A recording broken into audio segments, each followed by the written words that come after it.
Welcome, friends, to the Beaver Dam. And we are back with our next day of the Damathon. Let's get our timer up and rocking. Let me double check what our total time was last time. And, I mean, we'll play this event really quick, even though we're not going for Hondo, so I feel like we're playing this event in vain. But welcome, welcome. It's good to have you guys here with us for this birthday Damathon.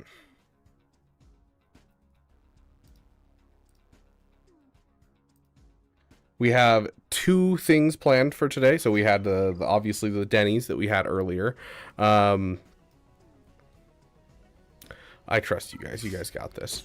So we had the Denny's to basically be able to, you know, fulfill that one incentive that we hit. And then we also have Scribe coming on here pretty soon. And then we will have a trivia contest featuring Vexatron. And we're going to have to do something stupid to our roster if we lose. Hopefully we don't lose. We're 2 for 2 right now on forcing other content creators to do stupid stuff through Star Wars trivia. And there will be some additional rules to the Star Wars trivia this time. So it will be a damn good time. Let's check our timer. Okay, we ended at 7 hours and about 15 minutes. So it's going to take me a second just to get that up and rocking. But how is everyone doing this wonderful Tuesday, I think it is? Anything new, wonderful, fun, or exciting? Anyone having a good time? If you're not, you're going to have a good time very soon. Relic Knight, Ewok Scout, I smell profit. Oh, gosh, I hope not. There we go. 7 times 6 is 420.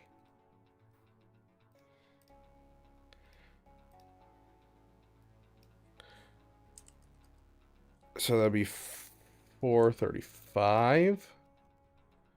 Save. Start timer. There we go. 7:15 on the clock. Now, just like normal, the rules are the same, my friends. So, every time someone donates $1 or 100 bits, it's going to up our timer by 2 minutes. Every time someone buys a membership or gifts a membership, it'll be more. So, a $3 membership is 10 minutes, and so on and so forth. It goes up with each tier. Now, if we hit more than how much time we have today, that is going to be makeup time that I will have to do throughout this next week in roster reviews. And so we'll be trying to get as many people roster reviews as possible. We have tons of fun incentives still to hit today, including if we hit, let's see, well, let's take a look right now.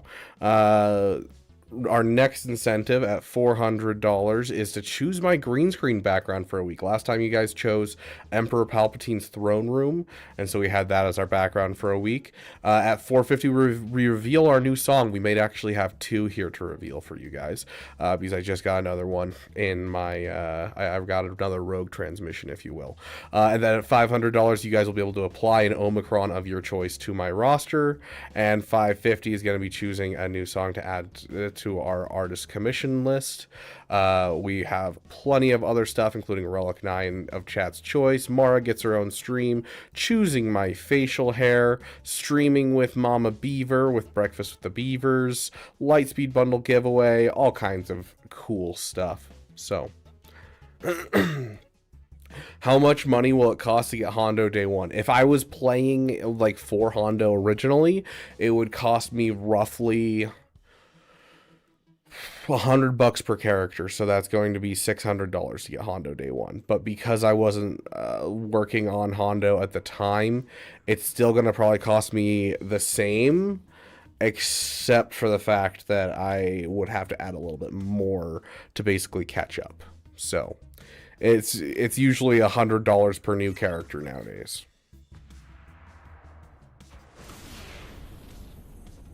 Hey, Alex RG, welcome. Is there any SWGOH fish or hot sauce in this Damathon?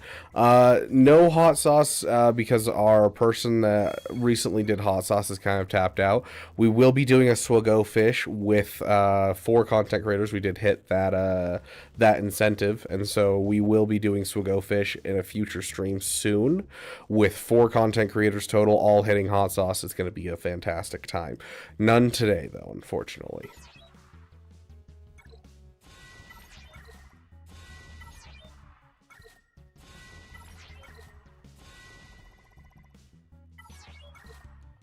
The requirements for Hondo don't really make sense unless I'm missing something. Yes, you are correct. They don't really make sense. Hey, Milton, Grax, good to see you guys. Oh, I forgot. I need to... Boop. There's the level 85.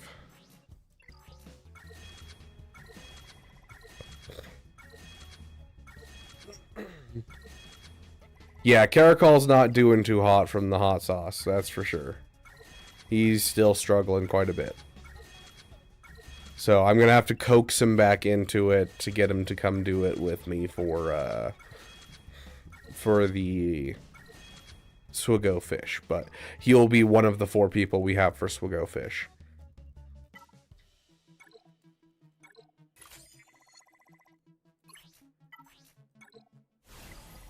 Wow, that's kind of a garbage mod. 2, 3 set speeds. Caracol went weird after hot sauce. Yeah, he kissed me. Freaking weirdo. Hey, Pigster. It has been a while. How you doing, my friend?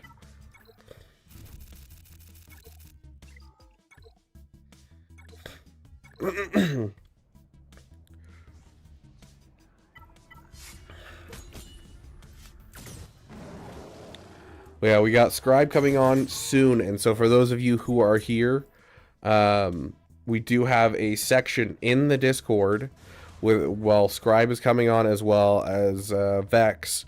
We have questions for guests, so right here, you guys can go to this section in the Discord, and you can put in a question for our guests. Just label it either Scribe or Vexatron, just like, you know, Con Warlock has right here. Let's move Marna's chair for us real quick, so that way you guys can see it.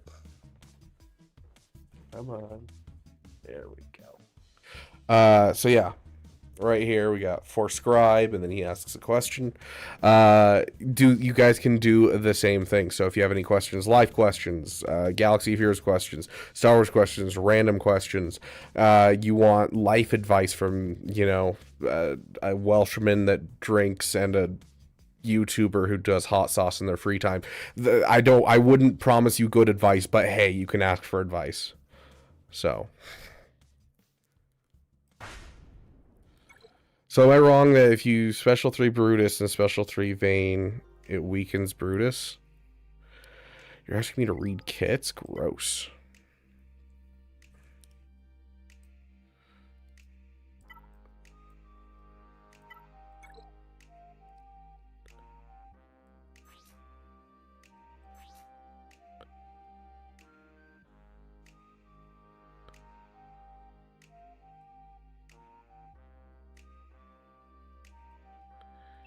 Okay, so it's a buff to spell, and then there's some buff, right? Okay.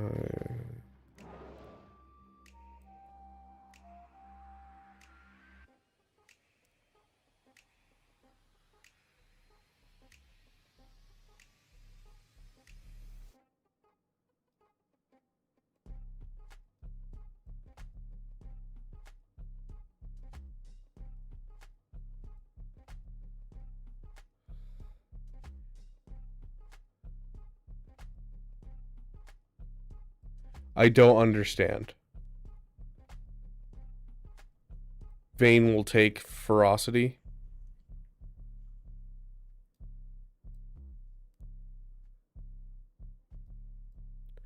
You should special 3 on this guy. Oh, if no buffs were stolen, gain 5 stacks of ferocity for 3 turns. Yeah, so yeah, I mean, if you don't steal any buffs, then yeah, it can be problematic to run them in that order. But I don't know. That doesn't feel like any super difference than like other teams where you want to do things in a certain order. Twitch changed the game to go. Oh, that's right. You swapped it over. SWGOH. There we go. All done. And on YouTube, it's already on there, right? Yep, it's already on there on YouTube. Okay, sounds good. Here's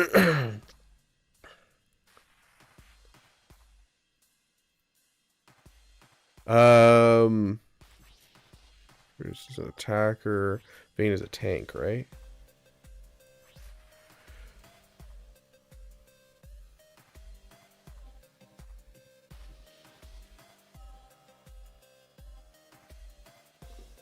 Breaking 100 knock into the max health stack. You can sell 200. Okay, where's Darth Revan? Sith Empire, Darth Revan. Would it be its leader? Where would they put this? Fear, ferocity. Here we go. Minus 15% defense and tenacity per stack, plus 8% offense and potency per stack.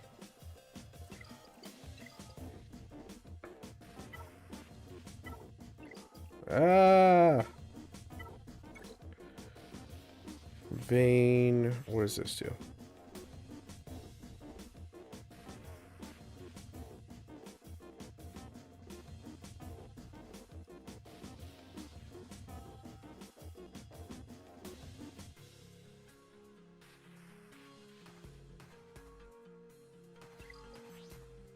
Physical zero, trying to fuck offense down. I guess, I mean, if he has the ferocity, he'll at least be able to apply his stun easier or his offense down easier.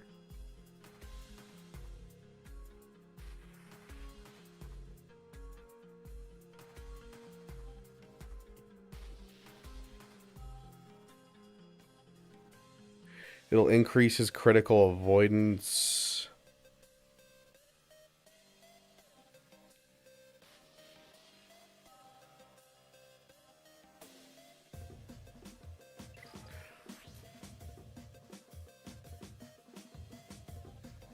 So this almost reads to me as if, like, you guys are reading this as a negative thing. This almost reads as if you're going against a team that doesn't do a lot of debuffs. You can still get perks on Vane to make him still have crit avoidance and have 10% max health increase. So, like, I think you guys are reading this as, like, a bad thing. I think this is meant to be actually a good thing.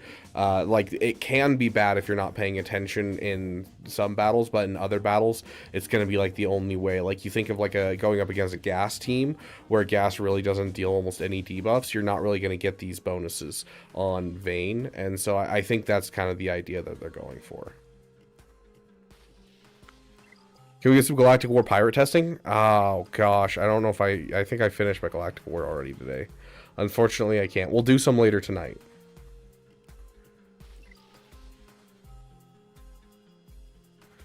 Where is it? Is one of the creators damn gaming channel. Wait, what? What are you asking, AR? Will there be more roster reviews today? Yes, Ultimate Nerd, there will be. As soon as we get done with hanging out with Scribe, and we're probably gonna do some right now before Scribe gets on. I just need to finish my pirate stuff real quick. So give me just a second. Oh, I gotta purchase the episode pass.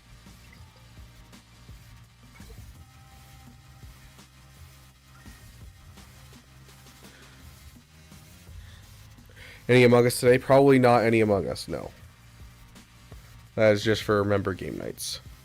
Slay is ult like JML where it's only modded, or does it increase as the battle goes on?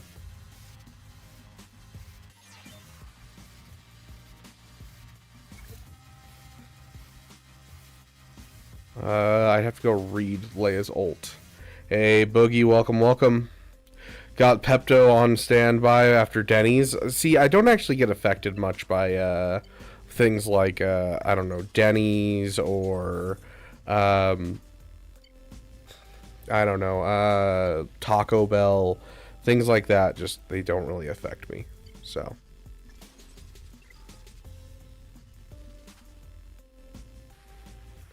Oh, SWGOH fish, yes.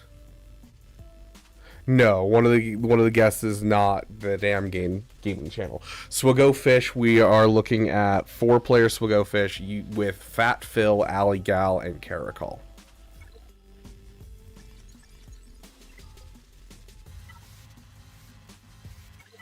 Oh my gosh, a free shard. We're saved, everyone.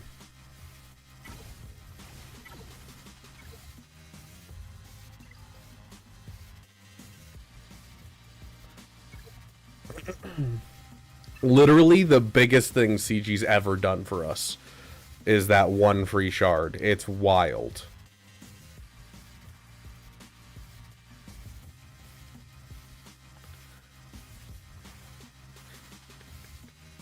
Yay!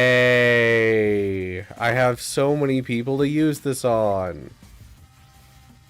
Woo!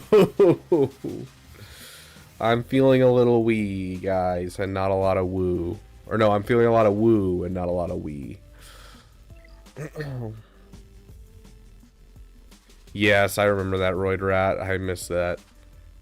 Okay, we now have enough to do the next tier. We gotta promote him first, though.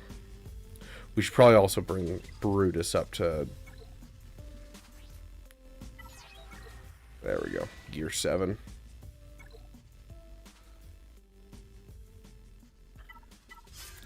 What is this? Health indicator?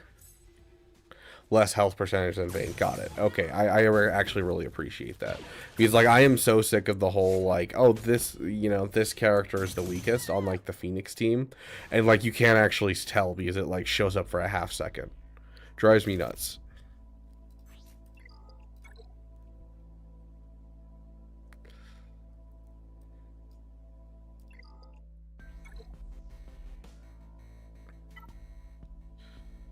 Do we go for Vane for no reason? No.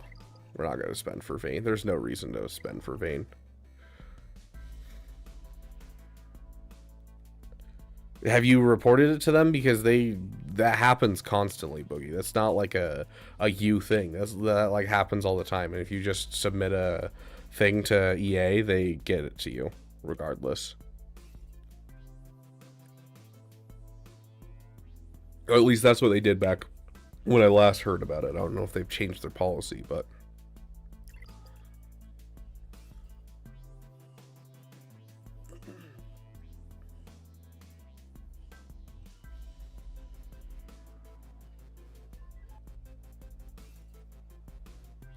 Okay, let's go check on Scribe and his stream real quick, and we'll see how he's doing, and then we'll start doing some roster reviews. So that's what we're doing. We've done it. We've done it. All right, everybody in Twitch, you gotta hit ! Play with Scribe's balls. Do it now. All right. ! Play with Scribe's balls. All right. That is how it is. This one's very dark. This is a dark map. It is dark. This is a great way to do giveaways, I gotta say. Fantastic way to do it. Night. I am Batman. Maticus, thank you so much for the follow, good sir. Okay, so he's doing his giveaway, so as soon as he's done with his giveaway, he'll be joining us. So, let's go ahead and jump into some roster reviews.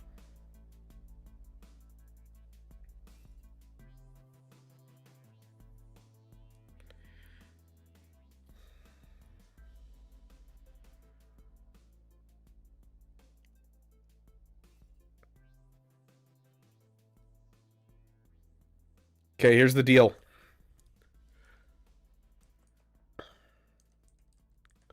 Here's the deal for you guys, because we haven't got enough questions for Scribe or Vexatron. Here's the deal. We're going to open up roster reviews right now. But you only get one. if you post a question for either Vex or Scribe. So there's a section in the Discord near the top called Questions for Guests. If you have not put a question here, I will be skipping your roster. Because I want questions for Vex and Scribe. Because I have, I have questions for Vex, of course, because Vexatron we have never done anything with. But Scribe, we've done multiple things with, and so I want some fresh questions for him. So, could be life questions, could be Star Wars questions, could be Galaxy Heroes questions, could be advice, could be, do you like coconuts, whatever it might be. But you have to ask a question. But roster reviews are live now.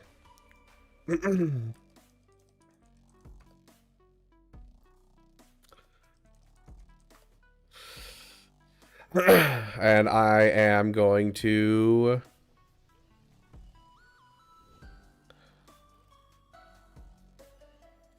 go play a battle while I wait for you guys to make those questions. And yeah, see if I can't help out my guild a little bit.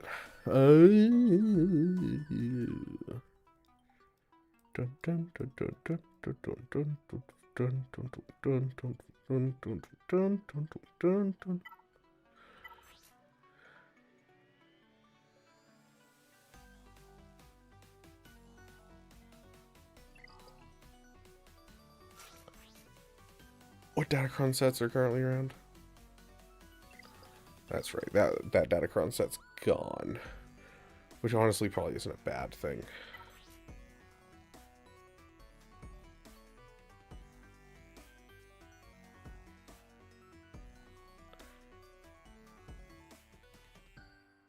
I don't know, let's try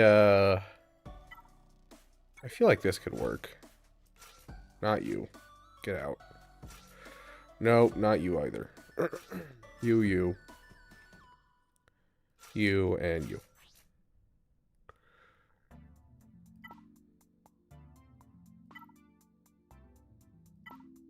Hello there. There we go. Hey, Caracol, welcome, welcome. Can I ask some hard, problematic questions? Depends on the level.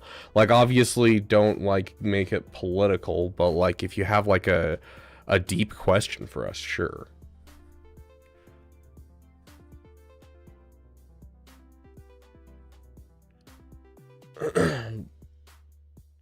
Make sure you post your guys' questions in the questions for guests section and not with your roster review, because otherwise I'm not going to see it, because I'm not going to go sorting through all of the roster reviews. Hey, Captain Cars, what is your name on YouTube so I know who you are? It's good to have you over here, my friend. This is going to work. This will work. It's fine. This will work.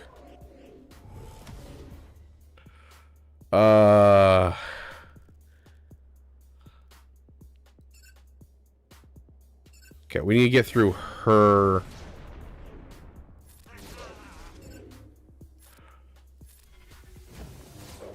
Okay. She'll no longer gain stuff.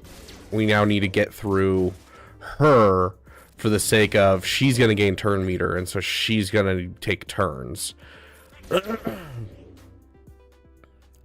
She no longer has the basic thing.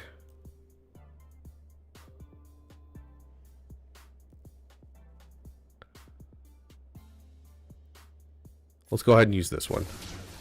Let's go ahead and rally. That'll give us some extra turn meter. There's an extra turn for us. Hey, friend!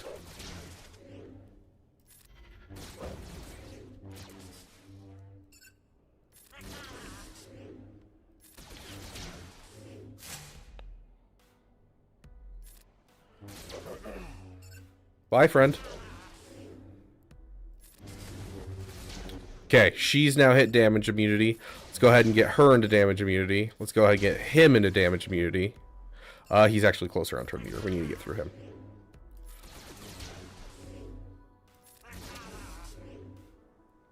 Go ahead and hit that one. Reduce our cooldowns. Okay, he's into damage immunity. Now get him into damage immunity. Gosh dang it! Okay, fine. He didn't quite get into damage immunity. That's rough. That's really rough. We're not going to sit here and...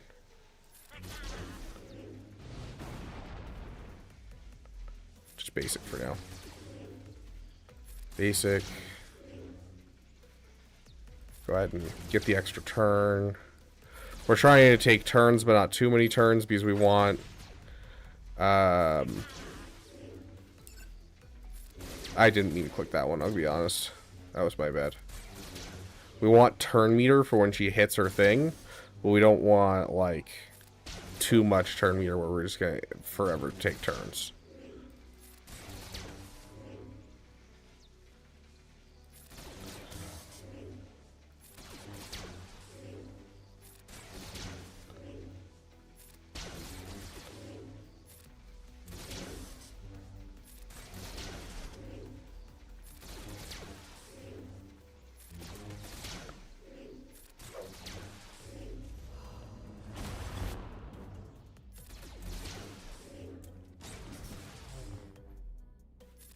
Okay, time to start pushing through people as fast as we can.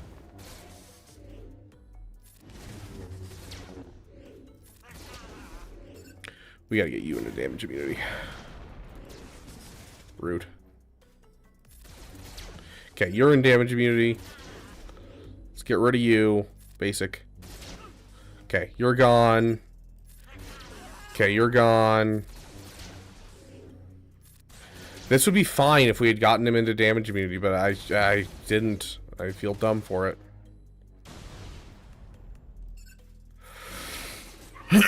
Okay. Oh, we're gonna have at least... No, Ben doesn't revive in this game mode. Rally. And there we go. Beautiful. Hey, Digger, welcome, welcome. Okay. Probably in for a minute. Grandkids are fighting. Sounds good, Lady Geek. I wish peace to your soul, my friend.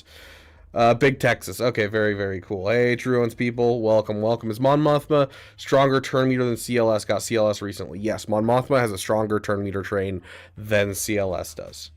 CLS is still good, but Mon Mothma with Luthen is a better team overall. Okay. Scribe's thoughts on current political events. I mean... He's not American, so with the American political events, I don't know if he'll really know anything besides, you know, tariff stuff. And maybe, I don't know. It depends on how much he gets into it. Micah, welcome, welcome. I'm 20 shock prods at 100 med packs away from getting Leia to Gear 13 and still waiting for Leia bundle to come to the normal stuff. Nice.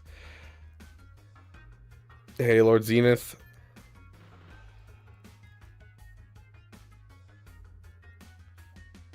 Okay, now just a reminder for those who are coming in, if you signed up for a roster review and did not post a question inside questions for guests, we will be skipping your roster review. So, take care of that now before we get to your roster. Additionally, Ultimate Nerd. Let me check your thing.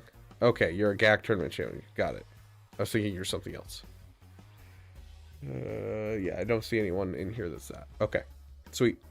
Yeah, make sure you ask questions, my friends. And, of course, they can be either for Scribe or for Vexatron. Make sure you label whether they're for Scribe or for Vexatron or both. No problem, Micah. Yeah, it's a rough one. Dude, I'm so excited for that video, though. Let's check where we are with it right now. Let's see, YouTube,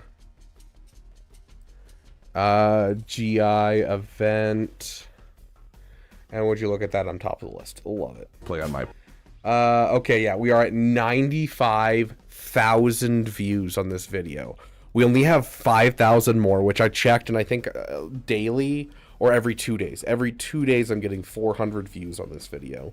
So if every 2 days I get 400 views... that's 200 views a day. That's 5 days for 1,000. And so we are 10 days, 25 days 25 days away, so a month away from having our first video at 100,000 views, which is absolutely crazy.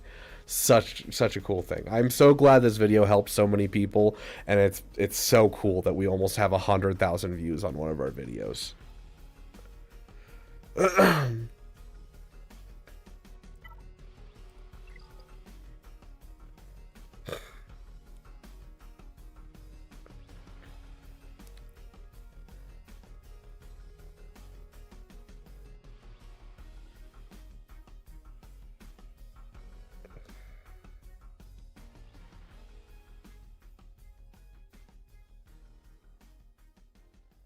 It's live right now in game and in web store. Are they? Here, let me check my phone. It's Arnold then you. For me, it's Arnold then you. Oh, are you talking about like your favorite content creators? We're living in right now AI stuff. The China-made robot can carry your baby to term. Oh yeah, I saw that. Yeah, they're trying to make a essentially a robot womb. Yeah, I've got. I doubt you guys can see it because it's gonna be really saturated. But I've got C-3PO. Yeah, I know, I lost connection. Yeah, I've got all of them here except for the Leia bundle. So the Leia bundle still hasn't come. I don't think the Leia bundle comes until it ends on the PC client.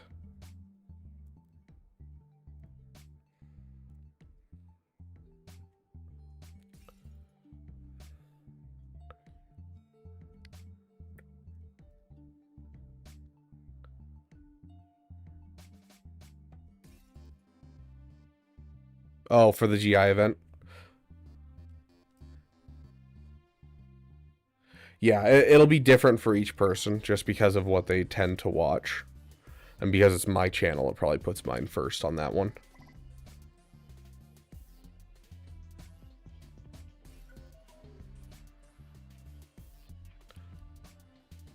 Okay.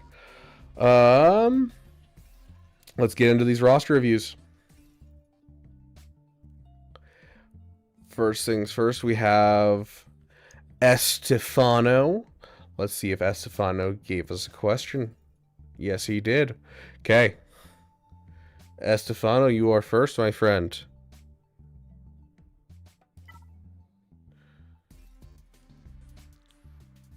Glad it helped, Caleb. Heck yeah. Congrats on the Grand Inquisitor, even if he is a subpar character. How long until it leaves? $23.74. That's what you asked, right? No, it's 17 hours and 7 minutes. So it'll end tomorrow at noon. No, tomorrow at like 10 a.m. So yeah.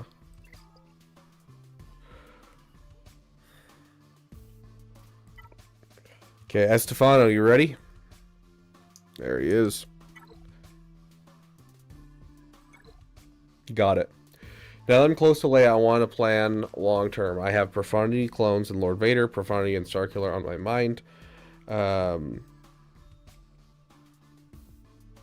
guessing you didn't mean to say Profundity twice. Profundity, Clones, and Lord Vader, and Starkiller on my mind, but not sure how to approach it. Also would appreciate Omicron suggestions, GAC, or Territory War.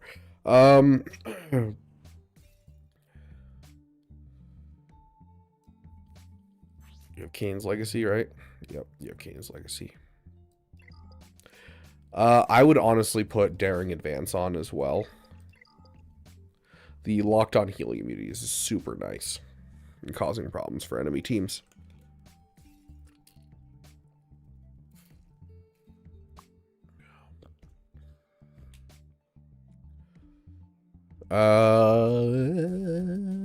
So you have Barney, Clones, and Lord Vader, and Starkiller on your mind.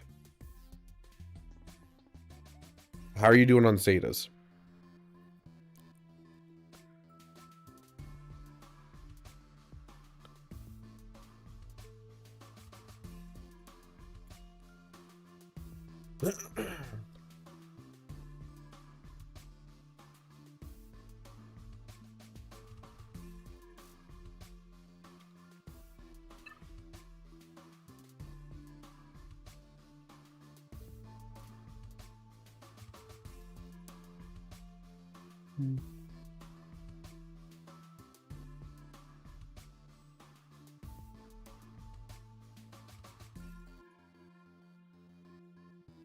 So you aren't doing bad on Zetas right now. And how are your clone troopers looking? 1 Zeta, no Zeta, no Zeta, no Zeta. Okay. I would probably do Profundity and then work on clones. Sharding them up and getting them ready to go. And that's going to give you the time to get the Zetas for the clones and start building up again for Lord Vader. And that'll get you your triple middle finger. And not only does that get you a triple middle finger, I found that there's a really good use for Profundity recently. And what that really good use for Profundity is having a trump card fleet for offense for anything that's non-GL. And then having that on offense allows you to also bring your ghost on offense and pull off the really easy endurance Lando counter to the Leviathan. And so having it on offense has been a lot of help overall in my playthrough. So that does require you get this up, though, is the unfortunate part.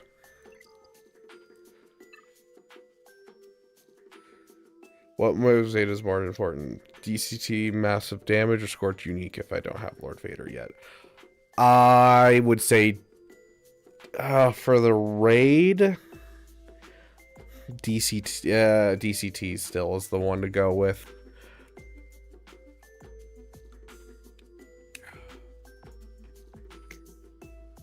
Hey, Wep, welcome, welcome. What do you put instead of Profundity for the triple middle finger? Just whatever fleet I have left, honestly. Because I need as much as I can on offense to be able to work. And so right now I'm just using Finalizer until I can make sure that I have, like, an answer to everything. And then once I'm sure my answers to everything are stable, then I'm going to plug in whatever fleet I'm not using, essentially. So once I kind of figure out what my 3 one-shots and what I want my cleanup fleet to be, that's when I'll, like, put something actually good on defense, like something like the Radis, where it's tricky. But for now, I'm just throwing the Finalizer in there.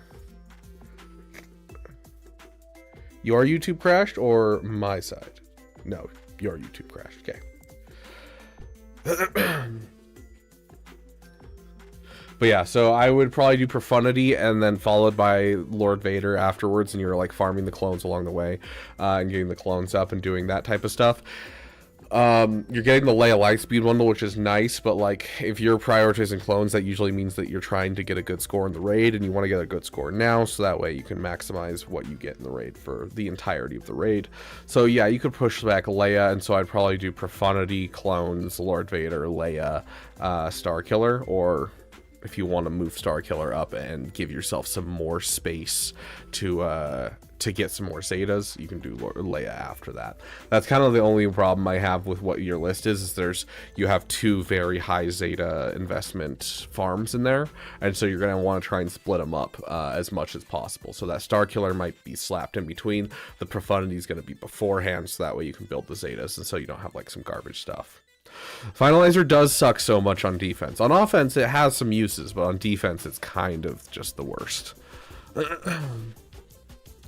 What's the Lando Leviathan counter? Like 40% success? It's, if I understand correctly, it's like a 80% win rate.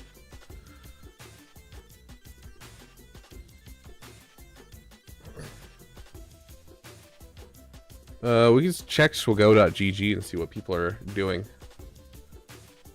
See how it's going on SWGOH.gg just from obviously this will be including people who are using like low gear and not optimized stuff, so that's the reason that I absolutely never use the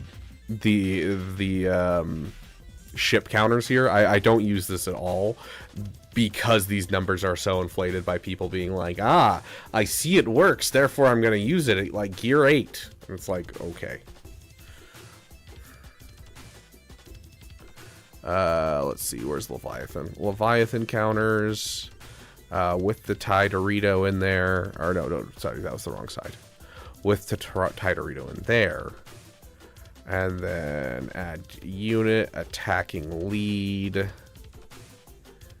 is going to be endurance. And 88% win rate right there. So if we drop the Phantom in there, yeah.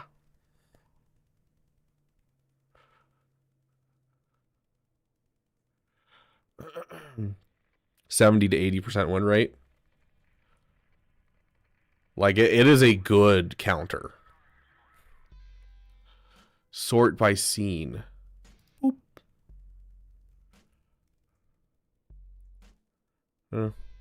38% win rate on that one. What is the difference between this one and this one? This is the anti-endurance lineup. That's hilarious that the anti-endurance lineups actually do worse here. Can I view battles here? Because I know these end, all of these that are the 38%, these still end with you just having like one ship to clean up. Like that's it. That's how it worked for me too. It's like you take out everything but like the interceptor, and that's basically it. And then you can literally bring in any fleet or just random garbage with a capital ship, and you win essentially. So I wish I could. I don't think you can from here. This is why I don't like using this, because there's no way to actually check like any of the context here. Whereas, you know, with insights, I can go through and I can do it. Let's see. Insights. Can I do it through here? I've literally never used this because so much of it has been iffy. Okay, so we use attacking lead. We use Leviathan with you, and you as your starting reinforcement. And then right here, we're going to use Negotiator. How does this work? Okay, there's the reinforcements. Got it. You, and you as the starting reinforcement. What are we missing here? Why is... Oh, is it because... No, I haven't clicked exact. Why is it... Why are these battles... I'm so lost. See, like, I don't understand how SWGOH.gg does its information. Scribe coming in with the raid. Thank you so much, my friend. Yeah, like even if I show latest, like what am I missing here? Attacking units, defensive units.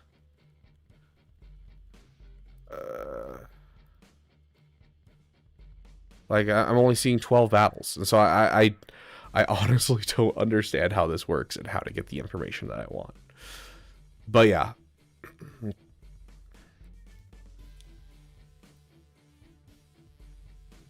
You're supposed to use endurance, that's why. Okay, thank you for pointing that out. I'm just being silly in that case. I used endurance the first time. I'm just apparently brain dead. But thank you so much, Scribe, for the raid. Let me, we'll pull you in just a moment. Hey, Hondo Onaka, welcoming you to the Beaver Dam.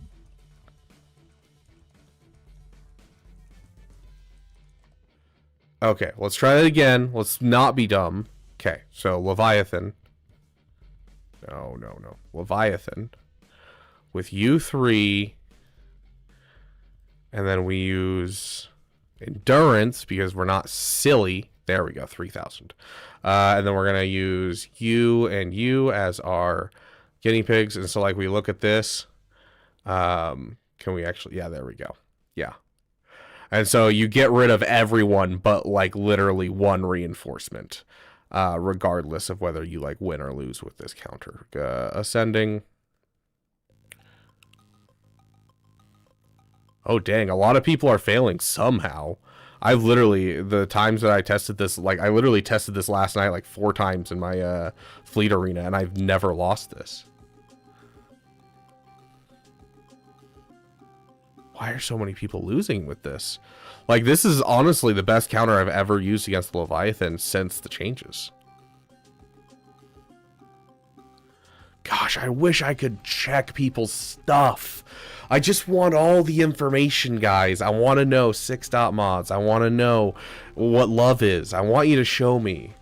I want to feel what love is. But regardless, like, this basically wins for me every single time. It's the most stable counter of all of the counters I've had for Leviathan.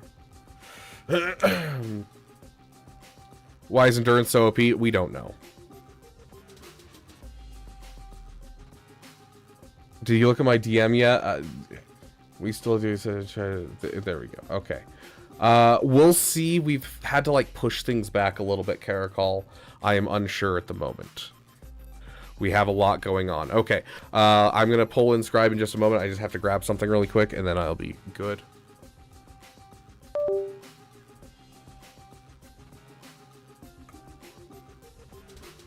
I need you to watch stream for me. Okay, sweet. Keep them entertained, okay? Review this roster. You got this.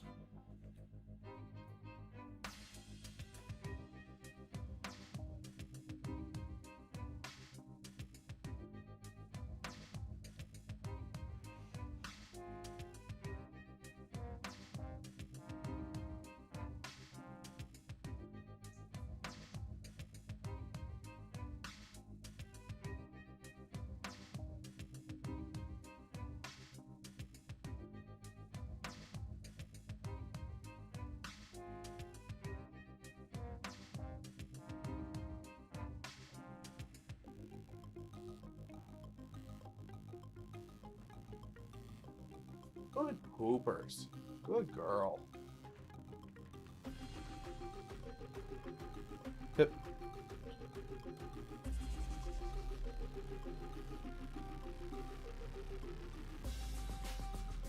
Yep. Gotty. Okay. I apologize, but we're going to finish this roster, and then we'll move on, and we'll come back to roster reviews at a later time. We will have plenty of time to do roster reviews today and other days, but I wasn't sure when we were going to have Scribe coming in, so we're just going to finish this roster review really quick. So Estefano, yeah, so just as I said, spread out your farms like that in that order where you're doing Profundity to build yourself Zetas, and then you go into clones, and then Lord Vader, then take a break, do Starkiller, use Starkiller. You can get going with really no Zetas, and then, you know, you can jump back into Leia and get the Leia in there and get all those Zetas for Leia. So that would probably be my suggestion. You don't have a lot to, like, that you're missing overall, which is good. I would say eventually I would probably add the Paw Patrol to your roster just because you already have some investment in them. So getting them up to relic level is going to be good for your value farms. Let's take a quick look at your mods. And as for suggestions for Omicrons, you kind of have like all the major Omicrons that I'm seeing. So unless I go like a fine-tooth comb, rapid fire, I'd say you've got another one on Malgus that you could throw on. If you want something that's going to help be helpful in territory battles, I do highly suggest the JKCK Omicrons. I've been loving using those.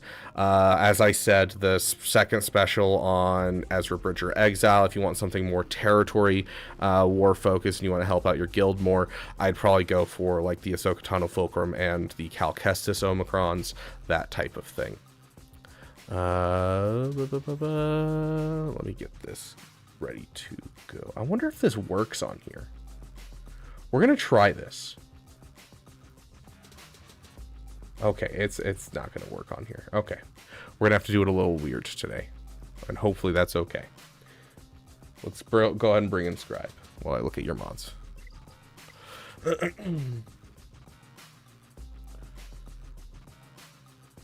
Howdy doodle. Hey, how you doing, my friend? I'm doing good. How you doing? Excuse me. Doing pretty good. Getting cold over there? Oh, I wish. It's still quite warm in the UK at the moment. It's far too warm than I would like it to be for this time of year. But supposedly, It will get cooler in about a week, so that's something. That's something. That's what I was literally told last week, and I'm like, I'm begging you, please. Because last week it was over 100 for like 3 days straight, and I'm just like, I don't want to be here. Yeah, no. That's a no from me. That's a no from me. That's too hot. People should not be dealing with that level of heat. It's inhumane. Yeah, I concur. I don't know why people decided, hey, this is where we should live, but here I am. Yeah, how dare your parents make that choice for you? I mean, come on. That's just rude. I know, right? It's the worst. And I mean, even before that, like whoever settled here is like, what? Like, especially back then, you didn't have AC. Why did you choose this place? Yeah, exactly. But then again, they may not have had houses. It was probably a little bit cooler. Fair. Yeah, open winds. Yeah, that's quite cold at times, I guess, especially in the middle of the night. Yeah. How's the Damathon going anyway? It's going pretty good. I'm feeling a little sick myself, but hey, the show must go on. Oh, no. You know. Yeah. Yeah, they are quite taxing on the old body, especially when you're old as bulls like me. Yeah, Oh, please. This is why I haven't done one in a while. You're not a day over 15. Is that a compliment? 196. Yeah, there we go. Yeah. Yeah, it's been 38 years or something like that since I was born. So I'm basically dead at this point. I think that's what they say. I think so. It's all downhill from 37. I'm 37. Yeah, I'm 37, not 38. I can count. I know math and stuff. Such a weird number to be like, it's all downhill from 38 specifically. Yeah. Whatever age I'm at, it's all downhill from there. Well, either that or it just means every year I hit my peak. Mace Windu So when? Fair. That's the rule I'm going to live by. Anthony Flower, what do you mean? Question for the boys. Mace Windu when? 3 weeks time. Or are you going for Mace Windu? Is that like the question? Or is he saying when does it come back? Yeah, I think he's saying when it's coming back. Yeah. Or is he saying that I could do like a race swapped version of Mace Windu, and he wants to see me do a cosplay? See, that's immediately what came to mind. I'm like, that's probably not what he's asking. Yeah, I could be a badass mother trucker. Yeah. You know, I could pull it off, I'm sure. We started affectionately calling Mace Windu Bamf on the channel just because of that. Hell yeah. BA mother effer. But he sucks so bad. Do you have him, right? I do, yeah. Are you getting any uses out of him at all? I often forget to use him because I'm like, what does this guy do? I mean, yeah, don't get me wrong. He can do a heck of a lot of damage, but he does not get holds on defense. Like he's even in territory war, and I've got all of the TW Omicrons, fully kitted out team, good datacrons, and never gets hold or anything like that. So it's just I think I've gotten one hold on defense, and that's it. Oh, yeah, nice. I'll take that one hold. It's probably because somebody was like, Ewoks, let's go. It's only Mace. Yeah, I actually 3v3. I pulled off a Zori with like near perfect banners, and that was nice. That felt good. But like I don't know when a team I spent $600 for and is supposed to be on like the same power level as Afra, and the best I can do is a Finn Zori, it does feel a little underwhelming. That's for sure. Yeah, it's not what you want, is it? No, not so much. It can be quite fun. That's the thing that really surprises me is like when you use him. And you do like his first special or a second special, or you get Depper in to do a big hit. Like the damage numbers are high, like they do a lot of damage, but it just doesn't seem like they kill anything. No, it's like okay, we've done AOE's for 150,000 damage. Nobody's dead yet, and they've killed our team. You're like, oh, okay. Yeah, and it's one of those teams that just doesn't feel good. Like it's one of the big reasons I've never gone for Afra on my main account is because Afra is one of those teams where. Like, if I'm playing with a CLS team and one of the Chewbacca's dies, I'm like, oh no, that's going to reduce my damage. But, like, when anyone, especially if, like, Mace Windu dies on the Afra team or anything like that, it's just gone. And you're just like, oh, well, now I can't do anything. And Afra, like, just gets focused down, dead. your whole team doesn't do anything anymore. It's so disappointing when that happens, isn't it? It's just like, please leave my Afro alone. Please, no. Stop it. Like Afra's a weird one, dude, because she's kind of like, if she has her focus Datacron or her Datacron out, she's brilliant. She's like really good. As soon as that goes away, she's like, okay, well, I guess she goes back in the box. See you later, Afra. Not going to use you anymore. I feel like we just need like one addendum of just like, you can't kill Mace until you kill Temple Guard, and boom, I can actually use this team. Yeah. And it feels like it does suffer quite a bit in threes, which is a bit of a shame. Because, like, obviously you've got a lot of the GAC armies are under Jocasta, and you don't tend to use Jocasta under Mace and Depper. It just doesn't feel right. Because then you're like your Keller and Beck and Temple Guard that's just not a team. Without Jocasta, it's just kind of naff, you know. So it feels like a bit of a wasted spot there. So they need some extra juicing, I feel. Fair. Yeah, I'm like, it's way too early to be like, hey, we want to lift her. So it's like, yeah, I don't think we're gonna get a lifter. I don't think we're gonna see any more Jedi Vanguard. I think it's just gonna be a oh well, we didn't quite hit the mark on this one. Deal with it. Yeah, which it's weird how they choose that, because like Leviathan, they're like, this is my baby. I will shift heaven and earth to make this ruin people's day. But then it's just like, oh, Bamf? Yeah, we made our money off of that. We're fine with just leaving it.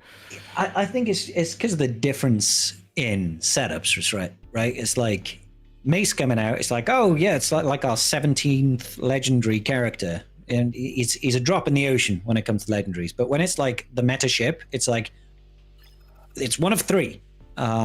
We release one of these a year, maybe if you're lucky. It better be good. Yeah, I mean, that's fair. Because we're 2 years in the Leviathan meta right now, and I'm losing my absolute noodle. It's like, please, can we move on from Leviathan meta? Dude, whoever discovered the Lando thing deserves all of the cookies, because like that is the only thing letting me hold on to my sanity at the moment.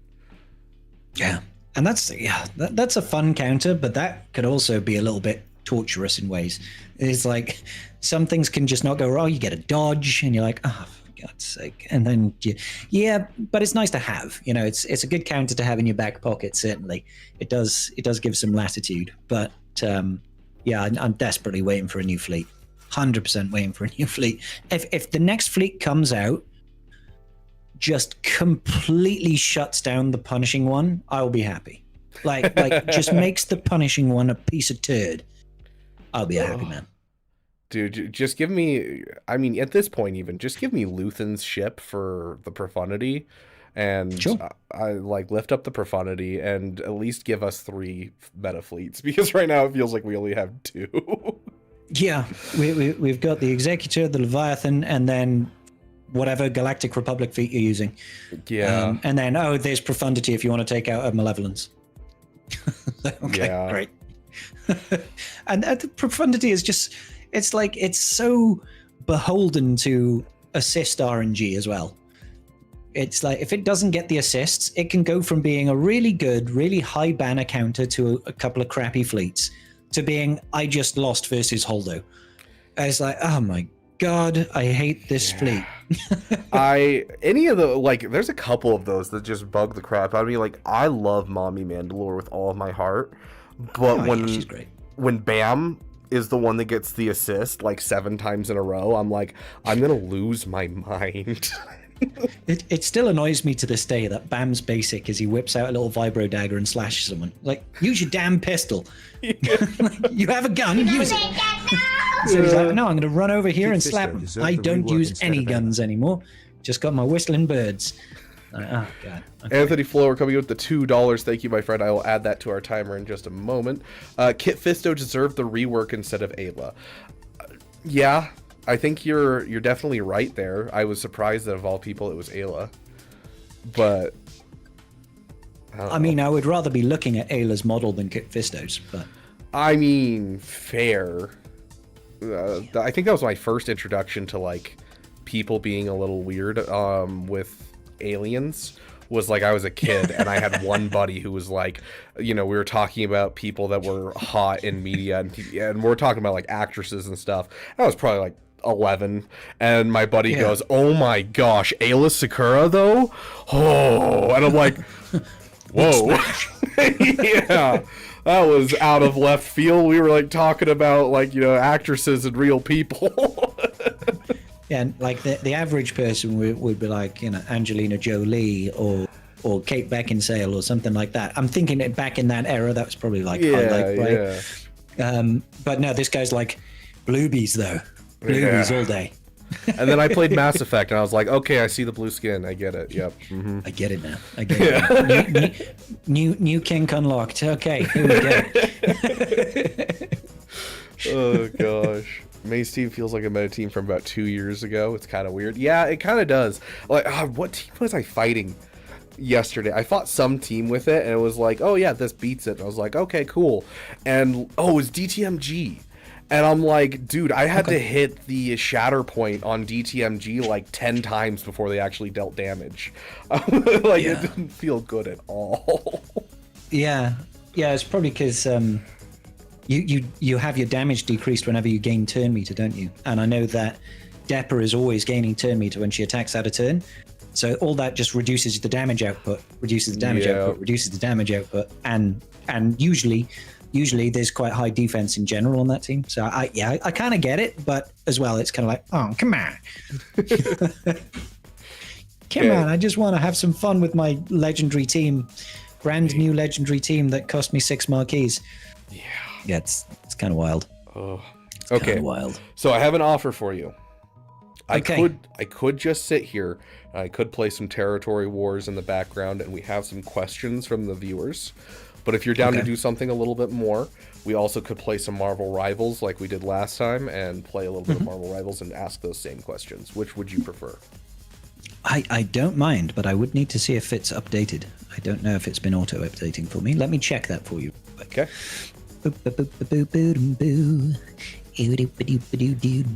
Well, let me ask him right now, Caleb. Would you be upset if I went and bought a bald cap and pretended to be you for a stream? Hell no. There you go. Okay. Why would I be upset by that? Coming soon to a stream near you. My Marvel Rivals does look like it is updated, so we can play if you want to, but if you don't want to do it, I don't mind. I'll do anything, really. I'm quite happy. Yeah, let's hop into some Marvel Rivals and give me something to do in the background while we talk. Okay, sounds good. Because I know that, like, as much as I like to do territory wars on stream, I know the end. Like, my guild's fine with it, but their guild probably is not. And so, like, you know, don't want to piss people off. Yeah. That's understandable. I mean, I can't stream TW in my guild. They don't allow it, but today I wouldn't be able to anyway because we full cleared before I even looked at the board. So I was like, okay. Dang.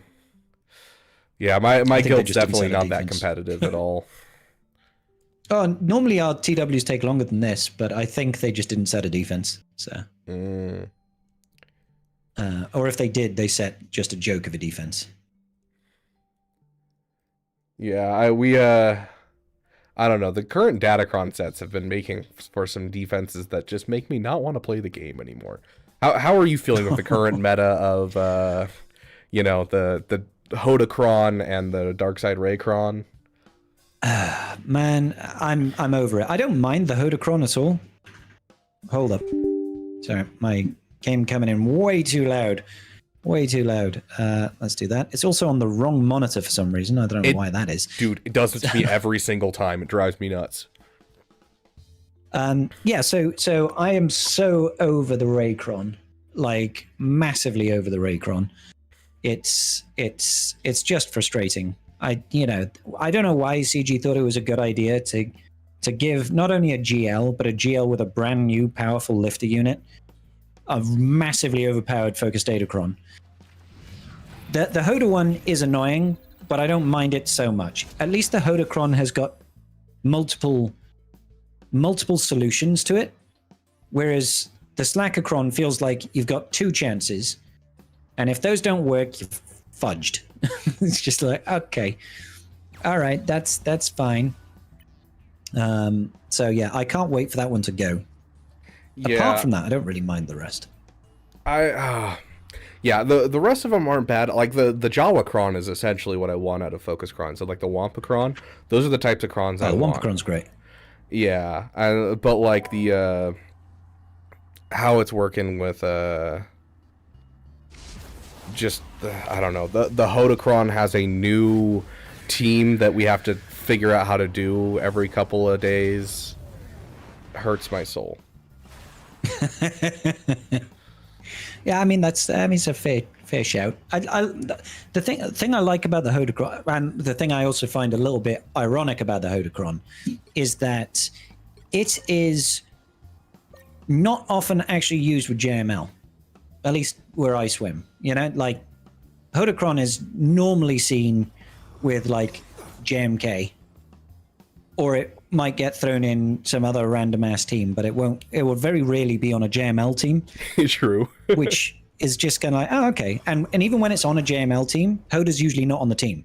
So it's just like, okay, it's really the Jedi Knight Luke cron with boatloads of bonus protection. So you might see it in a Rey team, or you might see it in a JMK team, and usually it's followed by Ezra. But very, very rarely is it actually with JML and Hoda, which is just is what it is, I guess. Yeah, like I've been seeing it on Rey lately, and with Rey, it's just a pain in the butt. You basically, do you have the support cron with Quadme on offense? No, okay, you lost. And it's like, oh, okay. Yeah. Unfortunately, I always save that. Yeah, I started taking that. Like that's been a staple defense team since I got it, and I've started taking it on offense. So. Yeah, fair. Thought crons were supposed to lift teams not really used. Yeah, I think we all thought that. I'm pretty sure that's what CG said originally.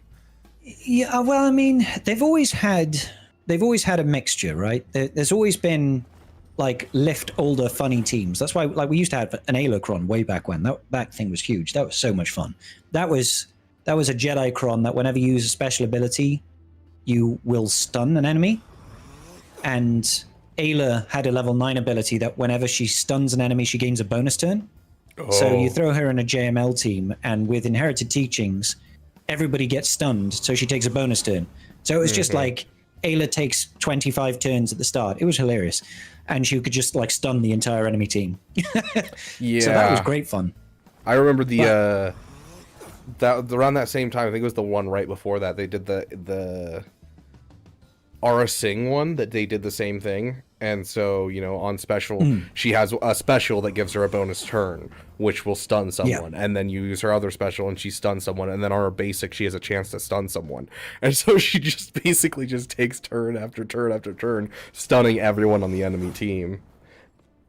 Yeah, a lot of fun. But so, yeah, they usually have those sort of things, but there's always also something that is tailored towards a new team in each set. So it'll either be like a new Conquest unit, or a new Legendary that's released, or a new Marquee, or sometimes all of the above. So they tend to do a mixture. I just don't want them to be for Galactic Legend teams. If you do a Datacron that goes on a Galactic Legend team, it should not be very powerful, because they have enough power as it is. Yeah, I 100% agree. I do think that, like, with the whole, they're doing them for the new Marquee and stuff, we almost get we get the new team babied. Because, like, we talk right now about Jedi Master Mace Windu, and we're like, oh, yeah, we're not really feeling really good with Jedi Master Mace Windu. And I'm, like, looking at the data, and I'm like, I'm not really seeing very much good. But then I'm still using the Bespoke Cron for the Temple Guard. How bad is it going to be when that goes away? I know, right? I know, and that is a genuine concern, isn't it? Because he's already not doing much. He's not going to be doing better when that cron goes. 30 seconds before you attack. Get ready. Yeah, so I need to remember the buttons. Right, I played for the first time yesterday in like probably 2-3 months, and I was like, oh gosh. Nice. Yeah, I don't think I've played since we last played, so it's gonna be a fun time. Heck yeah.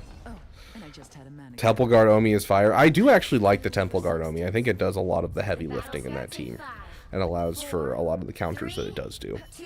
That starting off with was it captive? Is that what it's called? To the mission area. Yeah, Got it? captive. Yeah, super nice. I think he does it on the weakest enemy on the team or something like that. Or is it the strongest? I can't remember. I think it's the weakest. I think it's the weakest. I got really sad because I got really close to being an SLKR cron with that by nice. having Ray be the weakest, and like I'd killed everyone else on the team besides Ray and Oh, I got SLKR. wrecked. And so I was like, oh, I'll try this again, and I tried it again, and I forgot that Kylo Ren Unmasked was almost out of health, so he was technically the weakest. And so it landed on Kylo Ren Unmasked instead. I was like, oh, no. Damn. Yeah. Yeah. Yeah, I know that if you take out the crew, I believe, right, and it's just then Slacker and Ray that you can actually get the captive on Ray. Yeah. And like at that point, like you can like take a turn with all of your characters, which means you can start working through Darkside Ray, and so like it works out like fairly well. But I just literally I got her within an inch of her life, and then the hostage fell off, or the captive fell off, and she just immediately wrecked me. And I was like, oh, so close painful. yet so far. Time to Relic 9, I guess. Yep. If in doubt, just wail it out. Yeah. Okay, I don't like our odds at trying to chew through all this. I think we might need to wait until reinforcements have arrived. Oh my goodness. Their healers are doing so good right now. Goodness gracious. I'm not doing anything. Run away, run away. Oh. Thank you. Their team's capture progress has passed the halfway. You guys don't forget to grab your one Vane shard. Yes, yes. You don't you don't want that to be in vain. Undefeatable! Ask the questions, Hell yeah. Beaver. I did extort you guys for these questions, so yes, I will ask the questions. Let me get them up. Okay, this first one I'm a little confused by, and maybe Con Warlock is still here and can enlighten me by what it means. Or maybe it's some inside joke that you already know what it means. I don't know.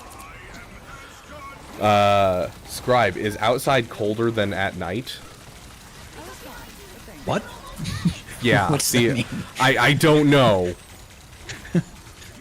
Is outside colder than at night? Yeah. I'm not sure what that's supposed to mean, you know? No, I don't know. Okay. I mean, outside is colder at night. Just generally speaking. Is it outside at night colder than inside? That's my guess as to what he's asking. Oh, yes, usually. Okay. Because our houses like retain and absorb the heat throughout the day.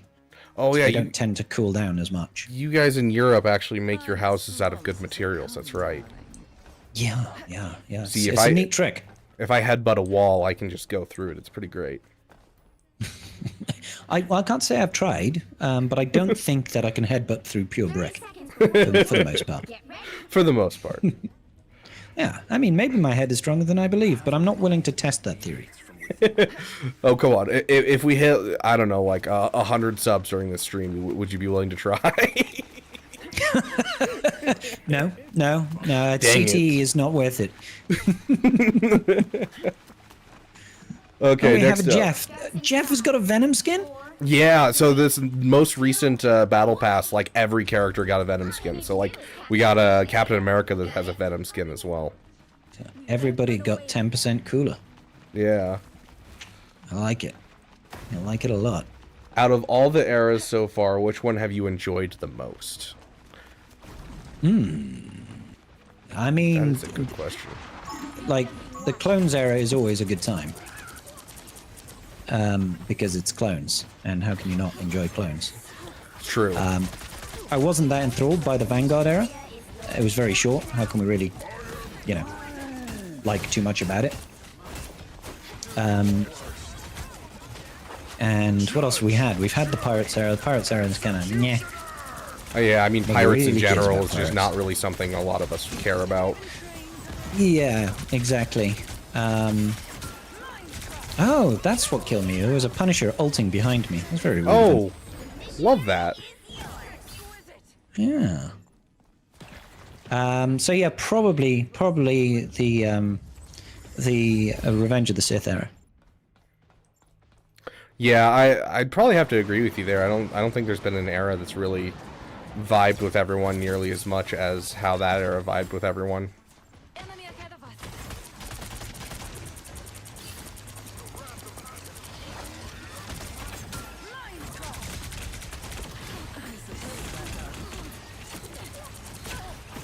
We are undefeatable. Oh, Okay. I just get swallowed by our own Groot. oh. I don't think that's how it's supposed to go. There is one more pirate to come before the end of the era, right? One more? Yeah. And Yeah, that's, Silva. yeah, Jod or Captain Silva. Yup. Yep. And then the week after he's gone, we should expect to get both Mace and Pirate King Hondo, basically. Yep. It's kind of weird that, like, how they lined things up means that, like, we won't have either of the leaders until, like, way after we it's have a all the strange characters. choice, right? Yeah. The first one should have definitely been Maz instead of Smee. And Oh, yeah. Smee should have come afterwards. But, hey. When do you think Hondo will get his kit reveal? Ooh. I wouldn't be surprised if we get it alongside Silvo. Yeah, that sounds about the right area. He's going to be out right after him, right? Yeah. Because usually it's like the week after the character comes out. Keep going. Yeah. For Scribe. What? Oh, gosh. Scribe, why are you bald? Is it hereditary or just cuts? Both. Yes. Yeah, I mean, my dad's bald, and my grandfather was bald, and my uncle's bald. So I think it's most likely going to be a hereditary case with me. But my brother is not bald, so there's that. So I can grow hair, I just choose to shave it because it's too thin for my liking. So Okay, I think interesting. I look better bald. Okay, so a little bit of both. Do you have the little dimple at the base of your, like, skull? The dimple, yes, yeah. Like, Is that hard to shave? no, not really, because if you lean forward, it straightens out. You know, if you put your chin to your chest kind of thing, it straightens out. So I don't really. What's harder than that in general is making sure that you have evenly shaved your head, because you can't see the back of your head. You kind of have Surprisingly. to hope. Yeah, surprisingly, unless you've got, like, I don't know, like out of body experience going on or something, it's quite hard to make sure that you have shaved fully. Unless you've got, like, you know, one of those telescopic mirror things that are on an arm, but I don't. Makes sense. Yeah. Okay, sorry, I'm not mid-combat, having and a then I'll great have game. another question. I know the feeling. I saved myself, but everyone else died. Perfect. I panicked and didn't push my shield out far enough, so it covered everyone else, so it just covered me. Hey, but we You're like, won! "Nice shield." We did. beat it. We got absolutely mollywopped in round one, so that's a good recovery. Yeah. Scribe, are you going to stream the new Metal Gear? I'm certainly going to try, yeah. I love Metal Gear. I've never actually played a Metal Gear game. Oh, mate. Missing out on a classic there. Yeah. I feel like it's just one that I kind of missed. There's a couple like that. Like, a lot of Nintendo I missed because I just didn't have one growing up. My dad was fascinated with, like, PlayStation 1 and things like that, so. That's fair. Yeah, no, I never had a, like, I never had an N64 or anything like that, you know? Because that was the back in my day. I mean, obviously there was the Super Nintendo and the NES. The SNES and the NES, at least that's how we call them in the UK. Those were out. My first console was a Mega Drive 2, which I think is a Genesis in the States. Okay. That was the first console I had, and I went from that to a PlayStation Wait, so 1. have you played Battletoads? No. Oh, played so Battletoads. sad. That as was a like, kid? yeah, I played that game like none other. So one grandma had a Super Nintendo, and my other grandma had a Genesis at their house. And so I would either play Donkey Kong Country when I was at one grandma's house, or I was at the other grandma's house. I'd be playing Battletoads.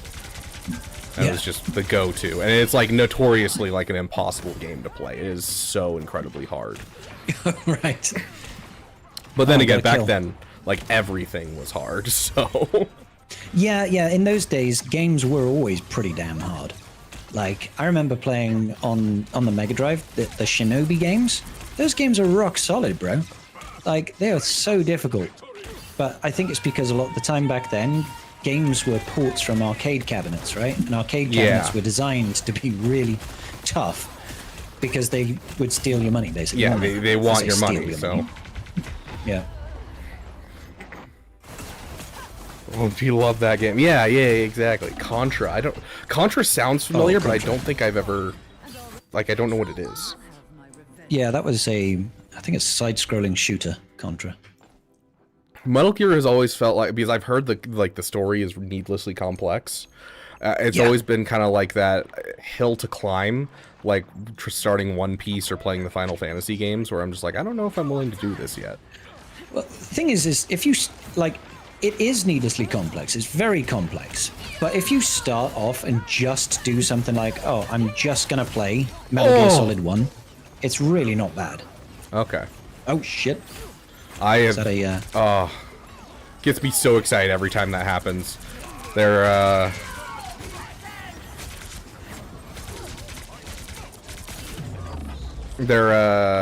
Scarlet Witch tried to ult, and so I grabbed her out of her ult and slammed her into a wall, killing nice. her. Beautiful. Absolutely beautiful every time you can pull it off.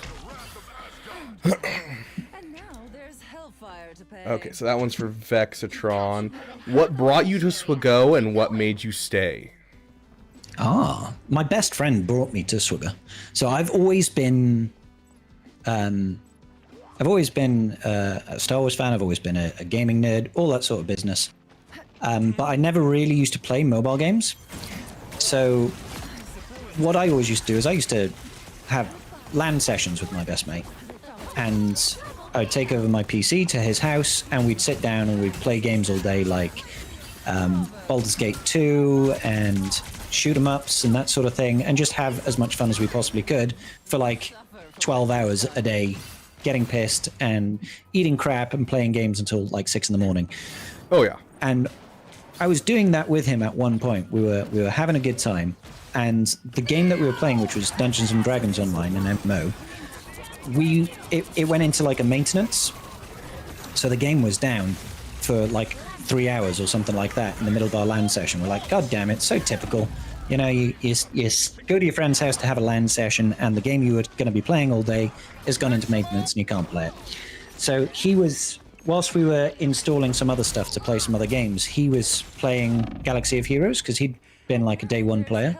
Okay. And I just saw him playing it. I was like, oh, what's that? He's like, oh, it's just this mobile game called Galaxy of Heroes, and he was showing me the units. And I was just like, okay, fuck it, I'll just download it and play it. Why not? Give it a try. And then I turned into a daily player. I just kind of got hooked. I've always liked RPGs. Like, always liked RPGs. So you've always been kind of like... similar. You were born with the grind. Yes. I was definitely born into the grind. It's something...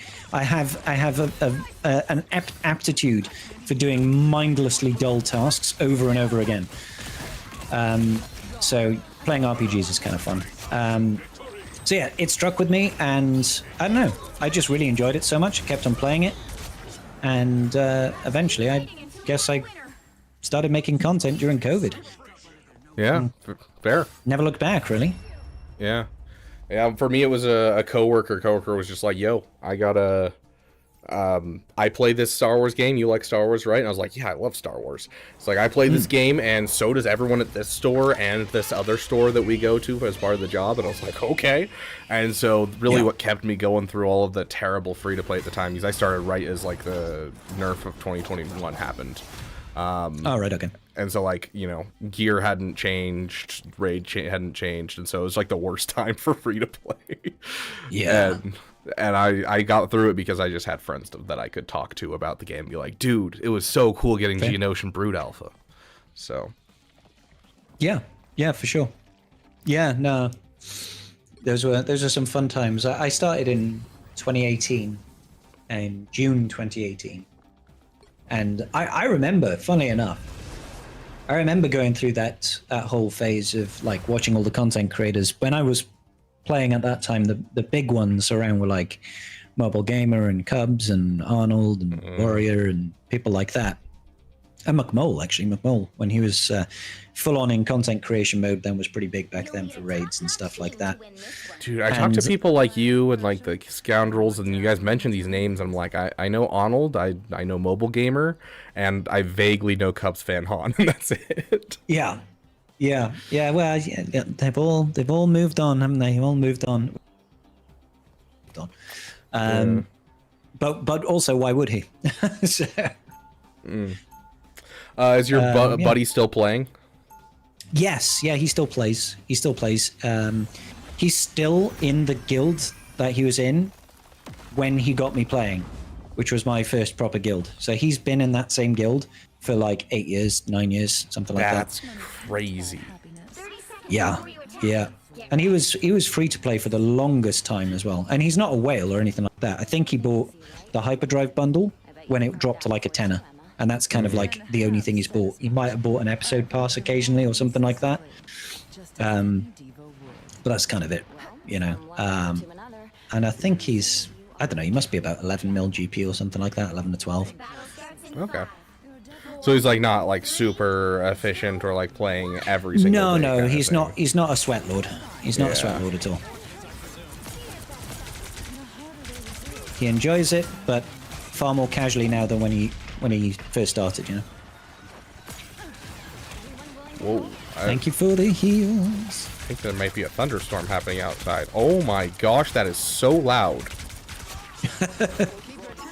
Like, I am wearing headphones where I should be able to not hear anything, and that was so incredibly loud. Oh god, my game just lagged out pretty heavy there. We got a Black Widow who's just kind of like hanging out on the side and sniping people. I don't like her. I don't like it. Frickin' placenta. You got it. So, next one we got, what unit or ship has the best ability sound? Ooh, I actually have an answer for this one. What And it's actually a newer one. Oh, okay. Okay, yeah. I don't know. I've always liked Django's blasters. What's yours? For me, I have to go with the crisp snap from Darkside Ray. Yeah. The echoing. Yeah. Yeah, that is kind of sexy. Like, to be fair. it is beautiful. We got a Black Panther sitting behind us. How rude. Yeah. Okay, well, let's stand in the ult. Come back, buddy. I need the ult.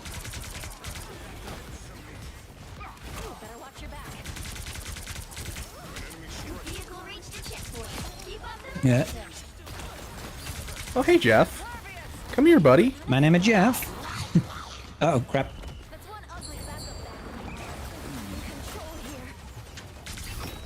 He's gone through a portal. That's rude. I didn't even know that was a thing. Yeah, I didn't either.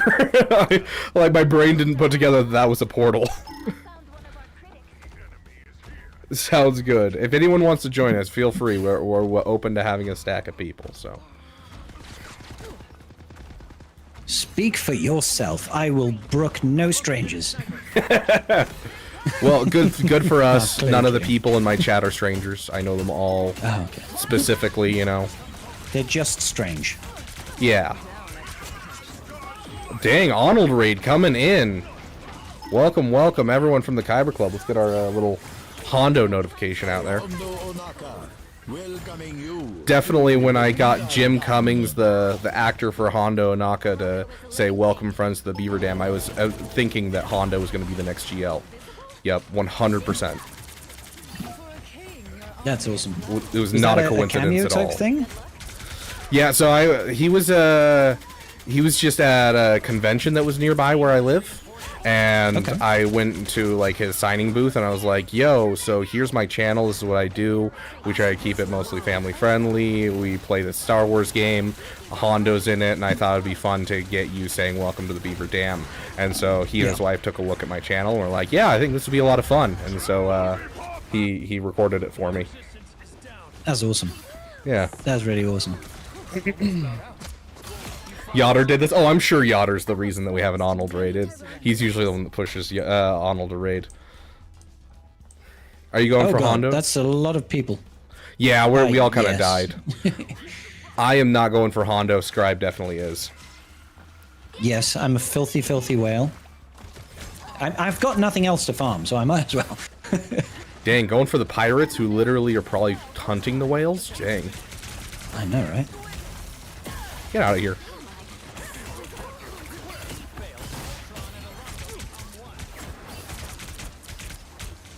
Die, darn That's a you, lot of die. They don't want to. It's really weird.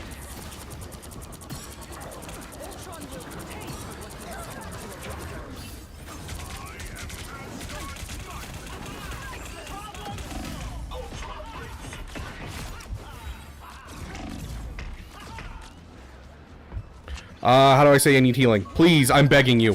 Thank you. Oh my gosh. My God, he's irritating. Agreed. Where the freak did he go? They're all just running away, damn it. I'm trying to kill him.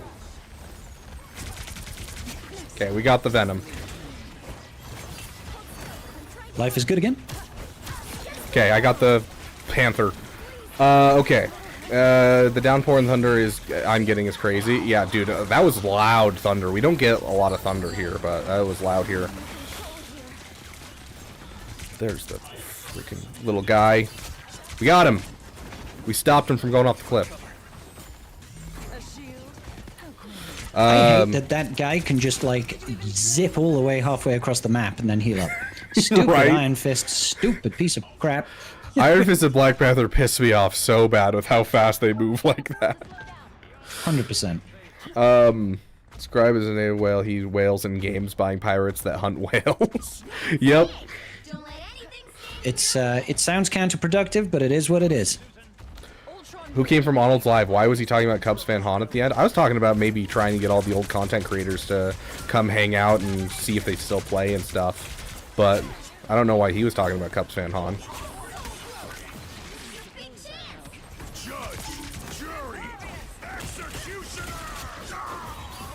Oh, I'm so glad he died before. That was close. Yeah, I heard the ults. I heard it. Yeah, I went after him with my fists and almost died in the process.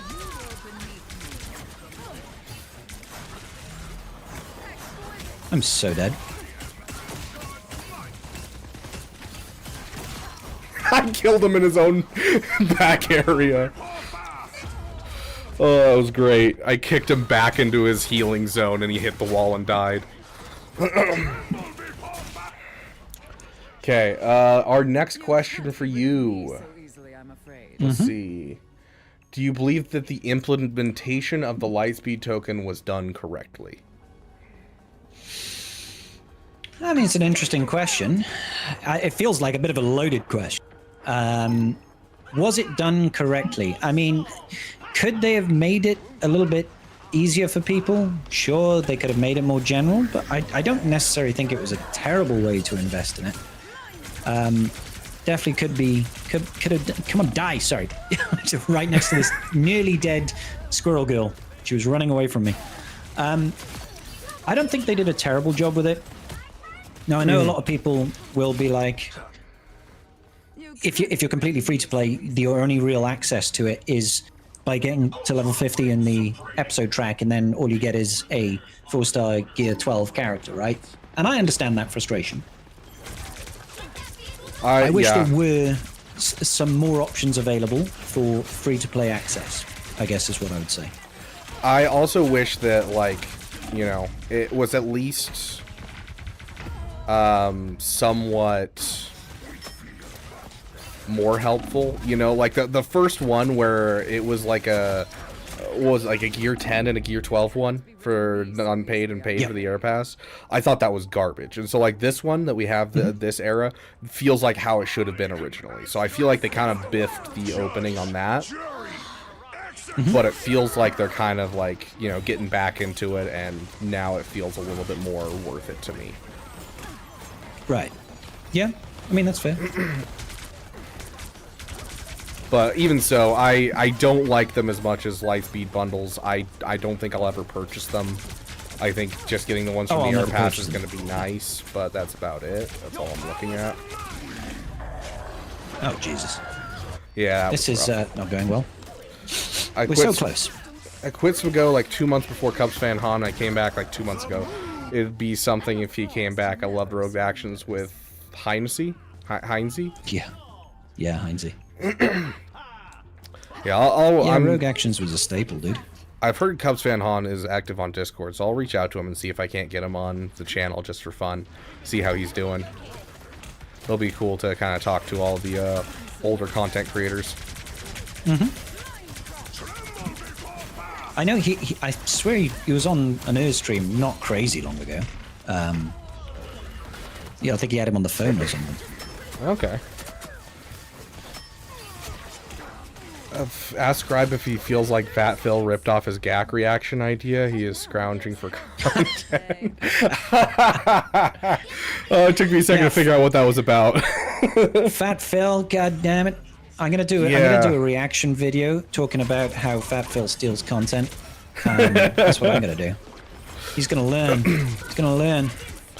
Just make a whole video about how like Fat Phil's awful. I mean, yeah, I would say that would be, fair. The only thing you use as proof is Eggnard's talking crap about him. Eggnard's told me so. It must be true. Damn it, we didn't quite make it. We got within 3 meters. We just could not get it the last little bit. Rip. That's wild.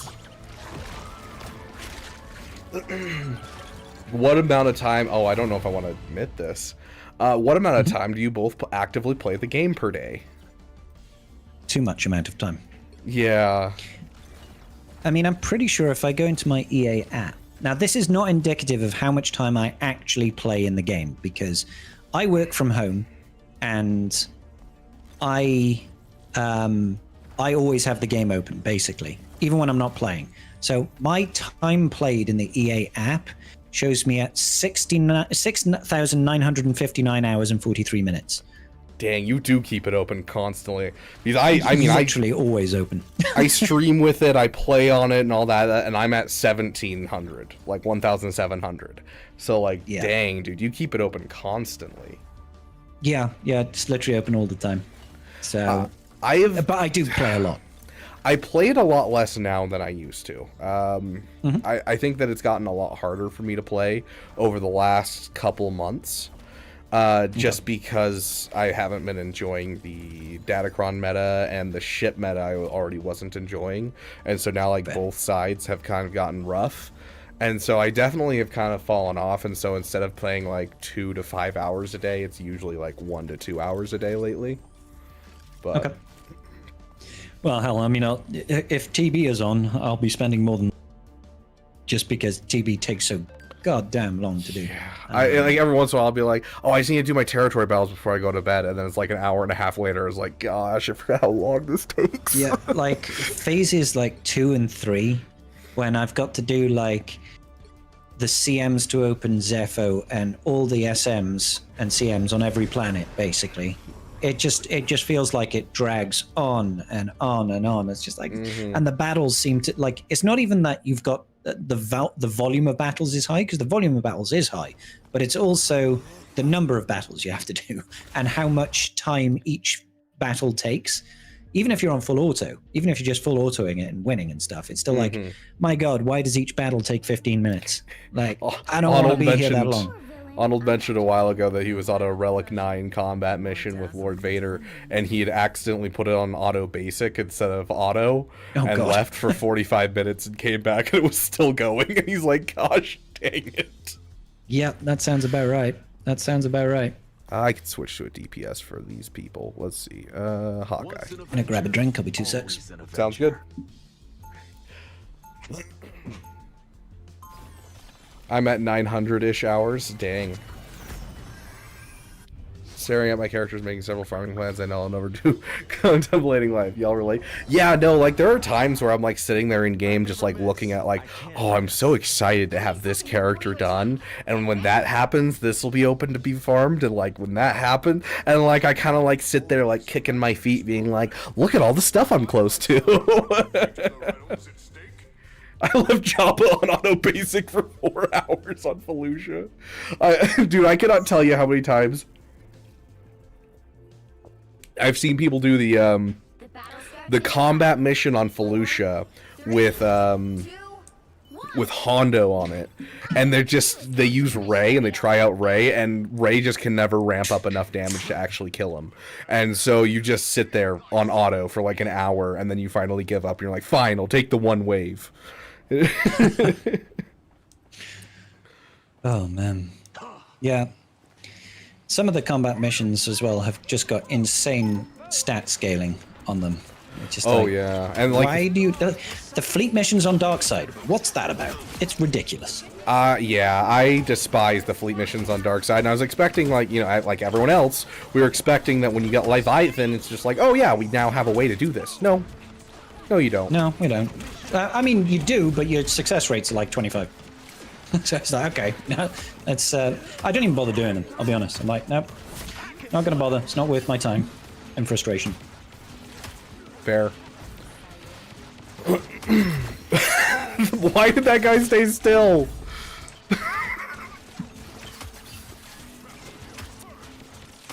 The rocket raccoon just stood on top of something and was shooting down, and so I just nailed him in the forehead and one-tapped him. I mean, he had it coming. Oh gosh, I suck at hitting flyers with a frickin' bow. Can you answer it now? Yes, and if you rephrase your question, I can answer it. Is it... Wait, did you put it at the bottom? Because you didn't edit the original message. Unfinished business.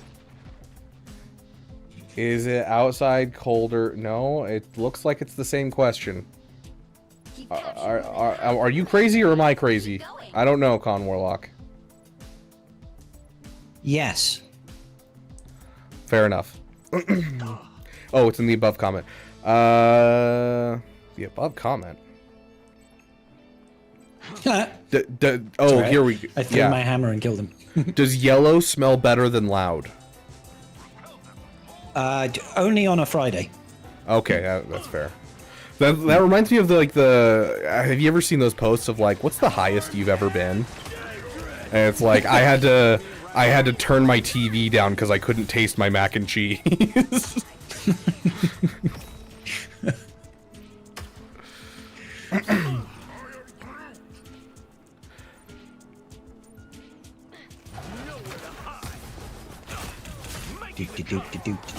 Oh, we are dominating. I just got absolutely molested by a hairy man in a suit. I mean, I call that Saturday morning. Beaver, is the Leia bundle not on the mobile? I think it comes out tomorrow on the mobile. So if I understand correctly. So as soon as it leaves the digital stuff, which is leaving in like 16 hours, it'll come over to the mobile. Turn the radio off to see better while driving? Exactly, yes. What is an easier farm in your opinion for free to play? Oh, okay, Dragon Wolf, this is an easy question, I feel like, but we're gonna treat it like it's a real question, I guess. What is, in your opinion, a better free-to-play farm, Leia or GL Ahsoka Tano? I mean, this one brooks no debate. It's clearly Glat. Yeah. Clearly. God, no question, bro. Do you not want to do like 6 new marquees and 3 relic 9s instead of, you know, and get a character that's crap? Yeah. Or do you want to do Leia? Was Leia the other one? I don't even know. Yeah, Leia. You could have said literally any other farm, and I'd given the same response.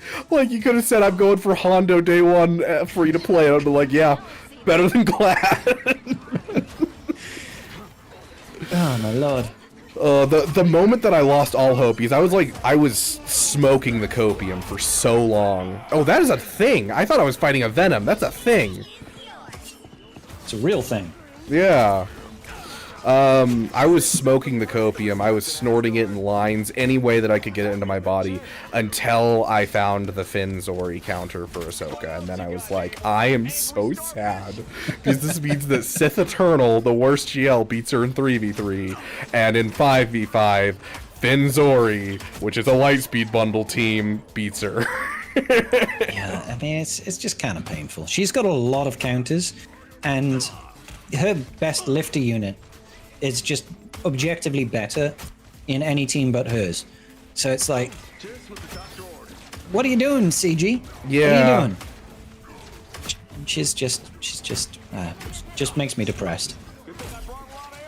And there's no ancillary benefits. Like, you don't have, you can't use on the raid. She's got no assault battle or no air battle or no nothing. I mean, like, I would argue the Paw Patrol. I mean, I suppose you could, but that doesn't feel like it's her benefit. It just feels like you just so happen to, you could just invest in, oh crap, I got wailed on. You could just invest in them and not get Glat. Yeah, which is actually what I've been benefit. suggesting for a lot of people lately, especially because there's a lot of people that randomly wanted to go for Glat, and so they have like a 5 or a 6-star Paw Patrol, and like I'm like, dude, just finish that up. That's a lot of value you're sleeping on that you could just go and finish up in Relic 7, get some good stuff there. Yeah, yeah. I still haven't R9'd those. I'll be honest. I've been too busy R9ing other stuff. I don't know. I maybe you were of a different opinion. The R9 on those assault battles, I feel like in your account makes sense, but in most accounts does not. I think Duel of the Fates makes sense to everybody. Like, yeah, I think Duel of the Fates is too low hanging to not do. It's more of an argument, but like even now, like with these like Relic 9 materials, like I have enough to Relic 9 4 people after doing Nice. like all kinds of different farms. And so like I don't know, it doesn't feel like the Relic 9 materials are super needed until you start hitting like the end game, unless you're one of those people who Relic 9's a lot of their passion projects. You know, you get a character and you're like, I really want to Relic 9 these. So Yeah, I mean, that's fair enough. yeah, I usually just suggest just like a Relic 7 and call it good on most of those. You get most of the benefit from that. Yeah. Most of the benefit. The new era battles tend to have a lot of, it's obviously very front-loaded benefit. It's more of a recoup of the cost than it is a long-term benefit like Duel of the Fates is, for example. But that's really, the only people that are really benefiting from that are the whales, or the very, very late game free-to-play players, or like dolphins. Because you can be 12.5 million and not be a massive whale and still manage to save up your crystals each week to get like the 12 pull on a marquee pack on every new marquee, and maybe you buy the episode pass each era, right? And that gives you enough then to take these new characters up to 6-star, and you'll be able to benefit a lot from all the new era battle stuff, right? But you know, that like the subsection of the player base that gets to do that is really small. So generally speaking, I feel like investing in Duel of the Fates is kind of I mean, I've done it on my free-to-play account right now. I've got them both at R7 at the minute, and that's an 8-month account.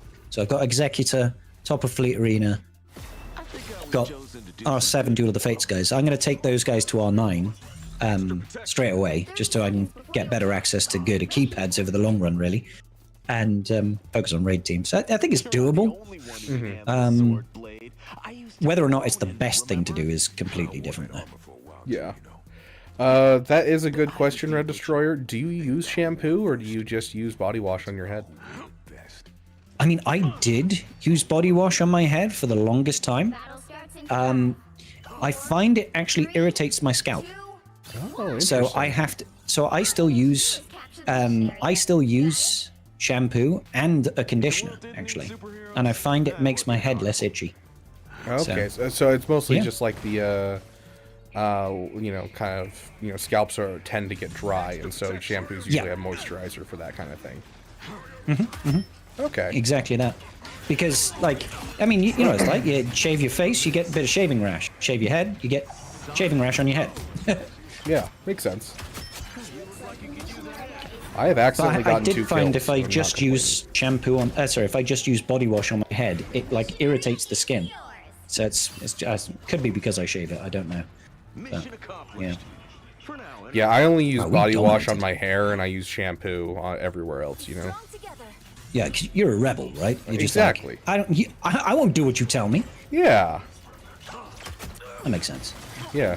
It's the same reason that Afro was my first farm on my free-to-play account. You know. Because you like pain. Yeah. No, because that account is the members get to choose where it goes, and that's where they want That's it. fair. Oh gosh. Okay, so we got let's see if we got any others for you. Yes, here we go. For Scribe, do you know any Hogwarts alumni? Do I know any Hogwarts alumni? Yeah. Why didn't you get a letter? Is gosh. Okay, the rest is Star Wars Galaxy Heroes related. So let's start with this. Why didn't you get a letter, buddy? I did. I just chose not to go. I was like, you know what? I've heard that Hogwarts is actually, you know, almost every year something bad is happening there, dude. Like, why would I want to go to such a dangerous school? It's just doesn't seem like a safe place for a kid. I think that's fair, honestly. And you would have been in that same area as Harry Potter, which was like the worst time of it. Yep, pretty much. I mean, dangerous as can be. Oh my god. I don't like Blade. He's scary. I like his sword. Oh, But it's he not my looks sword. dope. But yeah, it's not my sword. Your team's capture progress has passed the halfway point. Nope. Denied. Alright, if people could stop healing up and stuff, that would be great. Except for when they're healing me. That you keep doing the healing of me. I'm in good shape now. Got you. Oh, That flower can hurt. dang. Blade is just not dying. He was in between He's a all of vampire. us.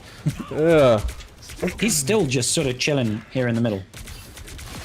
Okay, is it worth getting Mace Windu from RB farming Darkside clones? Yes. You might as well. But keep in mind, he's going to be appearing in a couple of weeks. So if you're not ready in a couple of weeks, there's no rush. Yeah, it's one of those ones that, like, I don't know, it's almost super underwhelming. I don't know. Yeah, completely agreed. But there are a couple of benefits to it. For example, getting an extra raid team is nice. He's a really easy raid team. Yeah, he is the king of the raid, but he's garbage everywhere else, which makes me sad. Yeah. So there's that. You can get the raid, and there will be more occurrences of the era battle. Frequent. So I know that if you're already doing R5 Darkside clones minimum, you might as well get the rest. It's only 2 more R5s. It's not a big investment. At least I don't feel it's a big investment. Oh, I got maybe the I've hit lost marker and everything. Why did that not? Okay. There's too many of them. I'm scared. We'll have to keep fighting until we Dude, I can't see any of them. They're all moving too fast. Too many ults. Oh god, I'm so dead. Never miss. This is painful, bro. Oh, dang, if I had timed that with the otters just a little bit better, we would have killed the entire team right there. Hopefully he still got most of them. I got some unfinished business. These days, Hogwarts is safer than American schools. But I don't I don't live know in if I America. agree with that, because, like, Hogwarts was every single year at the same school. Their track record ain't so great. Yeah. Damn it. Hey, he's a fan of the channel. You hear him? He said, damn. Damn it! But not in a good way. How I are didn't you mean it, damn it, introduced to good Star way. Wars? I feel like this one you've answered on my channel before, but That takes I skill. think so, yeah. I think so. I was a wee young lad when dinosaurs still roamed the earth. And back in those days, we had this thing called VHS, Before you attack, get which ready. was it was a fun time for everybody. You used to have to manually rewind all your tapes if you wanted to wash them. And my dad was going out on a date with his girlfriend, and I was in her house while they were out for the night. And they were like, "Hey, you're like 8 or something. We're gonna go out for a couple of hours, have dinner, go out for drinks. You can watch this trilogy box set of Star Wars." But they just left me in the house watching Star Wars. I was like, "This is awesome!" I had no idea what was going on. It was a good time. Also, Yoder is asking if we can make sure the blade regrets living. What about unliving? I mean, I guess, yeah, we'd have to make him regret unliving. I don't like this blade. It feels like he's constantly just outside of my reach, and then he just never dies. Oh my gosh, I just lagged so hard, and I was just about to kill the blade. I feel dumb now.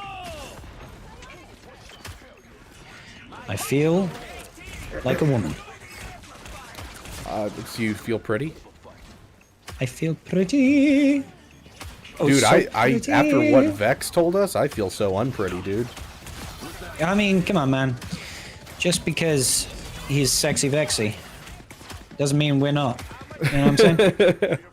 Yeah, but I mean, I get a couple people in my live streams who are like, "Hey, can I take you on a date?" And I'm like, "Oh," but like, when it comes to comments on my videos, I wish. I mostly No, I get none of that. The only thing I get in my comments section is my frickin' SLKR event guide. People are always like, "Hey, I put as many mods as I could on this and it's not working. Why is it not working?" Ignoring the fact that in the video I say, "You need the Hux Zeta, otherwise it doesn't work." And the pinned comment that says in all caps, "The Hux Zeta is required." And then I respond and go, "Is the Hux Zeta on your Hux?"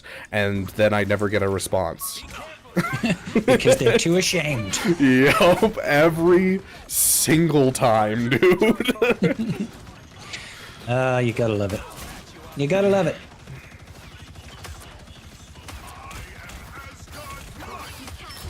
I do like how Thor's ult, it basically might as well not be anything.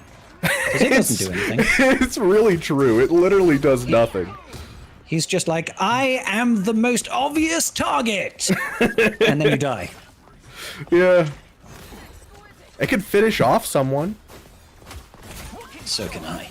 Oh, Oh. we're talking different things here. I don't Sorry, know if that we were. Vexatron comment got me riled up. What can I say? Oh, gosh. Oh, I don't Punisher, like it. you are so lucky someone just took that arrow for you. Dude.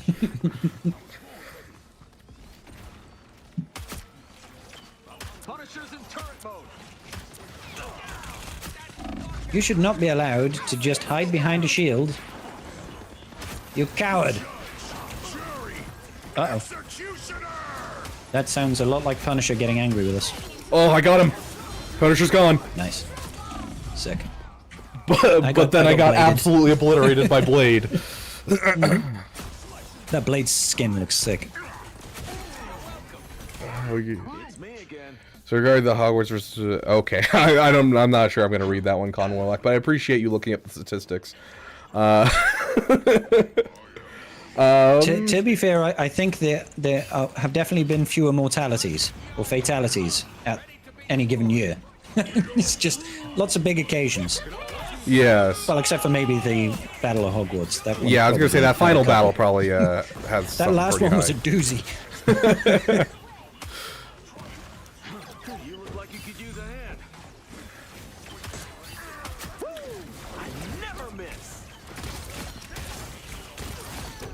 Yeah, that's this one. You there? Did we do it? Killed 4 of them. Let's go. Yes! Progress has passed the halfway point. Quick, phone Mom. She'll be proud of me. Keep fighting until It might be the first time she actually is proud of me. Quick screenshot, open up WhatsApp, send it to Mom. Although, you guys in America don't use WhatsApp, do you? Is that right?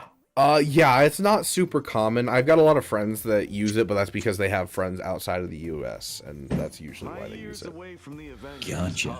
Yeah, in the UK and most of Europe, like everybody uses WhatsApp as a default messaging and phoning service, basically. It's really weird. Yeah, I know it's a really common thing just outside of the US, but for some reason US is just like, nope, we don't use that at all. Yeah, I've seen those memes of like, No, I don't know what the I think it's people messaging each other, and I think it's either like on some sort of dating app thing, and they'll notice that the color of the bubble is different, and they're like, ew, immediate turn off. And I don't understand the context. So I'm like, it's the color of a bubble. Does that matter? Yeah. The whole iPhone versus Android and all that nightmare stuff. That's what the colors mean? Yeah, so if everyone has an iPhone, then the color is blue, and if there's someone with an Android in the group chat, it turns the color green and makes it so you can't see like when things are red and stuff like that. Right. Okay. Yeah. WhatsApp is when you involve Android users in my circles. Exactly, to get rid of the whole can't see receipts and all that stuff. Yep. And the funny thing is on WhatsApp you can turn off receipts. so, So it doesn't matter anyways. so it doesn't matter, no. For both. Okay, so this is for you as well, Scribe. Given the state of the SWGOH meta and known characters, what do you think the next GL fleet is? It couldn't possibly be pirates, could it?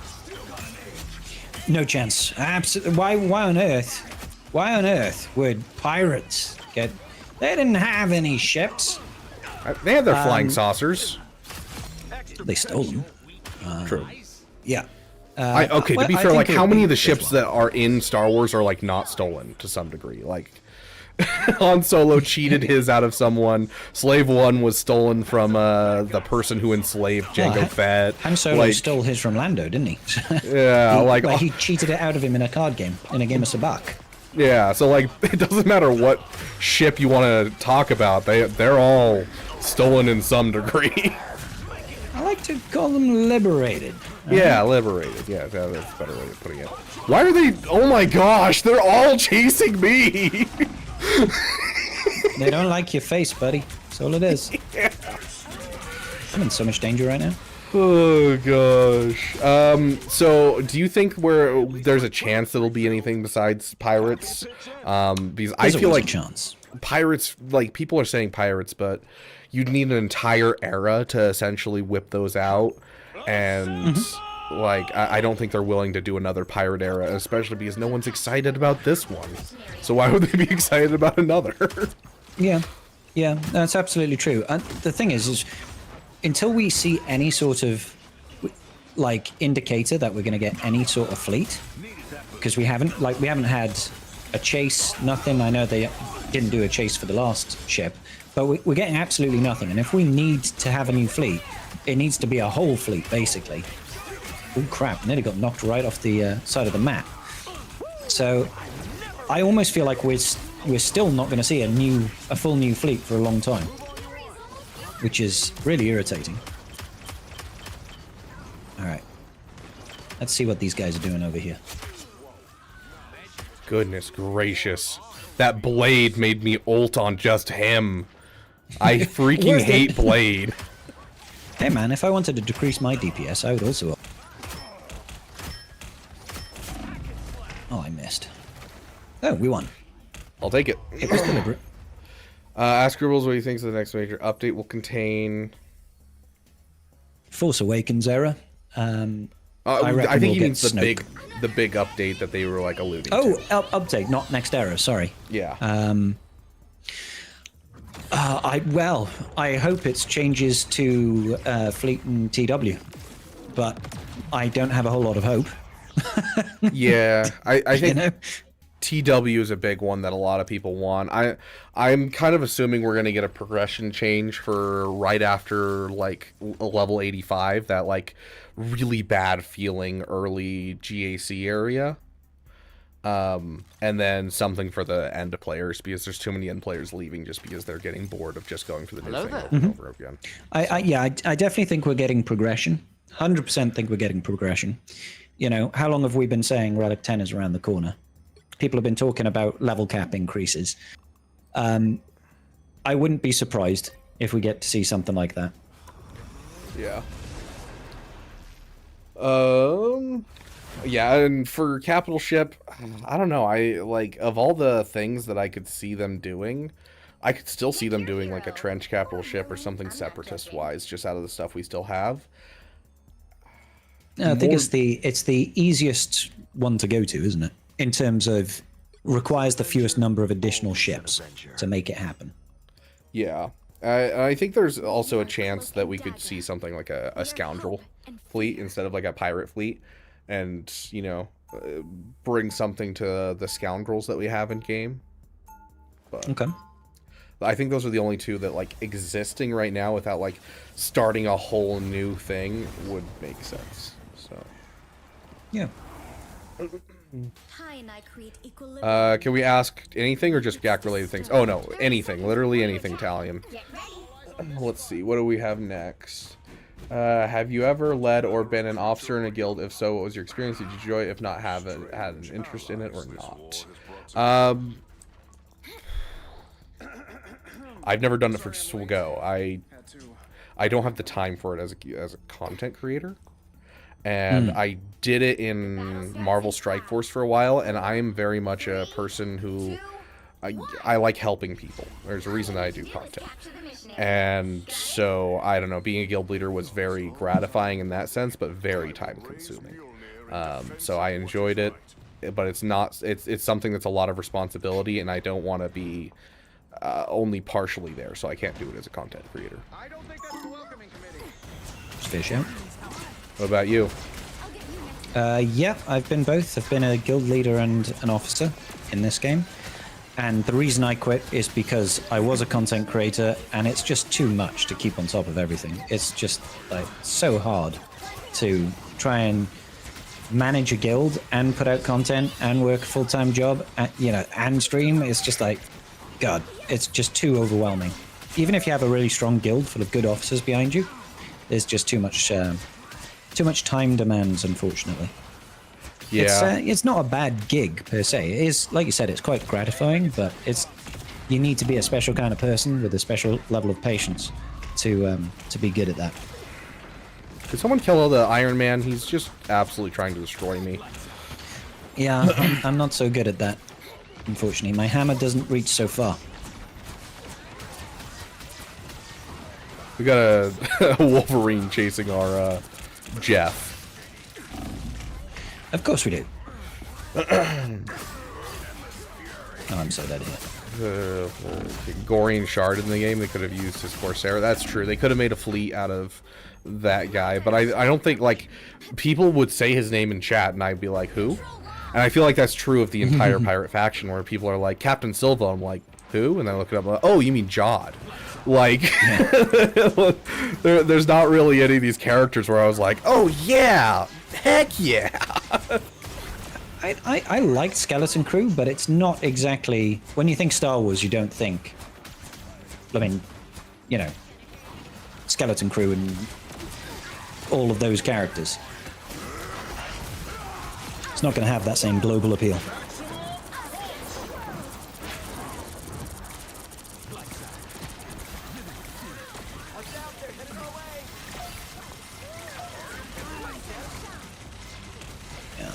Ooh, that goddamn Sokotoa got absolutely socked to him.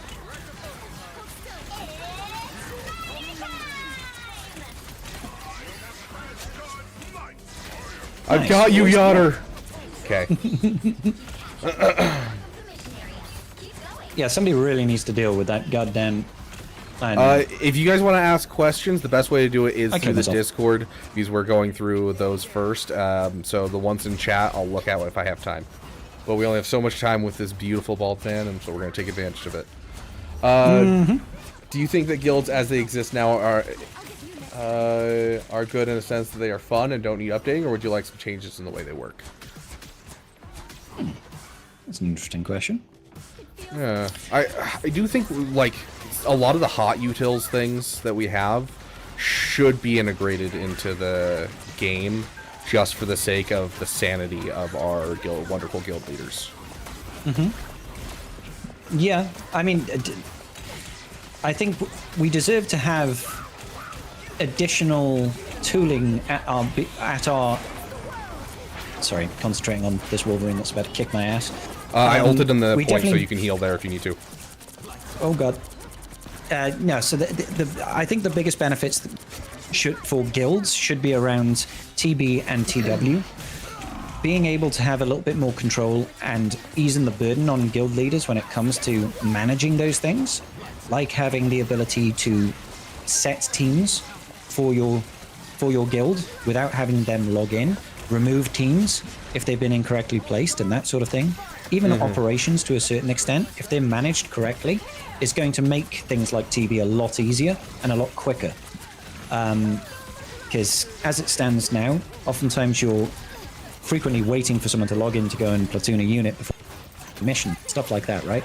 And that's just a real pain in the ass. It slows it down for everybody. And same for TW, right? I almost kind of wish that, like, or... you could just submit what you want from each person, and then it just pulls them into those platoons, and then you don't even have to worry about it. Yeah, exactly. Yeah. And, like, exactly. people don't have to sign in at all. It's just, like, literally the leaders are just like, boom, this is what we need, and it goes, poof, and it's done. Yeah, exactly. That sort of thing would be incredibly helpful for everybody, but in particular for officers and guild leaders. Yeah. But I don't think the way guilds are, I don't think is inherently wrong. Maybe some updates to the gear sharing system needs a bit of an update because it's quite dated at this point. Yeah. So particularly around the volumes of gear that you can actually get. I'd kill for the ability to share Zetas. Oh man, could you? The thing is, I think Zeta sharing would, like, I think people would set up entire guilds worth of alts just to join a guild and get given like 50 Zeta mats. You're probably not wrong. And, like, there's a lot of endgame players who they would probably, like, they'd start spreading endgame players through, like, mid-game guilds, and the endgame players who don't need Zetas are just passing them to everyone in the guild and things like that. Yeah, it'd probably end for some toxic stuff, but... Yeah, it would, I think it would have to be very carefully managed on how they go about doing it. I don't like that one. Do you think Smugglers Run 3 will give 6-dot mods directly instead of the, like, stuff to get 6-dot mods? I think it would be different, personally. I think whatever Smugglers Run 3 does is going to be incredibly beneficial, but I don't think it's going to necessarily be something that we already get plentifully elsewhere. It might be a source of Omnis, or it might be signal data, or it might be relic mats, or something like that. Yeah, I don't think it's going to be mod related to some degree. I'm kind of worried that it's just going to be an extra. It's just going to be an extra Smugglers Run 2, which a lot of people are like, oh yeah, it's going to have all this good stuff, but it's like. They said it's going to be similar to Smugglers Run 2, so it might just be you get the same rewards as Smugglers Run 3, but you get 2 versions of it because there's a regular tier and a Relic 9 tier. It's a fish out. So, I don't know. We'll see. Oh god. I'm in danger. Tamoy asking my own question. Okay, if you could take place of a Star Wars character with all the good and the bad that character receives, who would you take the place of to live through?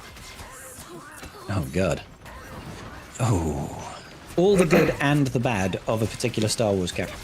Yeah. I mean, like, there's a whole lot of bad. Yeah, right? I don't know who's a safe bet here, because I like an easy life. Yeah, right? Like, I don't know. I don't need to be a Jedi to, be happy here. I'm just happy I'm in Star Wars, you know? I love Han Solo, but I don't want to be frozen in carbonite. I don't want to have my son turn to the dark side. All that sort of thing. God, who would I be? Who would I be that would make me happy? I almost want to say just to be a little roly ball. He's happy all the time. Yeah, that's actually fair. I can't think of anything bad that happened to him. Some people said R2 last time I asked this question. I was like, that's fair. You get to watch all the events, but you don't necessarily get destroyed. So maybe Chopper, so you can just be a homicidal maniac. I mean, and then nothing's really changed, right? Exactly. Perfect fit. Why change at all?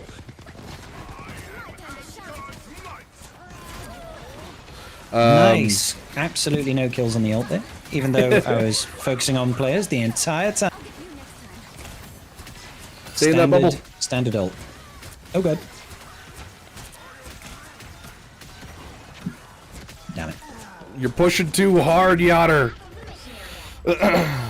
At least spit on it a little bit first, Yoda. Come on. I almost feel like I could deal with a lot of the problems that Luke goes through, and I think it would be a very interesting and gratifying life. And so, regardless of the hand and, you know, that type of stuff, I feel like I could handle being Luke. And You could handle it? yeah. Yeah, I like it. Yeah, you know, there's a lot of tragedy in his life, but hey, there's a lot of tragedy in my current life, so I don't think it's going to be that much difference. There's a whole lot of that going around, right?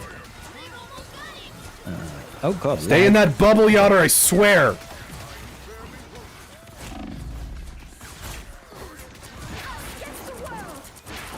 Tell you what, this Emma Frost bitch, she's chunky. Yes, I think she I'm the mod. is. There's a reason that I play her. And not that type of chunky.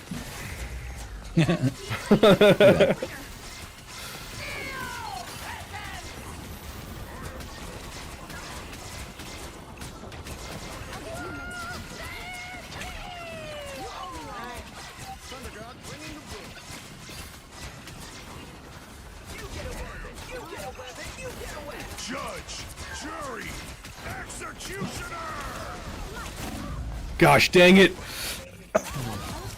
EU Luke, Disney Luke, no. Okay.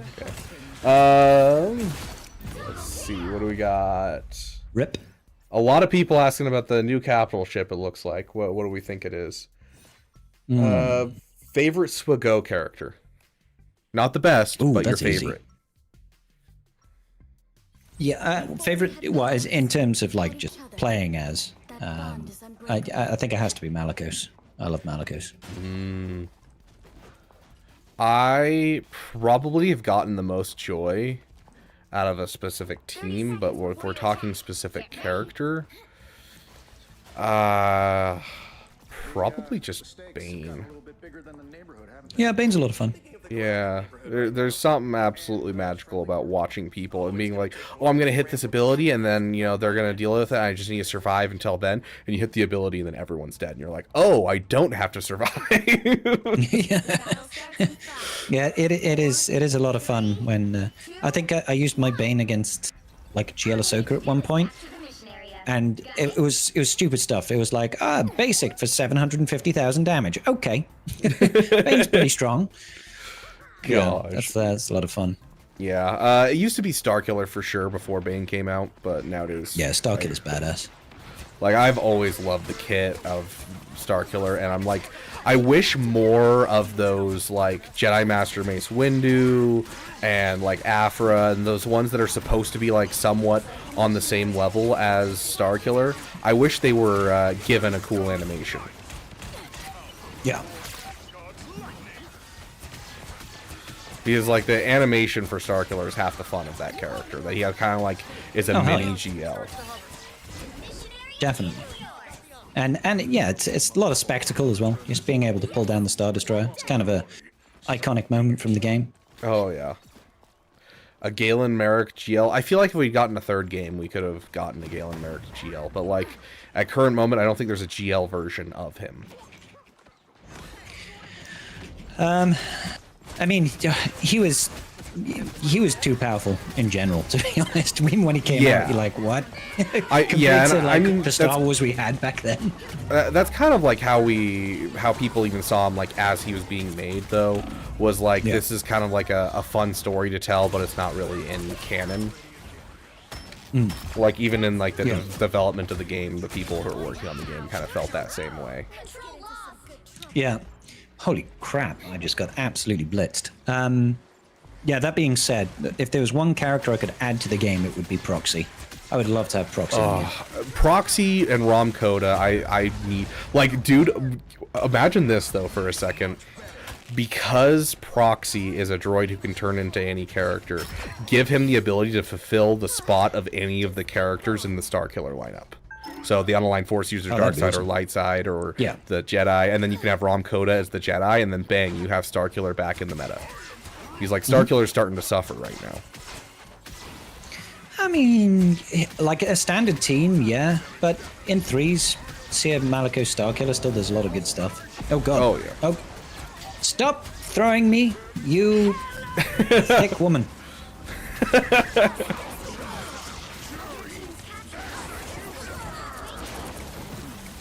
I've been swallowed by Jeff.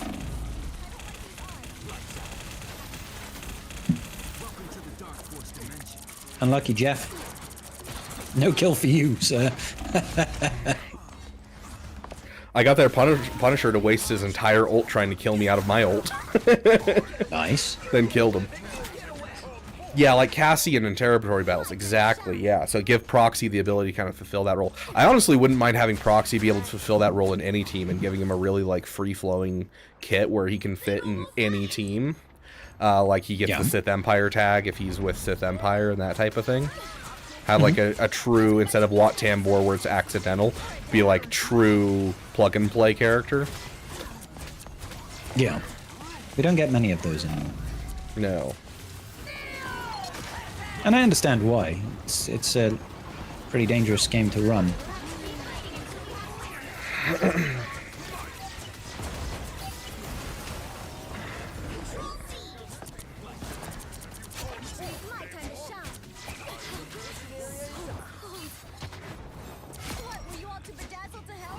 We got them all. Maris Brood, Kazdan Paratus, yeah. High Republic era, I mean, I think there's a reason we got Pirates so early, and that was because they cut all of the Acolyte content. So, will we get a High Republic era? I don't think it would be a bad thing, but I don't think there's enough hype for it, kind of like Pirates. Like, they'd have to make it like a GL ship or a GL or something where it like, or part of a raid, so that way the hype would be built into the character.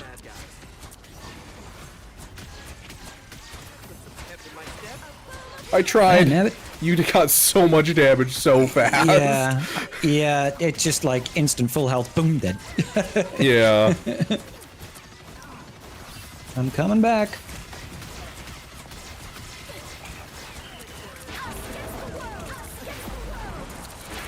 They counter-ulted me, how dare they? Other people are not allowed to ult? Yeah. That's not okay. It's not okay. Neil, nope. How about no? Okay, let's see. Brought my question Here, to Jeff. Either of you play fantasy football? How excited are you for this upcoming season? I do not play fantasy football. I haven't followed football since Brett Favre left the Packers back in 2007. I went to that game. It's the one and only NFL game I've ever been to. Unless you're talking about fantasy football. I don't know if that's a thing for you guys. Well, like fantasy soccer? Yeah, that's a thing. I don't follow football, or, European football or soccer. I don't. It doesn't interest me. I'm not a sports guy. I like rugby a little bit, and that's about it. Okay. Yeah, I'm not much a sports guy myself. I like doing things, but I don't like watching other people do things nearly as much. Yeah. I'll watch the Super Bowl every year, mostly because I've there's never food and watched an friends. American football match ever. I've heard good things. Yeah, I mean, people hit each other. That's all you got to know, you know. Yeah. Why not? Once an Avenger, always an Avenger. Okay. Next up, we got, how is your alt doing? Wait. How is your alt doing? Do you play it as often as your main, and what are your long-term ambitions for the account? I had to kind of like read it because there was no punctuation or anything. That's a sin. Was that for me or for you? Sorry. That's for you. How's your alt doing? Oh. Do you play it as it's much as doing your well. main, and what's your long-term ambitions for the account? No, definitely don't play it as much as my main. I still play it daily. But just the nature of having a 14 million GP account means that I play it more because there's more expectation in terms of territory war and territory battles. But I still play the alt daily. I'm now hitting top of Fleet Arena about 8 months in, which is great. Got into 5-star executor that's working wonders for me. Investing in Duel of the Fates characters, and long-term goal is just to see what the game is like from the perspective of if I was to ignore metas and just not necessarily chase, but invest in new characters, how does that actually feel for a free-to-play guy who's barely been playing, right? So I focused early on getting to the top of Fleet Arena to provide me with the resources that I would need to support that. Okay. So almost like the Marvel Strike Force strategy account. I have no idea. Is it? In Marvel Strike Force, every time a new character comes out, it makes another older character no longer like be good to farm, because the meta shifts every time a new character comes into the game, and so you're always just farming whatever the new thing is. Gotcha. So yeah, maybe. Yeah. So I just want to see what that looks like. I don't really intend on going heavy on that. I probably will get them, but probably not like as militant as I did on my main account. Yeah. Because my main account it's not that it's boring right now, but it's kind of set in stone, right? It's like, oh, I've got everything, so what do? Is I chase the latest thing that comes out.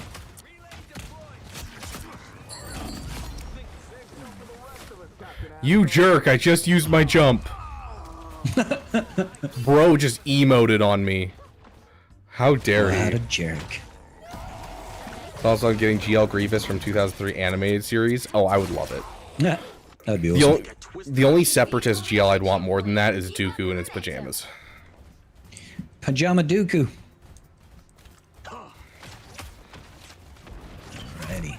Yeah, no, I'd definitely be down for animated Grievous, who is quite literally the thing of nightmare. Oh, yeah. Like, I was so excited for Grievous going into episode 3. Let's see, I was like, what, 8 years old at the time? So I was so pumped. And then he just, like, is such a wuss and dies, and I was like, wow. What happened to this guy? That was, like, my biggest complaint coming out of that movie as a kid. Yeah, they've ulted. Alright, nobody gets to die for 15 minutes.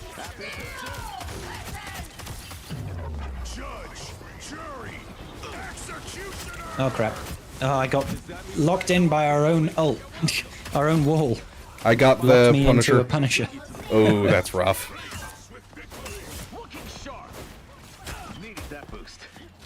Goddamn Yoda. Yoda blocking me in front of the Punisher ulti. Zoom call Sidious GL. the little thing that like walks around and shows him in episode 1, you know what I'm talking about? Yeah. Yeah. Gosh. Perfect.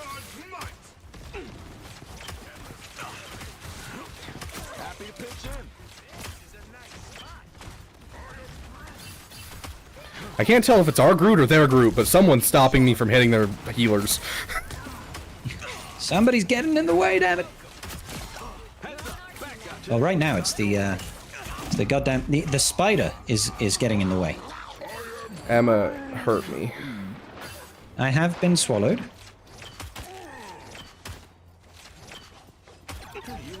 Ouch. We all got 8.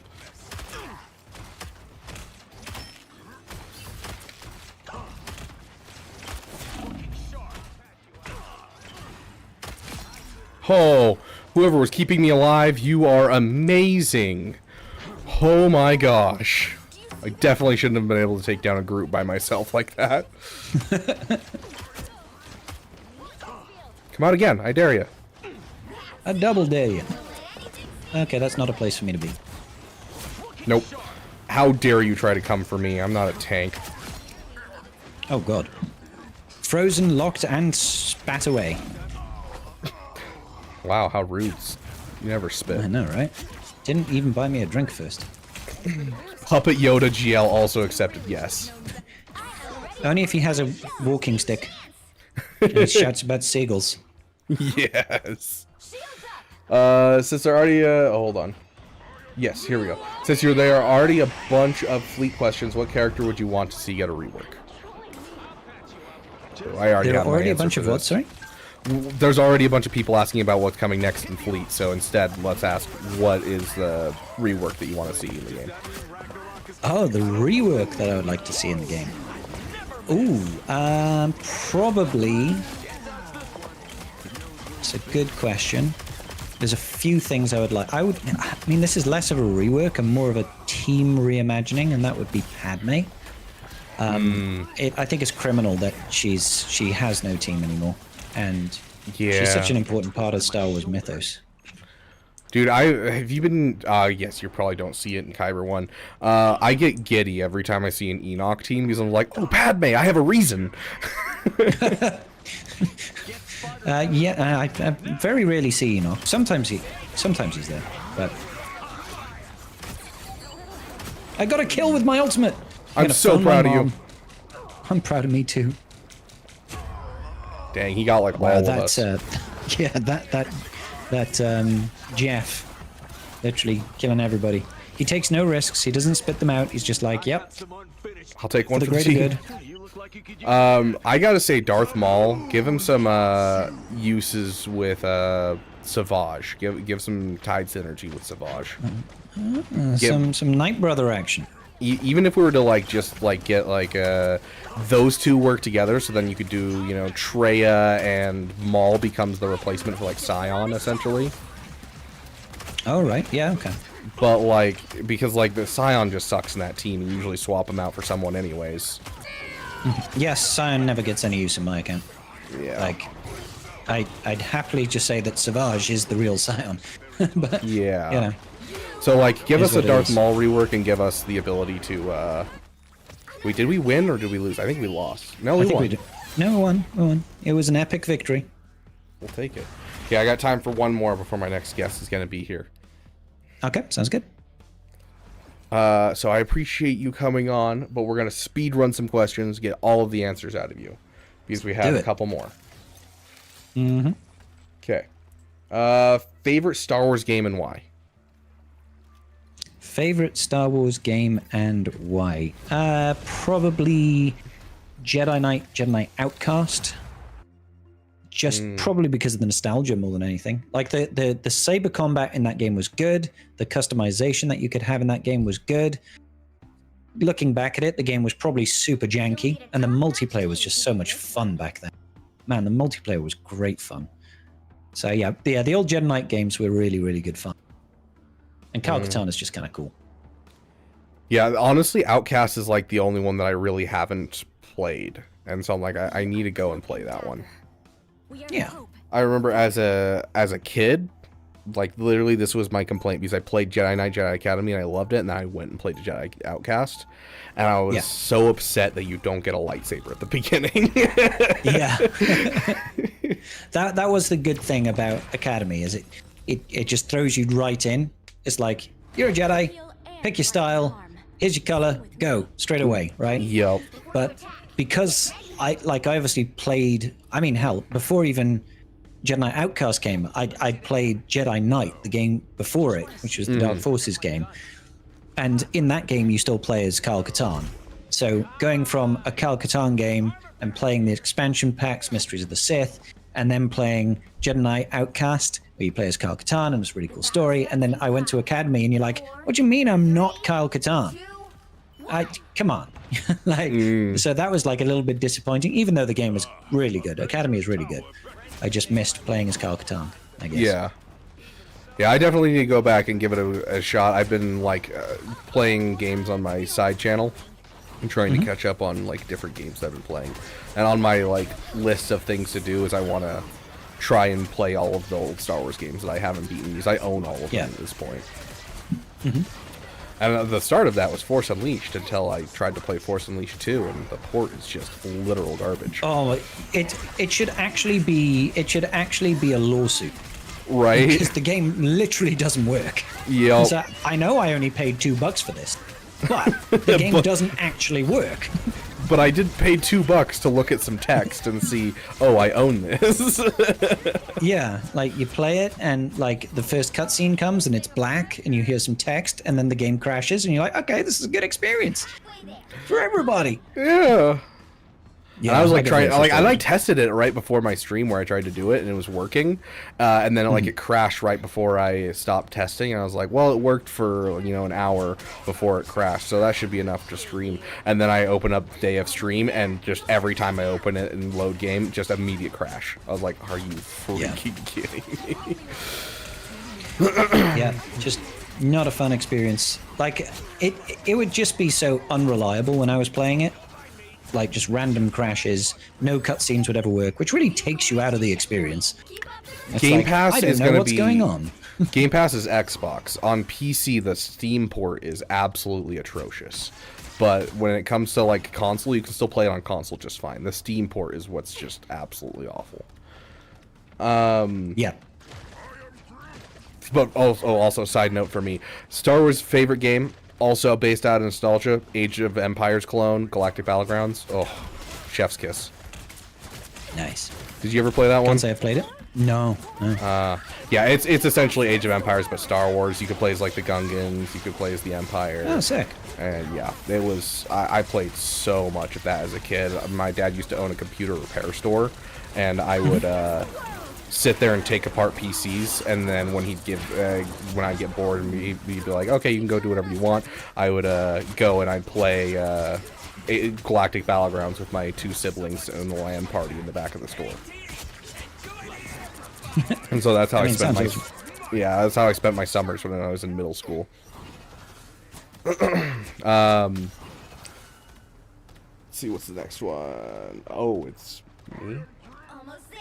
I didn't expect a question from me. If we were to get a lifter for a first order fleet like Comeuppance, what do you think we would need to do? Same question, but for Home 1 for Scribe. And you can't say Red 5. Well, you can just say the Fondle then. Those are kind of the ships, right? I mean, you can obviously wings that we're missing, A-wings and B-wings and stuff like that. But you'd rather have something iconic, you know? Oh God, I'm getting pounded by. I got you. Thank you, buddy. Yep. Appreciate you. Yeah, no, I would rather see something like the Fondle come in to lift it. But obviously, there are a lot of ships that we're missing from just rebel ships in general that can fit. But I would rather it be something cool. Like you don't want to have Hoth Rebel Soldier. You want to have Commander Luke Skywalker, right? Mm-hmm. Yeah, that's the hard thing about with the First Order. I think we to like lift it. Oh gosh, I think we just need one more good attacker. Maybe would be all we really need to make it good again. But as for like who you would add, no one really cares for the sequels, and there's not really a lot to pull from. So it makes it a little hard to like say who it would be. Yeah. TIE Silencer Episode 9 edition? I don't know. Another silencer. It's going to be a real quiet fleet. Yo. So, I don't know. Yeah. An A-wing or a B-wing? Yeah, it's kind of ridiculous that we haven't gotten any of that before.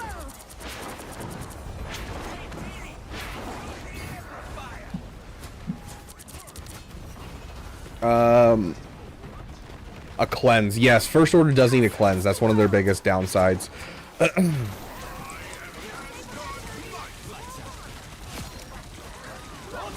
Oh my lord.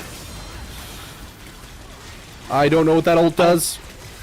I don't even know what's going on, but a lot of damage is happening and a lot of healing. I am keeping you alive. That's all that matters. I'll take it. Thank you, sir. Oh no, they cut you off. I can't see you. Well, now that's our Groot. I got you. Thank you, Yoda. to be fair, it's my fault for pushing too hard, but it's kind of my job. Everybody needs a hand sometimes. Would you leave me alone? This Venom is just molesting me.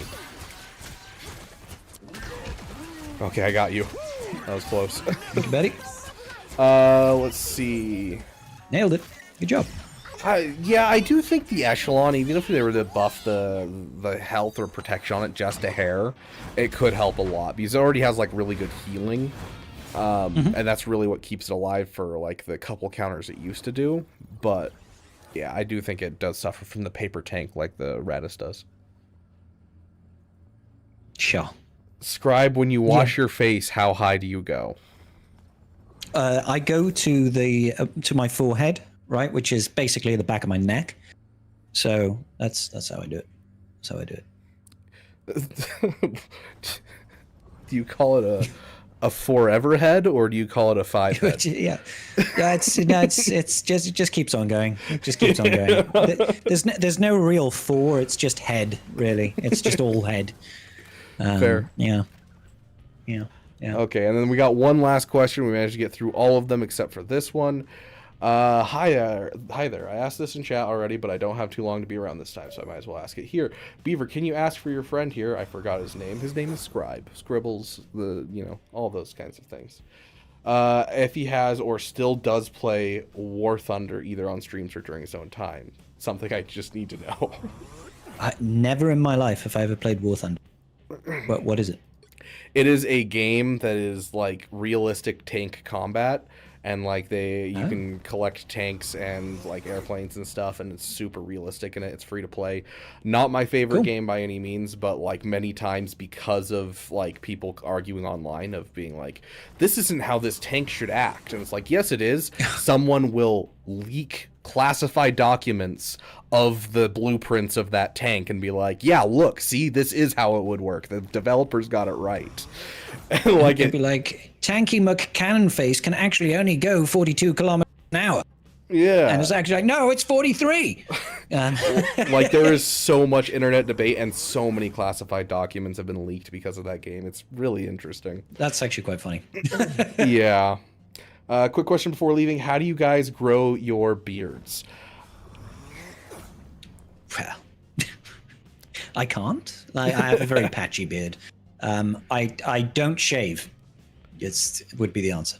Yeah. I don't know. I've heard the urban legend. I don't know if it's true of like you shave every day and it thickens the hair. I don't know if that's actually true. But like, overall, I'm going to tell you right now, find something that fits what you can grow, because it's going to look funky if you don't. Like if I grow the full beard and everything, it looks kind of weird because this never connects, but the whole goatee thing works pretty well even if this doesn't connect, and so I go with that. So find a piece of facial hair and experiment. Like I tried the full beard, I tried everything, and if you're going for the full beard, you're gonna have to go look it up, and like it'll look really gross if you don't. Like you're gonna want to clean up the nets. It takes a lot of time as well. I mean, I say that it depends on the person. Not everybody can. Like I've had a full beard, but it takes like 6 months of not shaving, and you will look like a bum. You will look like a bum until you start treating it. Yeah, and if you start treating it too early, like you can't mitigate that looking like a bum for a while, because if you start treating it too early, you're gonna like end up with breakouts, and you're gonna it's just not gonna grow right because you're basically throwing chemicals in there too early and everything. So like it's definitely something that's Tell Scribe to look up Binging with Babish. You should look like that. Binging with Babish. I've heard the name. Binging. Is that the guy who has a PC that has... No, that's Spiffing Brit. That has the T-cooled PC. Oh, okay. I see this guy. Yeah, I wish I could grow a beard like that. But like Beaver, mine doesn't connect between the mustache and like the sides of my lips. So it's like I never... The only way I could get that to connect is if I grow the hairs of my mustache long enough. And then it just looks really weird. So, like those nice. hairs are like they get really like they start to curl out and stuff when you get that length, and so trying to get them to go into the beard, it doesn't work.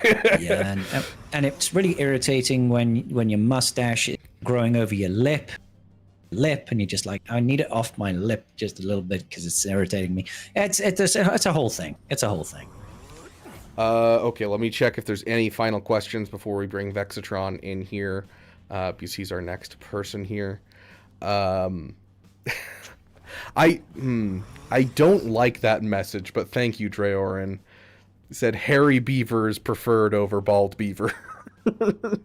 I'm not sure if that's strictly true. But we don't judge here. We don't kink shame. I appreciate it just because I have hair and I am a beaver, and I'm going to assume that's what you're talking about here. Yeah. Oh, yeah. I mean, yeah, absolutely. Yeah. No, Fader, that's Binging with Babish is not a good cooking channel. We're a good cooking channel. You know. Clearly. Tonight we cooked. We actually do we do cooking videos for our members only streams and stuff. I got a buddy who like knows how to cook a whole bunch of stuff, and he comes and teaches me stuff, and we show the chat. That's awesome. How would you fix Proving Grounds? If I could ever play an episode of Proving Grounds, I'd let you know. I've never played it, so don't know. Don't know. It's hard for me to say. Honestly, I don't know if there's much to fix, because like you have one GL and it basically beats it. The one fix I would give for Proving Grounds is, I don't know, give me access to only one each month. I can choose which one, that I can only do one of them, so I only have one token to spend, but give me 110 shards each time. And then I can at least like get the ones that I want quickly, and like then I can measure it out, because right now are it's they simmable? Yes, they are simmable. You have to 3-star them, and it's pretty hard to 3-star a lot of them. So how about they give you sim attempts instead, but it's shared sim attempts across all of the Proving Grounds. So you could say, oh, I'm going to sim this one 3 times, do this once or whatever. They give you 4 each month, so you can choose to focus on one to get more shards of that character quickly. Yeah, because like as it is, it takes 17 months without spending any crystals or money. Yeah, it takes ridiculous. 17 months to get the characters, and then you get them all in the same month. And now you have 1 million characters that all require Omicrons, and it's like, yeah, that's not fun. That's not fun. So like, allow me to push that route. And I think, yeah, give me some sim attempts that I can like choose where they go and do that. I definitely think that would work great. Yeah.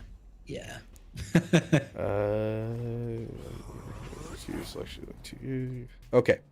It's the biggest flex that you've never had to do Proving Ground. I mean, strictly speaking, I'm actually lying, because I have played Proving Grounds once. When it very first came out, CG, of course, did a CG thing where it was bugged, and they let everybody play it.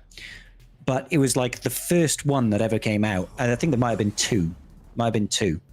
And I can't remember what it was, and yeah, that's it. So yeah, that's fair. Yeah. Okay, I think that is all of our questions, except for you could do a Fu Manchu, which I disagree. I don't think either of us could pull off a Fu Manchu. No. Culturally speaking, no, and biologically speaking, no. How do you not get bored going through Conquest? I have started buying the one thing and speedrunning it the first day, so then I don't have to deal with the rest of the week. Yeah. I mean, that's good. The thing is when you've got a really big Conquest is actually really easy, and you just speed through it in like 2 days.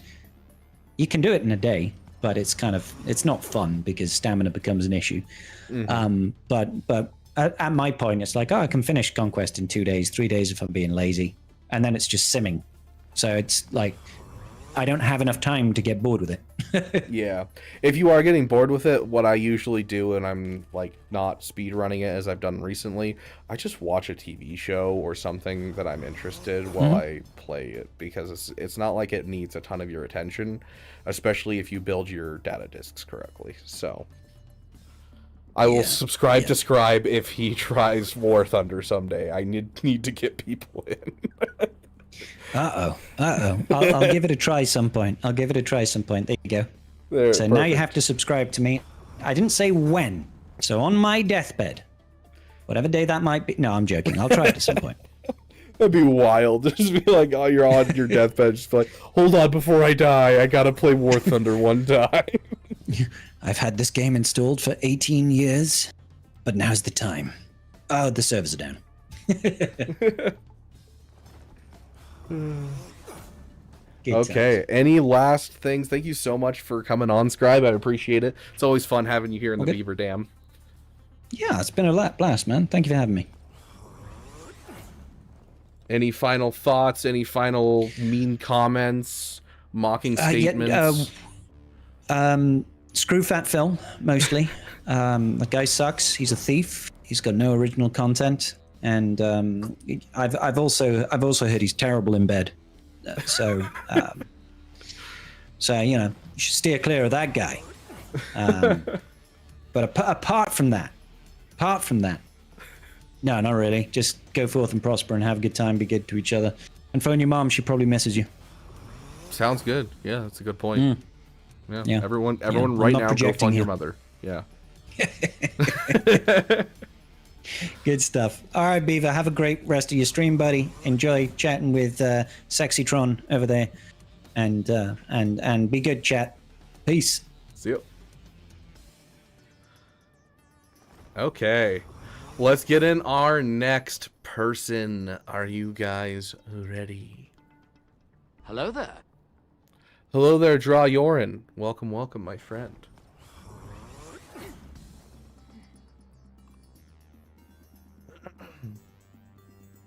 SLKR team without Dr. Dre needs buffs. It's still a great team. What are you talking about?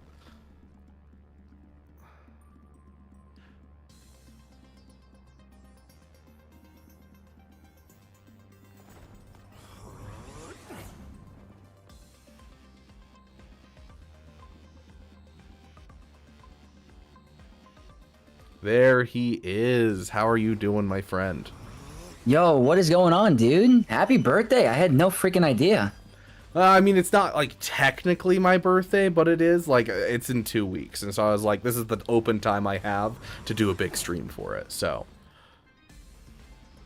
That's awesome, dude. Well, happy belated birthday. I'm not sure if you're around my age. I just turned 30 recently, so. oh, gross. You're so old. Not kidding. Dude, it's bad. It's bad. It's getting bad, but. Yeah, I'm turning 28, so. Oh, nice. You got a couple years till 30, but I feel like this has been a long time coming. I've been waiting to do something with you. Yeah, like I don't know. Like you've kind of exploded over the last while. I really haven't heard of you too much, and then all of a sudden you were everywhere. Kind of feels like when I first started doing this, and like every content creator I talked to was like, "You blew up, and now you're here. What happened?" And I'm like, I was just doing some stuff, and it ended up working. So, tell us a little bit about your channel. Why do you do what you do? What do you do? What do you focus on? How absolutely gorgeous you are. Wait, no, we already know that one. The other ones. So I've been playing this game for a while. Well, if you guys don't know me, I'm Vexatron. I've been on the YouTube scene for a little over than a year now. I've been playing this game since a month after launch. My friends introduced it to me on a wrestling trip when I was cutting weight, and we were in a hotel, and they're like, "Oh yeah, there's this new Star Wars mobile game. You're a big Star Wars guy. Why don't you download it?" I've been hooked ever since. Not a crazy spender, not a mega whale. You know, I'd say I'm a very light dolphin, but it's probably my favorite game of all time, even though I don't want to admit it. It's the longest game I've played my whole life. Like, and I'm a big Star Wars fan. I've played all the Star Wars games. My whole shtick is the Old Republic. That's my favorite faction. If you check out like my pops and I'm always talking about how much I love the KOTOR era and the KOTOR games. So I've always wanted to make videos for this game. I've been wanting to do it for a while. Used to watch Arnold back in the day. Used to watch Mobile Gamer. But I think once they released the PC client, I was like, okay, this seems like a type of way where the game won't crash and I won't have a hard time setting it up. So I was like, you know what, this is a good time to start and doing it. So I started to do some Grand Arena videos. That's my heart and soul for the game. So I love coming up with cool counters. I like doing high efficiency plays. I love, the competitive nature of being the underdog and trying to face those big accounts and just trying to outsmart your opponents. So huge emphasis on Grand Arena, but I do other stuff like Conquest, event guides, and stuff like that. Not really the big, gonna bring you the news about what's coming out, but I'll share my thoughts on like events. But I'd say the big emphasis of my channel is Grand Arena focus, and then, some other stuff on the side. I do think when it comes to news side, I don't think that's really something that's viable for any of us.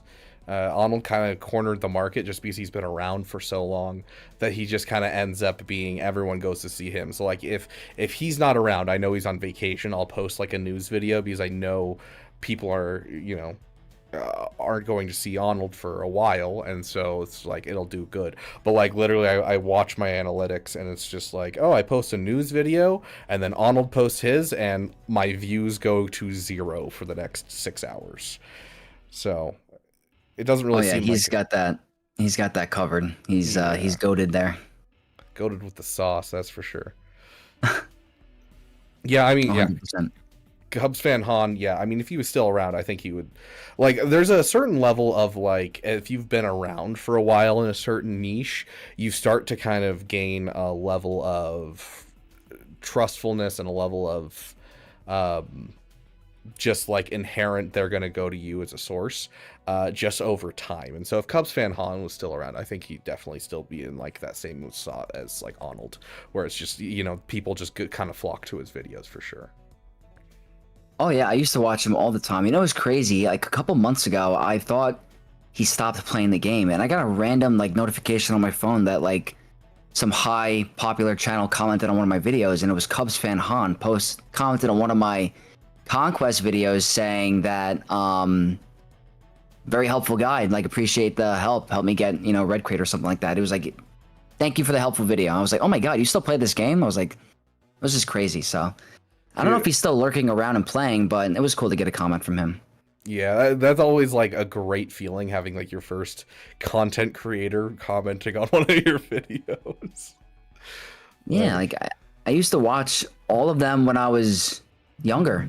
And I was in my early years of college. I used to be in my dorm room and I'm watching Mobile Gamer, Arnold, Cubs fan Han, like Warrior, like all these guys, and now I'm doing content for this game. It's just kind of crazy, and to have them even like be on a video with like Nooch or like Bit Dynasty like mentioning me or something like that was just crazy to me. It's like never thought that would happen one day.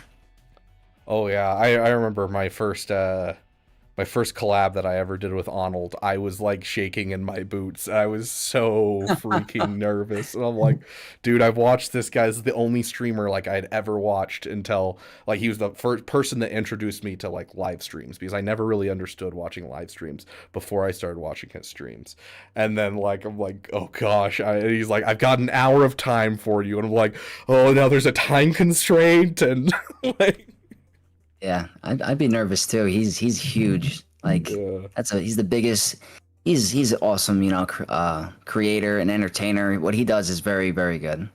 Oh yeah, and he's just the nicest guy. Like he was like, yeah, I've got an hour. I was like, okay, sounds good. I'll try to keep it within an hour. We ended up talking for like half an hour. I'm like, okay, let's record. We recorded for like 30 minutes. It's like it's already an hour. I'm like, okay, sounds good. We got you in the time there period. We can get you out of here. And then we just ended up sitting there talking for 2 hours more about like content creation and advice and stuff like that. And I'm like, dude, you're such a chill, awesome dude. But also, you really got to get going. Like, go. Yeah. That was really cool of him, and awesome that you got to connect with him like on that type of level. So, like not many creators really do anything with Arnold. He's kind of does his own thing, and that's obviously I understand like he doesn't really need to do anything like that with anyone, but that was nice of him to do that collab with you. Absolutely, and I love doing collabs like this with other creators. It's one of my favorite parts of doing content is hanging out with the other guys that do content right alongside me. So it's good to finally have you on here. Like I feel like we've been talking about this for like 6 months of just like, oh, we need to do something. So oh yeah, I mean, I think the first time we talked was because we both potentially were getting scammed, and I had no idea what was going on with like those crazy donations, and I was like, I don't want to introduce like each other this way, but like, did you get a massive donation recently? Like, because someone was guiding me that like we were potentially getting that gifted sub scam. So yeah, but hey, it brought us together, right? And now we're together forever. We're best friends and always will be. Oh yeah, definitely. I gotta bring you on the channel now. Yeah. So first question I always ask when it comes to a content creator I've never been around, which we do have a whole bunch of user questions, a lot of viewer questions for you, and we will be doing some some trivia, for some Star Wars trivia with Vexatron here, so stay tuned for that. But I do have a question for you. Star Wars. What got you into Star Wars? Was there a moment where you were like, this is for me? Were you indoctrinated into it like I was? Like, what was Star Wars for you? So, when I was a kid, my parents got me a Nintendo 64, and I just remember playing one of the like original Star Wars games on Nintendo. I don't know if it was like Shadow of the Empire or Rogue Squadron or something Pod Racer. And I was introduced to Star Wars games at a very early age, and the whole thing fascinated me with lightsabers and stuff. Like I knew that the gaming side of Star Wars got me into it, but I think when I really like I was always into it, but what made me fall in love with it forever was Revenge of the Sith for some reason. Like when I saw that movie as a kid, it was such an impact because it was like just seeing like your heroes like turn. Like I didn't know Anakin was Darth Vader when I was younger. Like I had no idea what was going on, that the Chancellor was freaking Palpatine. So like I used to play all the games. I played Battlefront 2 on the PSP. I played KOTOR as a kid. I think honestly, KOTOR when I was younger was a huge impact as like a Star Wars game, because I remember I got braces and I was like so like upset that I got braces, and my parents got me a new Star Wars game. It was KOTOR 1, and I instantly fell in love with the story, the characters and all that. So I'd say it's a combination of like the Star Wars gaming, KOTOR, and Revenge of the Sith that like made me a lifelong Star Wars fan. But curious about you, if you're not, if you're comfortable with telling me yours. Oh, absolutely. I mean, I mention it every once in a while on channel. So my dad was a closet nerd. He always liked the manly stuff like dirt biking and stuff, but at heart he was a major nerd. And so like I was humming Darth Vader's theme before I could talk. I was indoctrinated before I could actually know what Star Wars was. My earliest memory is walking into my dad's house, and on the TV is the Duel of the Fates, and it's the wide shot from up above with them fighting down below on the bridge really far away. That is my first memory, is walking in and seeing that right after he got it on VHS. And so like, Star Wars has always been a major thing in my life. And so like I'm actually really jealous of you, because like hearing the watching Revenge of the Sith and not knowing Anakin is Darth Vader and not knowing Palpatine is evil, like these are inherent truths that like I just knew, like right from wrong because you grew up with your parents. I knew that Vader and Palpatine were who they were. So I feel like that's such a cool experience for you to have. But yeah, I've loved Star Wars for as long as I've been alive. And so, any game, any movie, and I think KOTOR, 100%, it was interesting because like turn-based games are not like people's favorites just offhand in most cases. But KOTOR gave me a love of story games that has continued to now. Like, their next game series, Mass Effect, was one of my favorite series growing up.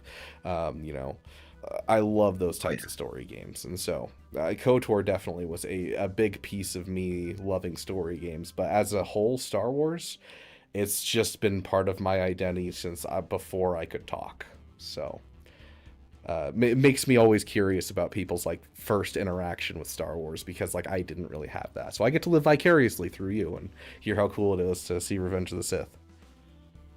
Oh yeah. And then like my parents used to get me like the toys. I had like this book where you used to get like these books where you press the button and it would say like a Star Wars line, and it would be like Obi-Wan saying like, we got a bad feeling about this, or like something like that. It was just like those memories that really made an impact. And honestly, I feel like, I mean, I don't know if you played KOTOR when you were older, when you were younger, but when, I don't want to do spoilers, but this is a very old game. When Darth Revan is revealed, were you blown away, or were you like, oh yeah, what?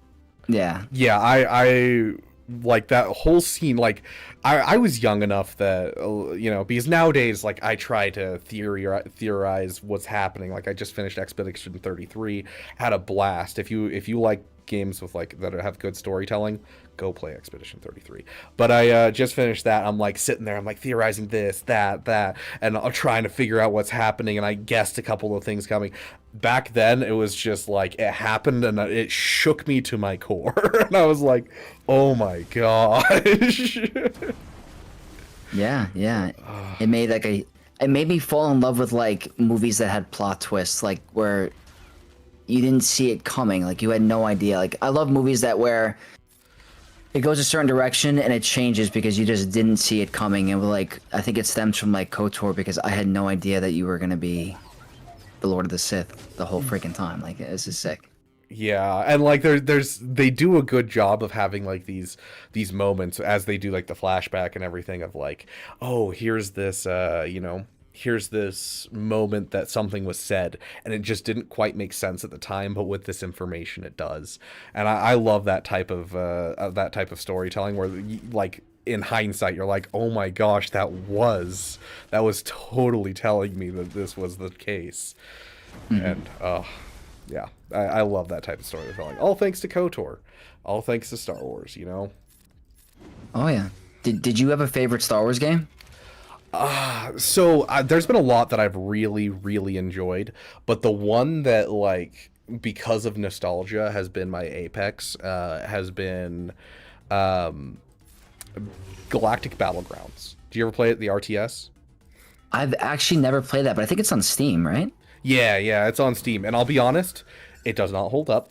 The AI is terrible. Like they are so overpowered and do things that you're just like, you shouldn't be able to do this. Why are you able to play this well? So like even playing on easy mode, you get absolutely crushed. But as a kid, I played so much of that. I'd play with the cheats because I wasn't good enough to play without cheats, and I still have like most of the cheats memorized. And so my dad had a computer repair store. I was mentioning this with Scribe. My dad had a computer repair store, and when we'd go and we'd help him take apart PCs and get parts and stuff, and then when we'd have free time, we'd go into the back, me and my two brothers, and we'd do a LAN party playing Galactic Battlegrounds together. And it was awesome, so much fun. And so, like, from a nostalgia standpoint, that one for me, absolutely. For you, is it KOTOR, or is there another one that holds your heart? Well, first, you're gonna make me want to try that game now, because I think I got it through like a Steam bundle, so you've just inspired me to try it out. So whenever I have some downtime, I'm gonna give it a shot. Heck yeah. But in terms of like other games besides KOTOR, I'm gonna rank KOTOR 1 and KOTOR 2 above, because the story is just untouched in my opinion in terms of any other game. But like, if we're talking about like non-story, Battlefront 2, the original. I'm a big Fallen Order guy. I liked Jedi Survivor. I think it's pretty fun, like the Souls type of combat. It's very difficult, but I did enjoy that. I like the old Jedi Outcast, Republic Commando. I don't know if you ever played Republic Commando. Yeah, I loved Republic Commando. I read the books too. I'm a huge Star Wars nerd, so I even like go and read the books and everything. And the books for those were great. Oh yeah, I'm sure I'm missing some Star Wars games that are just not crossing my mind, but like, there's obviously like the Nintendo Empire at War. I think you play as Dash Rendar. Like that was. Oh yeah, Shadows of the Empire, right? That's the one. Yeah, I was really young. That was so hard when I was a kid. There's got to be some others, but those are definitely the top ones. I've listed like all of them, but they're all really good. Yeah, I miss the days when Star Wars used to be, it was the pinnacle of like gaming. Like, someone would be like, oh, I'm making this type of game, and LucasArts would be like, oh yeah, we could make a Star Wars version of that. Let's do it. And like that was just kind of the thing, was like every time they made like any type of game, like an RTS, they were like, oh yeah, let's just make a Star Wars version of it. Galactic Battlegrounds, let's make a Star Wars version of it. So like I loved that back then, and nowadays it's just like it's so hard to get anything, and I get why, because they want everything to be a big massive project.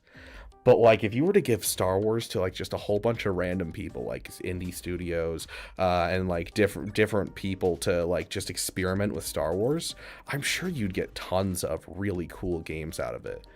And so I don't know, I miss those times of just getting kind of the good and the bad of Star Wars, and getting amazing games and crap games, and super bomb bad racing for the PS2 where it's like Mario Kart but it's Star Wars. So like I also forgot, like, I don't know if they're afraid of like breaking canon or releasing non-canon things, but like I remember when The Force Unleashed came out, I just wanted to like throw the Star Destroyers out of the sky when I was a kid. Like that was another sick one too. Forgot to mention The Force Unleashed because that's Starkiller. I mean, he's the most broken character in all of Star Wars, I think. Yeah, like, and I mean, even we talked about this earlier. Even the developers were kind of like, yeah, we know this is not really viable in the world, but like we really want to make this. And it's like, yeah, fair enough. Like, this is freaking cool. Oh yeah. So like, I would love some more of that type of stuff. Which, I mean, they did Star Wars Visions. I don't know if you watched that. The first season I did. Yeah, it was pretty cool. Yeah, and I don't know. I watched part of the second season, I think, and never finished it because I didn't really find a ton of good stuff. But like, hey, at least they were giving us some like interesting stuff, right? And that's what I want, is like, I want them to experiment. I want to end up with something like Skeleton Crew where it's really not my thing, but it's still fun and in Star Wars, and then we get things like Andor and we can be content with life. Are you an Acolyte person? Do I think that it got undue hate? Yes. Do I like it? No. So, like, I don't know. I think it had good and bad parts. Yeah. It almost felt disjointed, like there was two sets of writers for, like, the different episodes. And I thought that there was, like, some really good episodes that were really well written. And I thought there was some poor choices made in the storytelling. I think that the full episodes of flashbacks kind of stunted the overall story and could have just been flashbacks instead of a whole episode, and it would have worked a little bit better. I don't know. I got a little tickle from seeing Cortosis on screen for the first time. You could definitely tell they were Star Wars nerds working on it.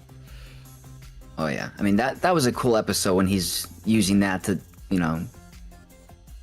just deflect the lightsaber. I thought Chimera was interesting. I thought he was pretty cool. Like he was badass. Plagueis getting the idea for cheating life from witches. I don't know. I don't know if that's in the comics or in the book. But I thought it was the other way around, because they don't really expound, and it's left up to us, and then we're not getting a season 2, or maybe we are. I don't know. There's been some stirring lately that there might be something coming back, but regardless, what I interpreted it as was that Plagueis was the reason that happened with the sisters, and that's like his first experimenting with like life and that kind of thing, and put him on that path. It's like he gave them the idea of it, or he did it? Yeah, like he was experimenting and basically caused them to have that opportunity to do that. Either way, I think a lot of people complain that it nullifies Anakin as something, but Anakin's literally the Force itself taking action and making something to balance the Force, which is unheard of and continues to be unheard of, because the Force, it usually just lets things happen. It doesn't take direct action. It works through things. And so the fact that it took direct action is, I think, what makes Anakin special. That makes sense, yeah. That's a great point. I didn't even look at it like that point of view with Plagueis doing it to them kind of thing. I always thought that he was like in the shadows behind, like observing kind of thing. But I think you have a good point. Yeah. Is the Discord channel still in use? Are you talking about for questions, Talion? The answer is yes. We'll be going back through them because we have questions for Vexatron here. Do you prefer Vexatron, Sexy Vexy, Vex? What would you like to call you?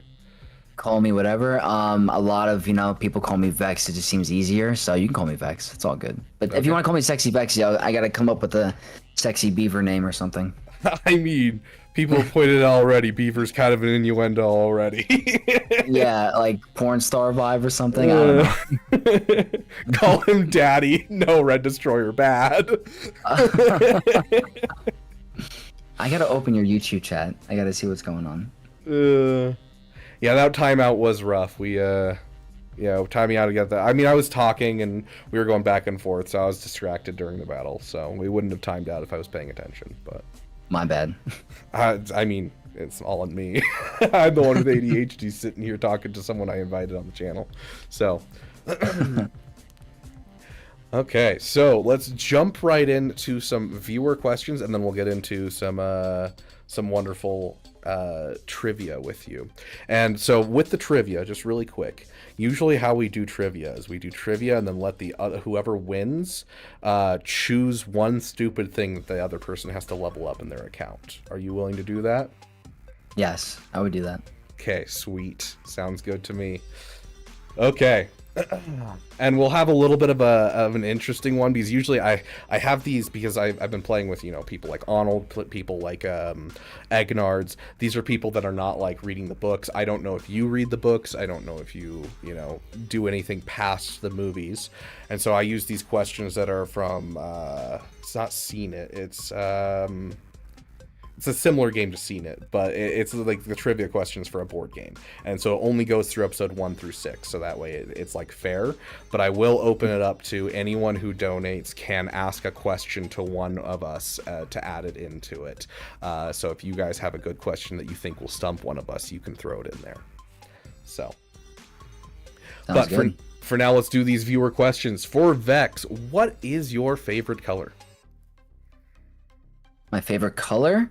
Yep. Well, I don't think black's a color, but I like black and gold combo kind of thing. But as a base color, I'd say blue. Base color. But my favorite combination of colors is black and gold. Black and gold. Okay. I'm gonna use these questions to be able to guess all your passwords. Just letting you know now. Oh man. What was your mother's maiden name? No. Oh man, you're gonna get right in. Okay. What brought you to SWGOH and what made you stay? You kind of talked a little bit about this. Why have you stayed this long, though? I think what made me stay is it was a game that I could play from anywhere, and it was Star Wars, and it's like the constant updates with the new characters. I get to use characters I never thought I'd be able to actually use ever. Like, I get to play with Darth Nihilus. I get to play with Taron Malicos. I get to use Darth Bane in a video game format. It's like, you're never going to get a Star Wars game where you get to utilize these characters in a way where it's like, it's got really good competitive play style with, PvP, Grand Arena.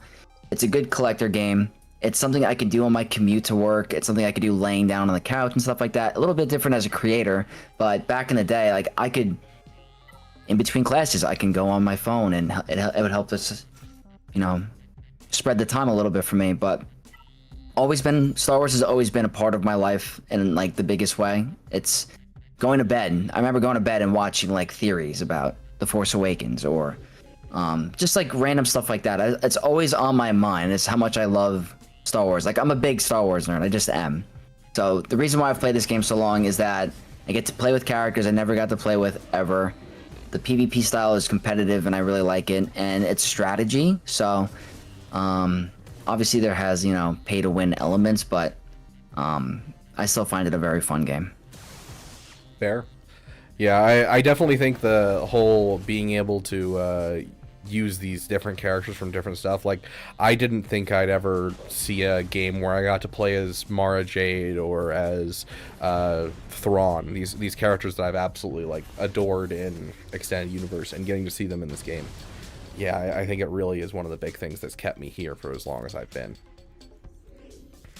Yeah, pretty similar. So what unit or ship has the best ability sound? Slave 1, Seismic Charge. Solid choice. Absolutely solid choice. What would you pick? For me, this one I said the snap from Darkseid Ray. The echoing snap is just so sexy to me. Are we talking just ships or characters too? Ships or characters. Oh, ships or characters. Oh, okay. I'd have to. Well, ship is definitely that one. My favorite in the game. Let me think.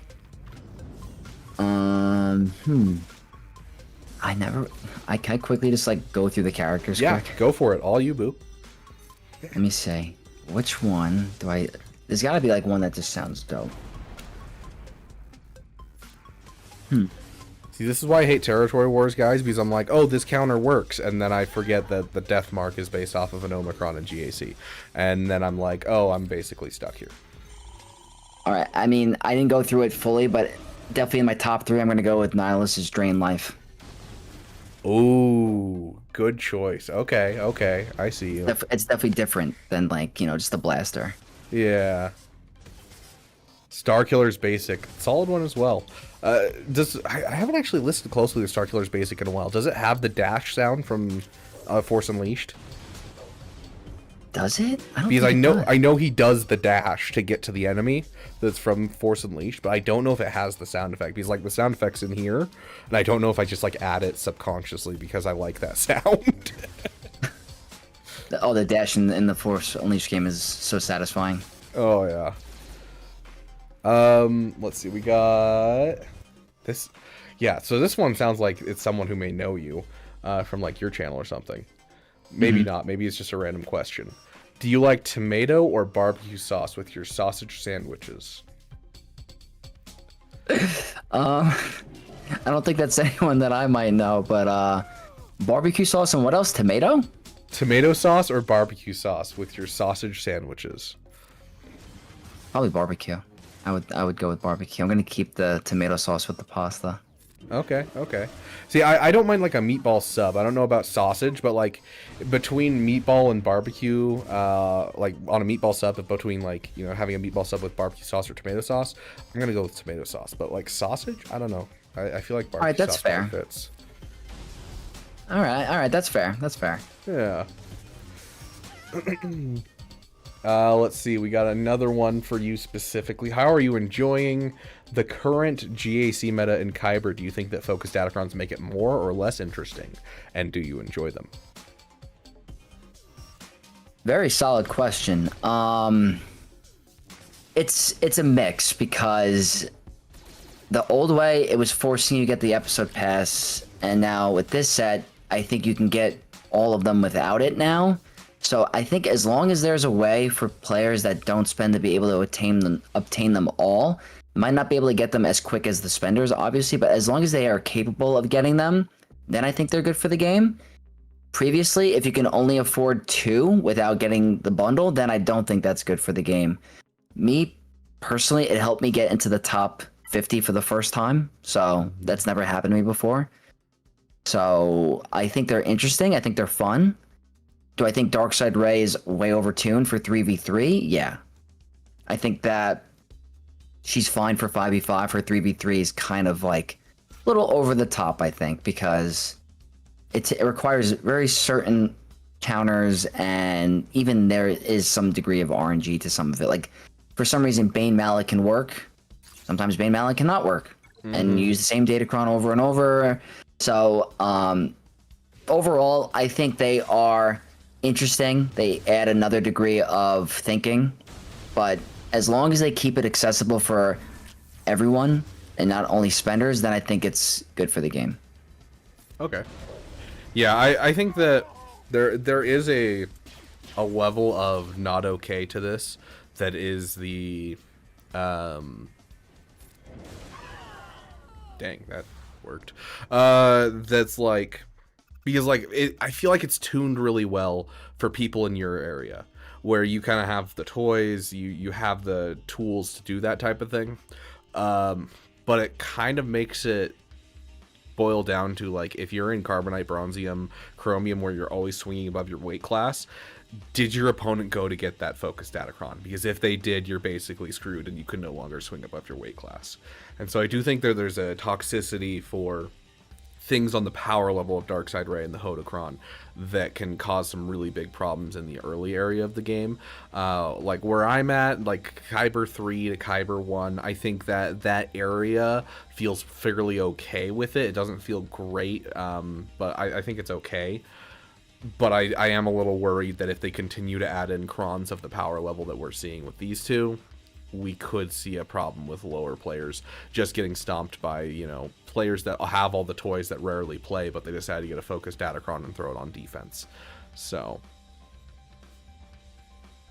That's fair. That's fair. Like I've seen two ends of the spectrum. I've had it where I've had players in my Discord let me know that they've went all the way from a Rhodium 4 to Kyber 2 because of the Dark Side Raycron. So, I don't know if that's considered good or bad. Like they're gonna get hit really bad once the Cron goes away. But I don't think that they should be that overtuned. I think they should add a degree of interest. I know a lot of players are getting them just for the stat purposes. They're not even going for the intended teams that they were meant for. Like we're using them just for stats. Like when the preseason came out, I thought the Darth Vader Cron sounded bananas. I thought he was going to be unkillable. Yeah. And it ended up being, at the moment, it's very poor. So I regret ranking him at rank 1. I guess I was just a little excited for Darth Vader to be back in the meta.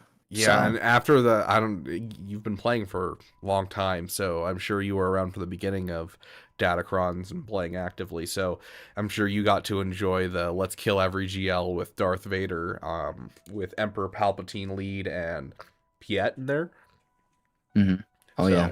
Like, it looked like that Cron, you just read it and you're like, oh, this is a return to that, where everyone with a Darth Vader can be able to pull this off, and, so people are going to be able to whip up their weight class and get into, like, a, bronzium or chromium or rhodium, something like that. So, it definitely feels bad. Yeah, I agree. Okay, give me just 1 second. Yeah, I'm gonna have you interact with Mara here. Hey, Mara, come on. I could read your chat. Yeah, go ahead. There's a couple questions in chat for you. So go ahead and answer those if you want to. I'll be right back. Yep, I got you. All right. Well, just going back up, I see Red Destroyer, Vexatron. Stop being greedy. You can't be good at GAC and be handsome. It's unfair. Pick one.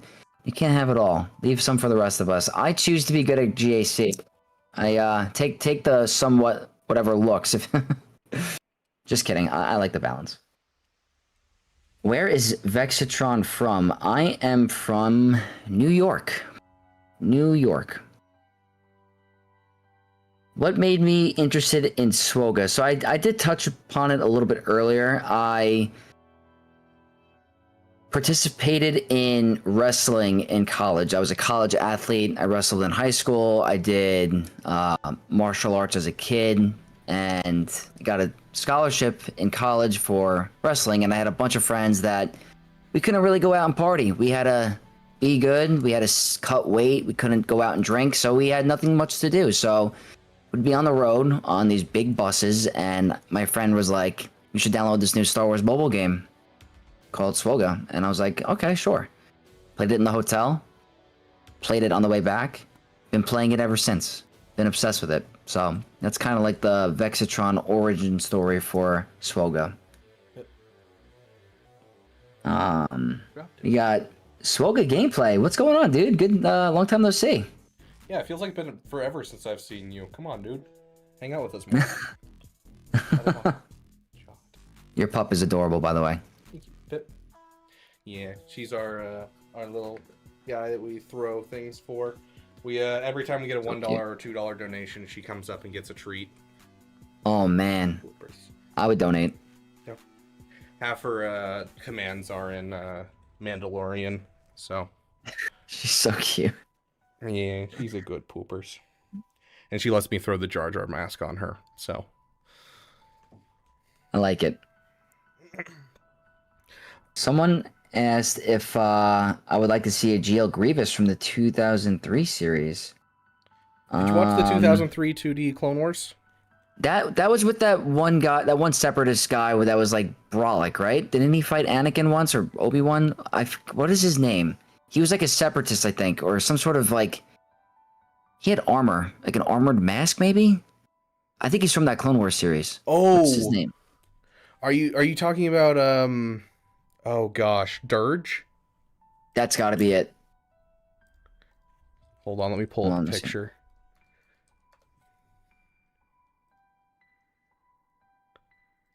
Yeah, that guy. Do you have him on your screen? Hold on. Yeah.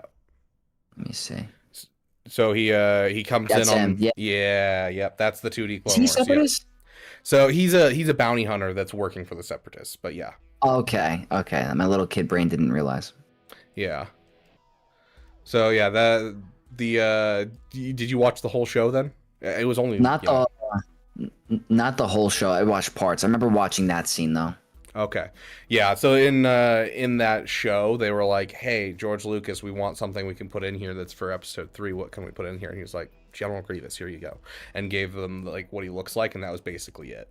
And so they ran with it and made him like the most terrifying thing ever. And so like there's a scene where it's literally just 5 Jedi who are like classic horror scene of like they're scared, they're hearing noises, they don't know where he is, and he just picks off one by one and starts just beating the crap out of 5 Jedi at once. Like, it's terrifying.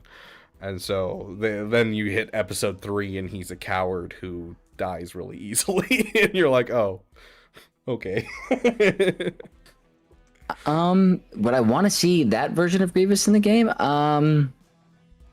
I always thought it'd be cool to get like a GL Count Dooku. I think he doesn't get enough credit. He was pretty, like Darth Tyrannus or something would be kind of cool, but Yeah, I think a lot of us were assuming we'd get a Separatist GL in the last like year and a half, and really nothing.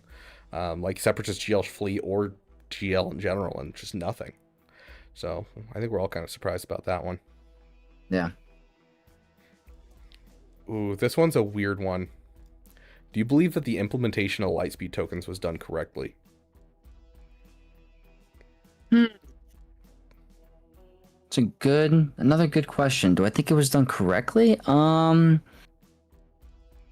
think putting it on number 50 is a little too high, because it's like, on my free-to-play account, like as someone that knows what they're doing, it's still challenging for me to get to rank 50 or get 50 on the episode pass, and I'm at 2 million galactic power. I can't imagine for a brand new player that doesn't know what they're doing or isn't as informed to get to level 50 as much. So it's like, who is that really helping if it's supposed to help out the very early game? Like, I think it should not be. I get it wants to give the incentive to get to 50, but it's still like, it's very hard. I don't know. When it was first announced, I definitely thought it was going to be like that you get a because they said it was just like the episode pass. They really didn't say anything else besides stores and episode pass. And so I thought we were going to get like the Kyber at level 50, and then you'd get like lower tiers as you go down.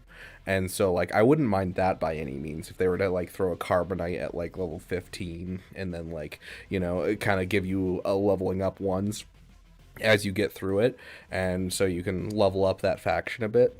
But it looks like it's just at the level 50, which I definitely think is rough. And especially with the last one where they didn't even, for like the paid tier, they didn't give a Kyber one. I thought that was really dumb, and like this paid one should be Kyber. I definitely think that should be the case. I agree. When I looked at it the other day, I was like, does that say 5-star only? Relic 1? Yeah. And like the not the leak, the data mine was like, oh, it's a full Kyber token. And I was like, really? And then it showed up in game and it wasn't, and I was like, oh, that's so sad. Yeah, it's I don't know. I think it could have done a little bit better. I think the only Kyber ones is the one you could pay for, right? It's only in packs. Yeah. So it feels like it felt like a really good boost to free to play, and especially like that area between like level 85 and where you're confident in GAC, where you're like probably like Chromium area where you feel like you have some teams. That area is just so painful in the game thanks to Lightspeed bundles and everything else that has happened, and like no GP limits on like Carbonite and that type of stuff, that you just kind of get stomped so often that like I feel like players are just dropping like flies in those areas. So I don't know. I thought it was going to be a help of a solvent for that, and it doesn't feel that way. So I agree. On my free-to-play account, I barely squeaked level 50, and the first one I picked was Hondo because of the Order 66 raid to see if I can get a couple more currency, because I don't know if I've never really talked about my free-to-play account. I should probably do more videos on it, but I'm going for a Lord Vader rush. So it's very hard because he requires so many high relic 7s and 8s, and like getting that as a free-to-play player is very difficult. So I kind of want to do a little bit better at the Order 66 raid, but like more. And what I'm trying to get at is that like it's just not easy to get to that token for a free-to-play new player. So I don't know who it's really. If it's benefiting mid-game, maybe. Like I don't know. Yeah, it's. Yeah, I don't know. Like, for me, it doesn't do anything. Like, I go into my episode track and I look at these ones and I'm like, oh, it'll tell me who I can level up. And there's nothing here. And it's like, oh, yay. And so, I don't know. I feel like it's kind of missing the target audience of the early to mid-game players and just putting it firmly in the mid-game players area. And I don't know. Yeah. So I do think they a little bit missed the mark, for sure. Yeah, I agree. Ooh, are you willing to admit what amount of time do you actively play the game per day? Yeah. How long's a work day? 8 hours? I'd So say like 16 hours that I'm off, I play the entire time. yeah. I'd say I'm gonna say 3 to 4 hours a day. I don't know if that's considered high. With content, it's probably higher. I'm not gonna lie. I have 3 accounts. You have no idea what it's like managing 3 accounts during a Conquest TB week. I'm like, I have to do my phone, a computer, and then my remote computer, and simultaneously auto. It is brutal, but I am crazy. I'm a psycho, and I do it.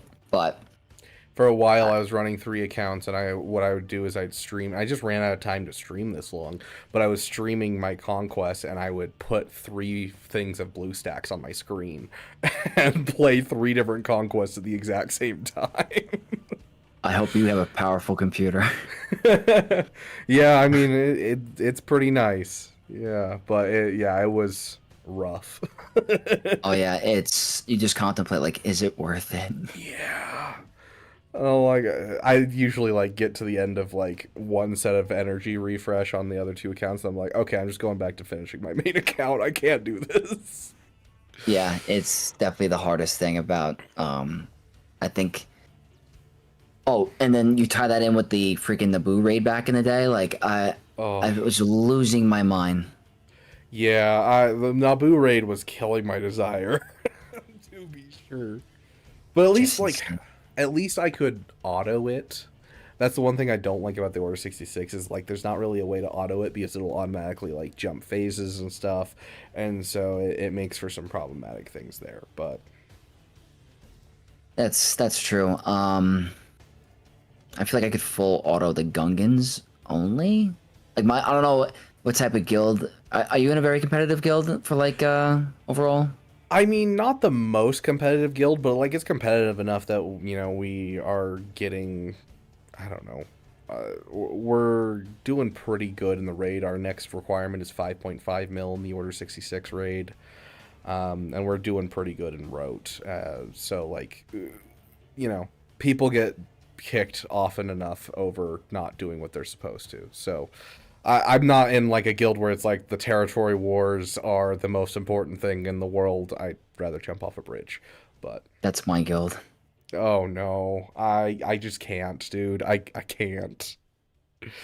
I love my guild because I've been with them for a while, and there's a lot of very smart players, but I don't take TW as serious as they do. I participate. I try to do as best as I can with like the remods and stuff like that, but I wish the rewards were better. I think if they made more of an incentive for TW for the rewards, I think it'd be a lot better. Obviously, the droid brains are nice and the reroll mats are good, but like you're not getting crystals. You get more crystals in TB. It just seems like a lot of effort. Yeah, yeah. The new update, that's what I'm hoping for. That's like, I think all of us are hoping for out of this new update that they teased, and they're like, oh, it's the foundation update for another big one happening at the end of the year. I'm like, are you updating Territory Wars? Are you removing it and replacing it with another game mode? Because I would rejoice either way. I don't know. They're still coming out with TW Omicrons. I have no idea. Which could be a sign that they're like, hey, we're revamping Territory Wars, which I hope so. It's like they're like, oh yeah, we're doing a lot of this in preparation to up the stuff that you can get from this. So I don't know. I'm hopeful. Yeah. What is your opinion on mods for ships? Gosh, no, please. What's your opinion on mods for ships or something else to make battles more individual? So specifically ship modifications is what they're referring to. Oh man, ships are already like brutal to begin with because they could like you can have a perfect character battle in Grand Arena and then all is lost with ships. So what would I do to make ships interesting? I wouldn't do mods. I wouldn't do datacrons. I wouldn't do anything. I mean, I don't know. It's interesting. I don't know. What's your opinion? I would get rid of the dodge chance of ships outside of foresight. I don't know what it is with my accounts, but I played the other day against, I say the other day, this was like 3 months ago, but I went against a Radis fleet and I was dodged 9 times in a row. I was literally tearing my hair out. I was like, I am losing my mind. They don't have foresight. Let me hit these characters because I'm about to lose just because I can't hit anything. The executor evasion up can't stand it. It can make or break a counter. I don't know how I would modify ships to make them more fun. I just want my counters to be consistent. It's not about fun in the sense of I want it to be fun. I just need consistency. Sorry, I missed your name. I apologize. Welcome to the Beaver Dam. Thank you for following. Let me find your name so I can shout you out specifically. Because we just had follower goal too. I don't know Luna what they V, could do with welcome, ships. welcome. I don't know. Yeah, so I don't know, because like I was actually happy with the fleet meta until they dropped the Tidorito changes. That was the moment that it broke me, because like punishing one, I was like, sure, okay, Executor's getting beaten by a few too many fleets, but then they were like, you know, oh, it's time to nerf the Chimera for some reason. And I was like, this is the moment where like everything kind of fell apart for me, because I no longer have consistent counters for things. I think that was the biggest like FU CG has done in a while, because it's like that counter was existing for so long.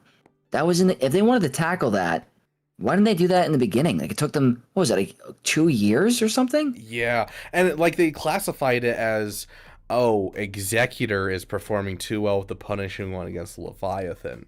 And like literally the change that they did dropped that win percentage by like 10%. Like it really didn't do anything. Whereas the Chimera is now just completely gutted out of the meta, it feels like. I don't remember using it. I'd rather use Executrix. I don't know. They destroyed Chimera. Yeah. And like I remember when I first started, like how people would talk about how, oh, dude, I can't wait for eventually when they add something and make the Chimera good, because I really want to use the Chimera. And then they made the Chimera amazing, and then they were like, you know, you guys have had your fun for a couple of years. And like it's not often that CG does something that like specifically nerfs stuff. It's usually like they're lifting up other things to make it so that way it's on the same level as other things. But this felt like a straight just nerfing of Chimera specifically, because they're like, we're going to cut it out of the Executor counter, and then we're going to cut it out of the Leviathan as well. Yeah, I wasn't really happy with that, how that was handled. And I'm not sure how long you've been playing. Great nerf of 2021 was basically around when I was still getting to 85. Okay. When the Leviathan was released, I don't know if you unlocked it on day one, but No, I I laughed at my friend who did. That might have been the most disappointing time I've ever had in the 9 to 10 years I played this game, was the Leviathan release, because I was so hyped. I mean, Darth Revan's capital ship, that's sick. I went in and was losing to Profundity at 7-star max. I'm like, what is going on? The ship was completely bugged. The whole release was so bad. I didn't know if you remember that whole thing, but it was awful. you could use the Mark 6 interceptor to insta kill the enemy capital ship, and you'd still lose every time. Yeah, Like- I cannot believe that that was released in that state. That, in my opinion, that is the worst released unit, ship, character of like ever. The best counter for it, like the cheapest counter you could do and everyone was looking at when it came out, was you could beat it with Radis, which was pre-comeuppance, and you could beat it with Radis, and everyone was like, yes, let's do this, let's Relic Knight our holdos just to make it sure it's consistent. Like... Insanity. I just had to mention that. I just didn't know your opinion on it, so I'm glad that you were aware. Yeah, no, it, like, and it's, I mentioned this with Scribe recently. I feel like they're very iffy on their, like, what they're gonna do that for, because Leviathan, they, like, fought tooth and nail to make it worth people's money, whereas for Jedi Master Mace Windu, not a peep about how bad he is. I can't. That was also disappointing, but like, I kind of knew, like, okay, TW Omicron's for Mace, like, they're not gonna try to put a huge emphasis for Grand Arena, but I didn't think he was gonna be, like, I thought he would be able to take out some GLs or something crazy, and maybe he could take out Balin, I think, sometimes. Not very consistent. I don't know if that. I've never tried it, but like I tried Balin the other day because it said 70%. I think it was Balin, 70% win rate, and I was like, oh wow, no way. I brought it in and just like instantly died. I was like, I don't know about this. Yeah, that's what I mean. I'm like, I don't know what his purpose. What is his purpose in the meta? What was he intended to do in the meta? Is his only purpose to, like, okay, all your Sith teams, you're gonna use it against him now? Like that's it. I don't know what else his purpose is in the game. Yeah, it's been painful. Like, at least he's good in the raid. Like, if he was not good in the raid, I would be, like, railing at CG. But, like, at least he's good in the raid, and, like, I can use him without Jocasta Poo to be able to get a good score in the raid. So I can save my Jocasta Poo for the other Jedi Vanguard, but... Yeah, I must say, he's a very good PvE character. I think that's his home at the moment. The way to announce Mace Windu was not Jocasta Nu. Jocasta Nu, like, people say they hate Jar Jar. People say, you know, that they hate all kinds of characters, and it makes sense. I have always in my life, from the moment that I first saw her in episode 2 to any ever moment to now, I have hated Jocasta Nu. She is a pompous, arrogant piece of garbage. In the Clone Wars, her one scene she shows up in is her not being able to know a Jedi by sight and not figuring out it's a shapeshifter and getting knocked out. And then a 12-year-old figures it out. And then on top of that, in a comic, everyone's like, but she has a lightsaber gun. Yeah, a lightsaber gun Jedi stopped making because it's a weapon and they're not supposed to have it. And so in the most Jedi-like way, she goes and tries to murder people with a weapon that they banned. She is by far the worst Jedi of all time. And the only reason anyone likes her is because she had a lightsaber gun, which is cool. And that's it. I totally get how you're feeling. I don't know if you ever played the Revenge of the Sith, like, movie game, but I cheered, dude. Me and my brother were jumping up and down with excitement when Anakin stabs her in that game, dude. I mean, made it look easy. Just destroyed. Yeah. Like, oh. And then, like, the initial testing with Jocasta Nu was garbage, and I was like, And, like, the last thing I did, like, I had raised money, and I had put on there, if we hit this amount, I'll Relic 9 Jocasta Nu, and we hit that amount, and I about cried. That must have been hard. Yeah, so here we are with one of my least favorite characters. No, not one. My least favorite character in Star Wars at Relic 9, so... I think I'm going to think of you every time I face her now. I feel like that's implemented in my head.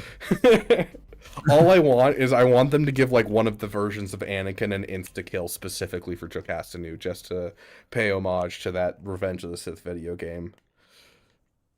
You're going to see, I'm not going to let you know, or maybe I will. There's going to be a Grand Arena video, and I'm going to be like, huge shout out, this is for you, Beaver. And I'm going to be just dunking on Jocasta. She actually lost me my last Grand Arena. My last Grand Arena I posted, I was so beyond tilted because this Keller and Beck Jocasta team had the defense to offense level 6, and I ran Sith Empire, and it makes Jedi Temple Guard hit like a absolute cannon. His AoE like one-shot Bastila and Revan, so I got tilted. It's like the first video in a while I got actually tilted because of freaking a stupid Jocasta new team. So next time I face her, I'm gonna shout out to the camera and be like, "This is for you, Beaver." Yes. Oh, I got so much joy out of pre-Mace Windu when everyone was throwing her with Keller and Beck or Qui-Gon, and I just taken bounty hunters and just insta-kill her as the first thing and just be like, I just don't want to deal with this at all. That was satisfying. Okay, so, yeah, answer your question, Digger. No mods. I'm begging you, CG. Don't put mods on ships. Just make a stable fleet meta. Oh yeah, I mean, please. No, I don't need to worry about ship mods now. For Vex, who are you? I'm nobody. Yeah. I'm like Ray. I'm no one. Vex is a content creator for Galaxy of Heroes that has exploded faster than I think any of us have since me. Because like even like looking at like new Scribe, a lot of them were slow builds, but you've exploded very quickly. You know what the thing is? I don't know like what I'm like. It's all still new to me. I just posted videos. I had no idea what the numbers were going to be like or the growth. Like my goal was to get to like 1,000 subs in a year. So at this time to just even get to 1,000, I had no idea what was going to happen. And I ended up getting 1,000 from June to October. I was in Italy when I hit 1,000. It was a huge thing. And now I think I'm at 5.2. So I'm not sure how this is all supposed to go or supposed to happen, but I'm very lucky. I think I'm very fortunate to have the growth that I have. I'm happy people are liking the content. I have a lot more coming on along the way. So big shout out to my community and the SWGOH community for supporting me and even believing in me. Like, thank you guys. Yeah, you've essentially done what I did about 8 months faster than what I did, because you're almost up to where I'm at. Are you at 5 or 6? Yeah, I'm at 5.5 right now. 5.4, something like that. Yeah, I think Nice. I'm 5.4 right now. So, and you just hit your 5,000 not too long ago, right? I think it was in June. I hit 5,000 in June, I think. Maybe July. Something like that, yeah. Still slowly climbing. Trying my best. So I asked Scribe this, and I feel like I gotta ask you now, just because I think it'd be funny. I'm gonna see if I can get more viewership out of it. If I pretended to be you for a stream, you'd be okay with that? Yeah. Can I Sweet. do that too? Can I do it back? Absolutely, absolutely. So if you're gonna do that, you need to pick up my mannerisms, which unfortunately, have you talked to Caracol at all? Has he shown up in your chats or anything? Definitely. Awesome dude. And I feel like I definitely watched your videos. If I remember, it's always like, welcome back to the Beaver Dam or something. Yeah, dude, he mocked me relentlessly and pointed out all of my mannerisms on one of my recent videos, and I was like, dude, I didn't even realize I did that.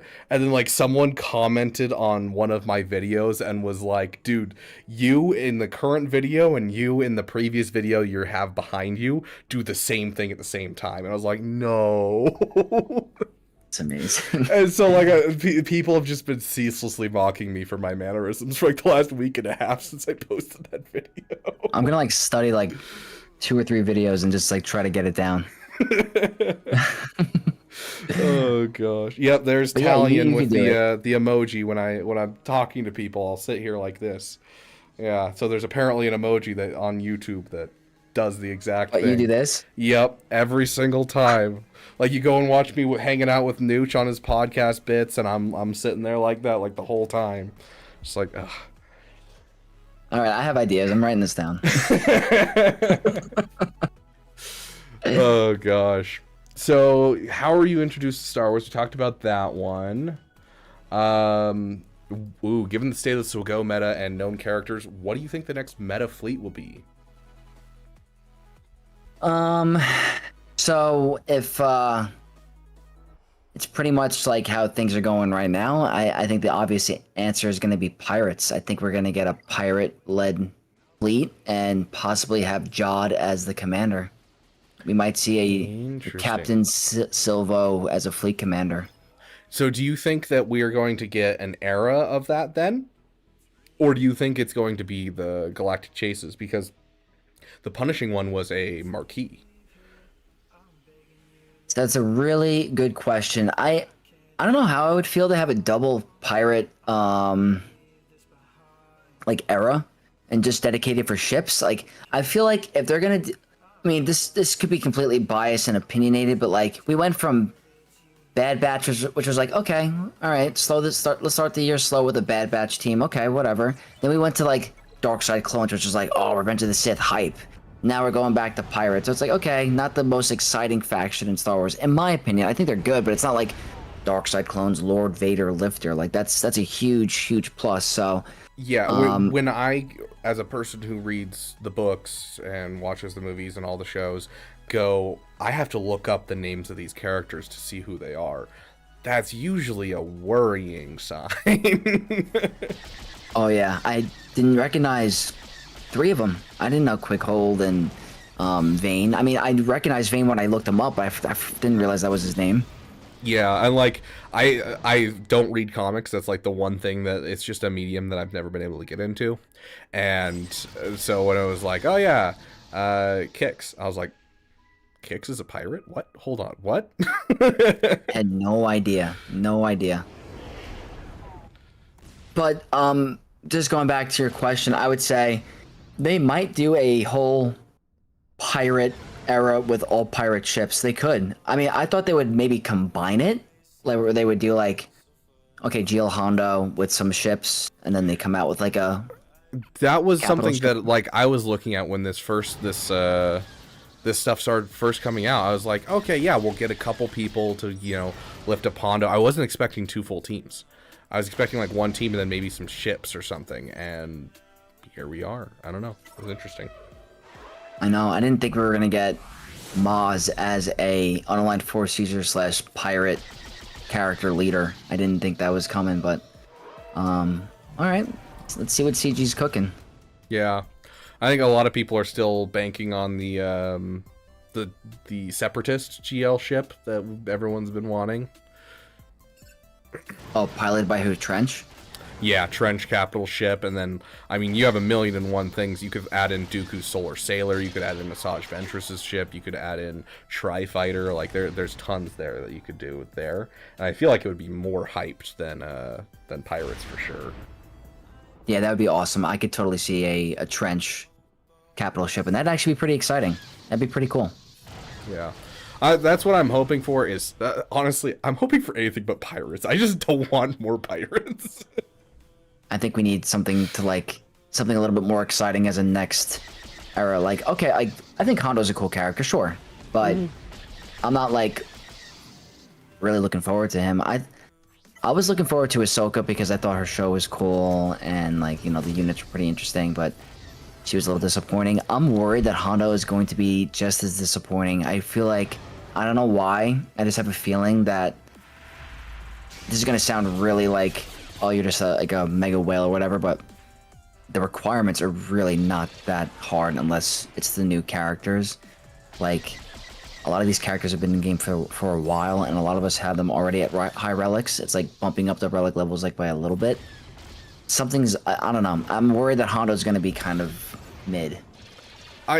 So I understand what you're saying, but also I do think that, like, we look at Leia's Rex, and, like, she's amazing. But her Rex are, like, nothing. So, like, I still have some hope that it's not, like, for that reason. It's more of we recognize that this is not what people are hyped for, and we want to give you something a little easier to go for, so you're more willing to go for it. I hope that's the case. I hope that's the mentality.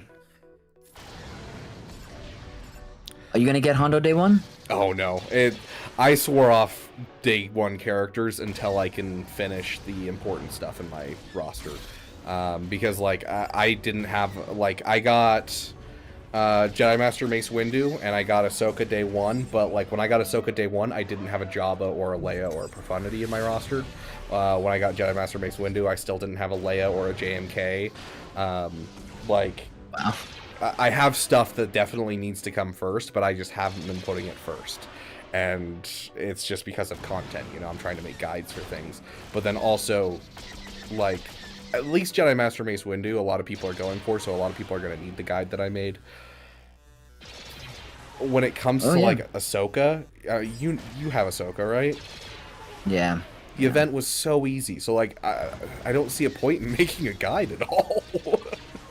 I remember when it came out, I had all this footage recorded. I'm like, what am I going to tell everyone to do? Press auto? Like, yeah, like, I kid you not, there's, I think, one tier where, like, it's important that you press this ability first, and then after that, it's just auto. yeah, it's like, I mean, I don't know how to say this, but, like, they're coming out with easier events, so it helps the player base, but it kind of hurts the creators a little bit, because, like, that's what we're here to do, is to help the community with these crazy events. Yeah, that's what I built my channel off of, is making, you know, guides for these events. Like, that was my original thing, was I exploded off of the Rey guide I made. And so it's just like, well, I can make an Ahsoka guide, but it's like, I don't know, reassuring you, going, don't worry, baby, you can do this. I believe in you. Like, I don't know. And also them removing the ticket system, which I think is overall, like, very helpful, but that also hurts, like, the incentive to actually, like, I feel like there's no loss now that you need to get it, like, first shot, because you're gonna lose tickets. Now it's like, oh, I have the tickets, I can take as many attempts as I need, kind of thing. Yeah, so, good for the player base, but it hurts the level creator. for sure. Mm-hmm. Like, I just got a comment on my SLKR guide going, dude, I've done this 20 times. I'm losing my sanity. Nothing's working. And then I responded, do you have the Hux Zeta? And then he never responded, so I'm pretty sure he put on the Hux Zeta and succeeded. Yeah. But, like, yeah, no, I 100% get, yeah, the whole, I love it. It's helpful for players, but it definitely makes my life be like, no one really cares about my event guides nearly as much, so. I'm sure people are still viewing those, because the Kylo and Rey ones are actually very difficult still, if you don't have the right. Surprisingly enough, those events have, like, maintained being, like, the most difficult of all of them. The only ones that are, like, rougher are legendary events, like the Grand Inquisitor. The Grand Inquisitor is, I hate that event so much. Is that your vote for toughest event or toughest legendary ever to exist? To unlock? Oh, absolutely. Yeah, absolutely. GI was the one that I wanted to break my PC playing. For me, I don't know if this might have been before you started. I don't remember the timeline, but for me, Gas? I'll never. Yeah. Yeah. The first time Gas was released, I'm talking the first time, I was trying to go with it with, like, the bare minimum in Phase 4. When I tell you I was on my phone for, like, 10 to 12 straight hours, it might have been longer, honestly. I was so ready to, like, give up, because I think I relied on a Relic 5 Asajj, and everyone else was, like, super low gear, and I'm like, I just can't put Gear 13 on B2. I refuse. I can't do it or something. It took me all day. That one drove me the most. Malik was interesting. I thought Malik was very creative. Took a certain strategy, wasn't impossible. The Gas one with the RNG with, like, oh, is Jordica gonna roll? No, or is Echo gonna throw a stun? Is he gonna do his tenacity up? Like, yeah, the Gas one, yeah. That one was, so after Relics is when I went into that one, and it was one of those ones where I, like, you know, I'm looking at the event and I'm like, well, the General Grievous team beats JML, and I'm seeing a lot of JMLs in Bronzium right now. The And then on top of that, you know, the Padme team is a team that was big for the Sea Pit raid at the time. And so I'm like, I don't mind relicking these characters. There are also lots of them are required for GLs. And so I was just like, yeah, I'll relic 5, like them one at a time, and just try it after each person I get to relic level. And if it doesn't work, I relic another person that's one of the good characters for this thing. And so like just eventually I beat it, and I was like, yeah, this isn't really a problem for me. So I definitely think that I had it easy versus people who were playing that originally because they were trying to undergear it and there was no relic levels, and yeah. It was the worst, bro. I'm telling you, it was horrible. Yeah, so I 100% get that one. Yeah, you're right, Con Warlock. GI Guide is my most watched video. So close. 5 more thousand views and we hit our first 100,000 view video. It's absolutely wild. That's huge, dude. That's amazing. Yeah. If the views keep up and we don't have a dip, it'll be a month and I will hit 100,000 views on my first video, and that is gonna feel so good. I believe in you. I think you'll hit it. Yeah. Okay, so have you ever been an officer or a leader in a guild? What was your experience? Did you enjoy it? If not, do you have any interest in it?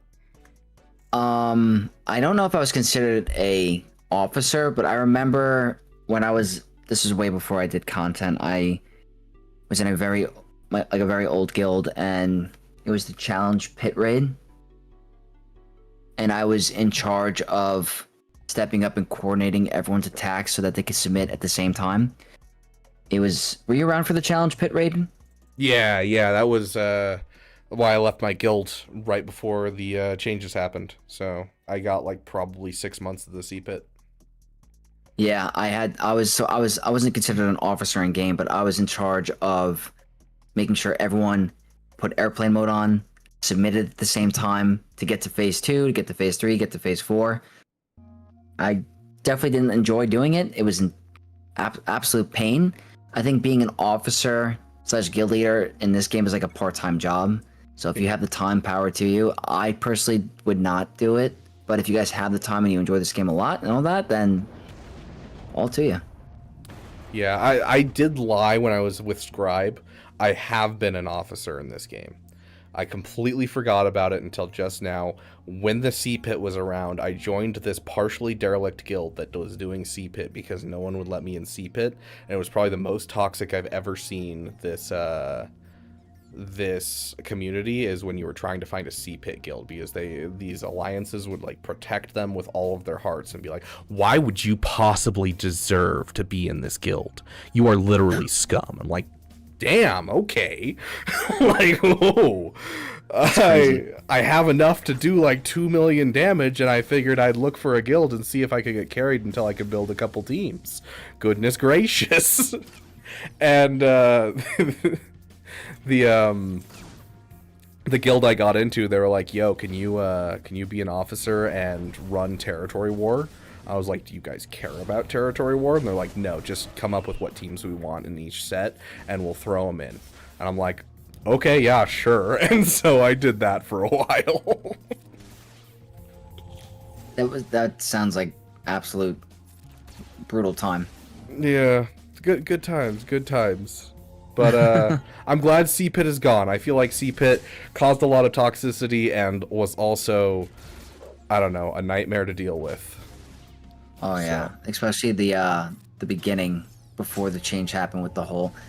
You had to coordinate with people in different time zones. It's like, how the heck were you supposed to submit at the same time? The raid was like impossible if it got to a certain health threshold. Like, it was absurd. Don't miss that. Yeah. So I'm glad we've moved to the system we've moved to, even if it's a pain in the butt that I have to make new things every once in a while for my account. So. Yep. What do we have next? Yes. Do you think guilds that as they exist now are good in the sense that they are fun and don't need updating, or what would you like to see some changes in the way they work? Never really thought about that. I guess as of recent, because this is probably because I'm just really bad at it and like I'm not a good guildmate when it comes to platooning, I'd rather have my officers just be like, okay, we're gonna select these units for you to platoon. Do you agree? In game, I hit yes. Then they have the power to platoon certain characters. Instead of having to wait for people and coordinate. Like, I don't know if that's a good thing, but like me personally, it's very hard for me during the day at that time during work to go in, platoon characters, and then everyone's waiting on me. So I would like it if there was a way for guilds or CG to release a way for them to do auto platoons for the same thing over and over unless changed kind of thing. It's like, okay, you're set to do these. So I think that would be pretty good. Yeah. Obviously, I would like if they introduced like a guild internal PvP kind of thing where you can practice some stuff like that or do some like live grand arena. That should be a thing even with the community. I wish we had that, but yeah, I think Marvel Strike Force had it. So when I played that way back when, they had it so that way in their equivalent of Territory Wars, you set your defenses and then you can choose change them whenever you want. You don't have to like wait till Territory Wars opens, and then you can just set them wherever you want, and then you can go and practice against any of the teams that your guild has set.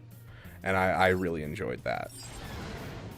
And so yeah, I would love for that. That'd be awesome. That would be awesome. That'd be awesome. I like that. But CG is like, nope. Absolutely not, because then you guys will figure out our game too quickly and then stop playing. Yeah, it's frustrating. There are things that Marvel Strike Force does that's nice that CG doesn't. I think the live PvP would be really cool for creators to play members in our community, play each other for fun without like, you know, I don't know. They could find a way to incentivize it by putting some of like, okay, if you participate in this mode 5 times, you get an extra thing on the episode track or something like that. They could figure out ways to make it monetized for them to make money, but like not where it's ridiculous. I don't know. Yeah, I would love that so much. I'm reduced to sitting here convincing content creators to drink hot sauce with me every time we lose a battle and swap GACs for the day and eat sour cream by the spoonful, you know? I can't believe you do the hot sauce. I would die. That's the point, is like Egnards I did it with, and Egnards loves spicy stuff. Like he sent me a pic the other day. You probably saw some of the pics that he sends me of like him eating like ghost pepper jerky, and I'm like, dude, you're insane. That's insane.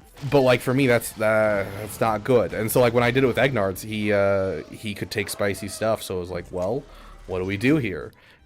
And so he took sour cream by the spoonful, and I ate green olives filled with blue cheese.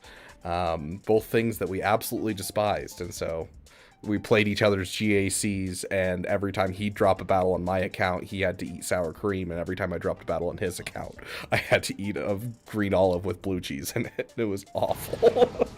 Am I ever going to participate in one of these? Because this sounds brutal. That entirely depends on you, my friend. I would be so down to have you on for one.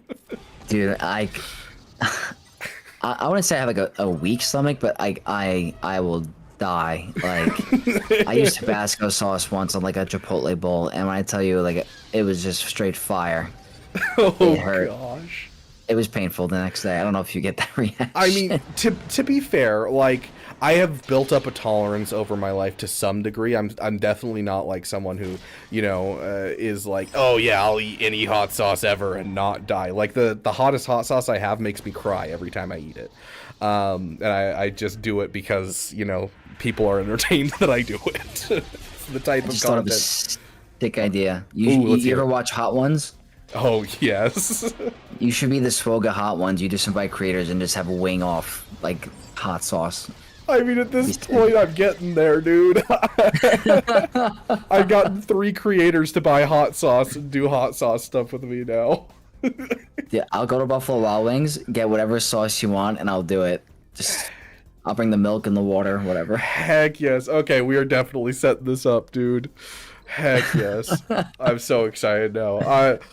So the hot sauce thing was started because, not because like I love hot sauce or anything, but because it's the type of content I find funny. And I always try to make content that either is something of like me helping people, because I like to help people, so that's why I make the guides, or, you know, when I'm trying to do entertaining stuff, I try to make things that I would watch. And so like those kind of challenge videos where you're answering questions but passing around a ball that shocks you every once in a while, and so you're playing hot potato while trying to answer questions, that kind of stuff makes me laugh. And so like, you know, Hot Sauce was kind of along that same line of challenge stupidity, and so I love that type of content. So I just did with a Caracol, grabbed a whole bunch of hot sauce, and we did every time we get a sub, then we we have to take a hit of hot sauce, or every time we die. Well, we played Halo on my side channel, and Egnards showed up and was like, yo, community, go sub to this guy. And so he got like 20 in a row and was just dying. Well, I will definitely jump in on these. No promises I'll make it past like 5 shots of hot sauce. Like, probably worse than 5 shots of tequila for me, but... Oh gosh, it's gonna be great. It's gonna be great, I promise. Yeah, we'll work something out. I'll get some wings, we'll get some hot sauce. Oh yeah. Okay, let's see. Let's get through, we still have quite a few. Holy crap, people are very curious about you, apparently. Nice. What do you think will come from the Smugglers Run 3? Do you think it's just going to be Smugglers Run 2 repeated, or do you think it's going to be upgraded? Very solid. What if it's like a brand new currency that we don't know about?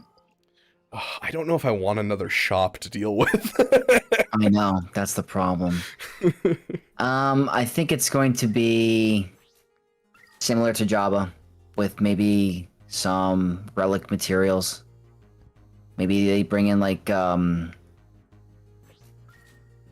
mixture of signal data and relic material, maybe? Like, I'd be happy if they did like the arrow magnifiers, the impulse detectors, the zimitals. Hey, Caracol, welcome to the stream, my friend. Yo, what's going on, dude? Yeah, I'd love to get something a little bit more, especially because it's I don't know. I don't want just a repeat of like... It's going to be helpful no matter what. Yes, Smugglers Run 3, even if it's a repeat, great. But like Smugglers Run and Smugglers 2, like it was a big difference. And so I want that continuation. I agree. And I don't want to farm Hondo anyway, so like give me a reason. Yeah, it's just so brutal. So brutal. That's a good question. I don't know what to expect. Yeah, I think they said like some like similar to Smugglers Run 2, but they didn't say anything about rewards. So, and there's going to be 2 tiers. They said there's going to be a Relic 9 Hondo tier and a regular tier. So I'm really curious, like what that's going to shake out to be. If like if it's the same rewards, getting it 3 times would actually be kind of fire. Getting Smugglers Run 2 and then you do Smugglers Run 3 Part 1 and 2 each month. That's a lot of mod materials.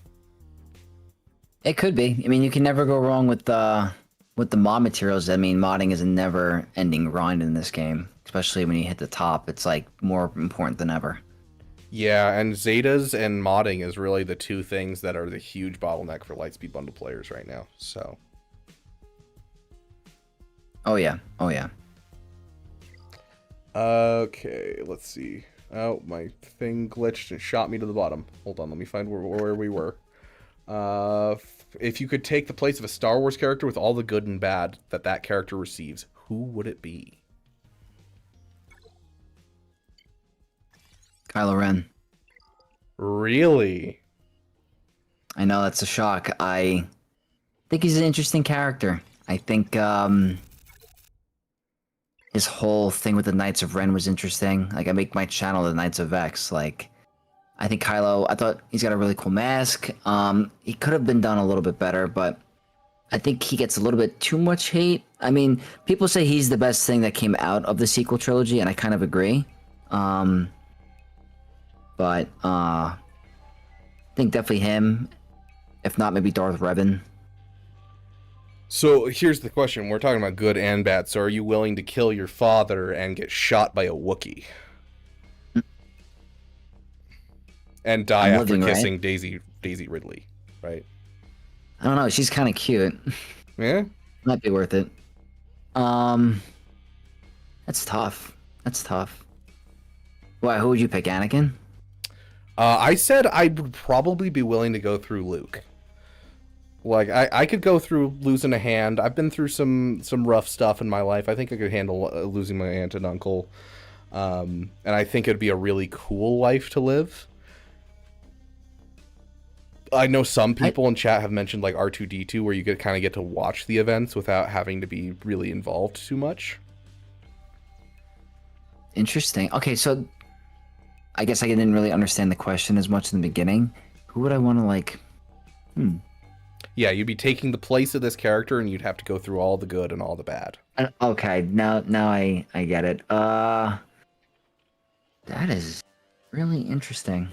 On Warlock. Okay, we just saw Beavers wearing pants this stream. Good to know. I was gonna make a comment. I'm pretty sure someone just confirmed you're wearing pants. Well, now we got to find out if Vex is wearing pants. I mean, if I stood up right now, they're probably so rolled up it might look like I'm not wearing pants. So. And you're not standing up right now. Come on, go do it. No. I'm wearing gym shorts, but they're like mid quad. Like they're really short. Like if I was gonna go on a jog, I'd be wearing this. I have gym shark shorts. Right. He's denying us the view. There we go. Beautiful. There have been streams where I haven't though. It's one of my favorite things. Like I need to do like a giveaway where like I'm like, okay guys, if you can guess what streams I've not been wearing pants over the last 13 streams, you'll get a Lightspeed bundle.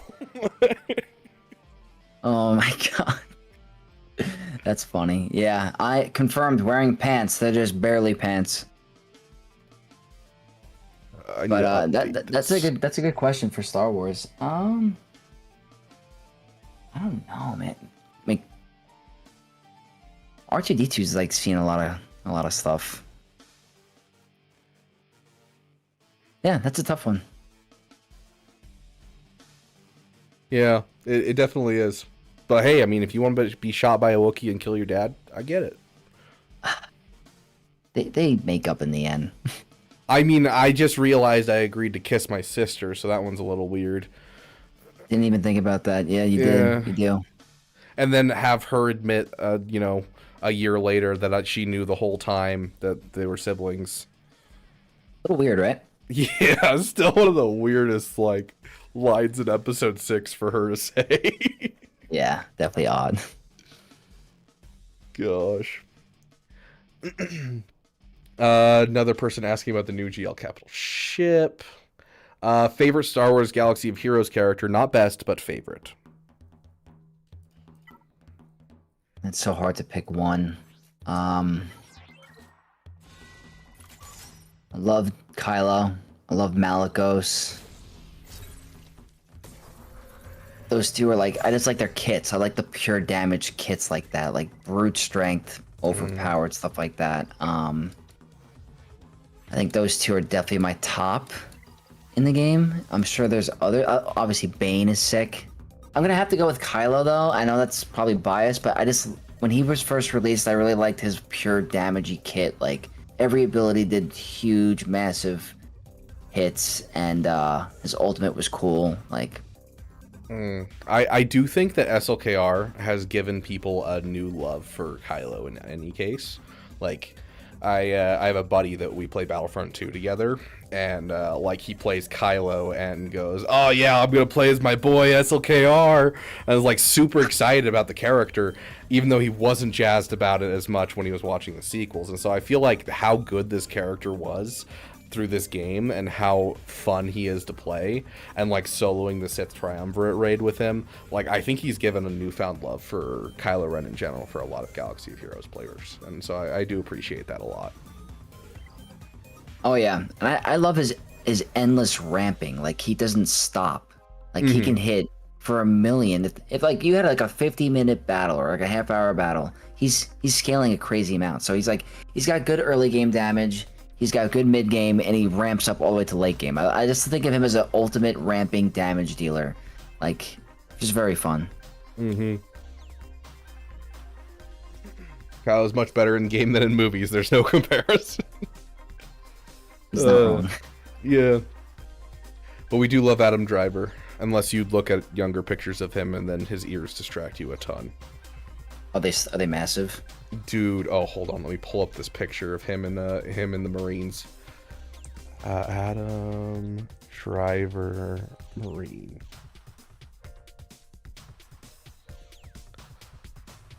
Like, bruh, the hair gives him so much. Oh, I've seen that one. Yeah. Yeah. I've seen that. His ears are Like, huge there. It's bad. Yeah. His ears are half the actor. In that picture, yeah. Oh gosh. Okay, let's see. Do you think about leaving SWGOH, and if so, how often? If not, what makes you keep playing it? Never thought about leaving ever. I have thought about not doing multiple accounts at times. Definitely during the Naboo raid, I was like, I don't know if I can handle it. But then I was like, I'm doing content. I'm doing streaming specifically on the one old account. I'm doing my videos on my main. I'm like, I can't. So I'm way too addicted and in love with Star Wars to ever quit unless they really did something that destroyed the game. So I never really thought about leaving. There's been times throughout my history where I needed a break. I think the biggest break I took was a month. And then I came back and then that was it.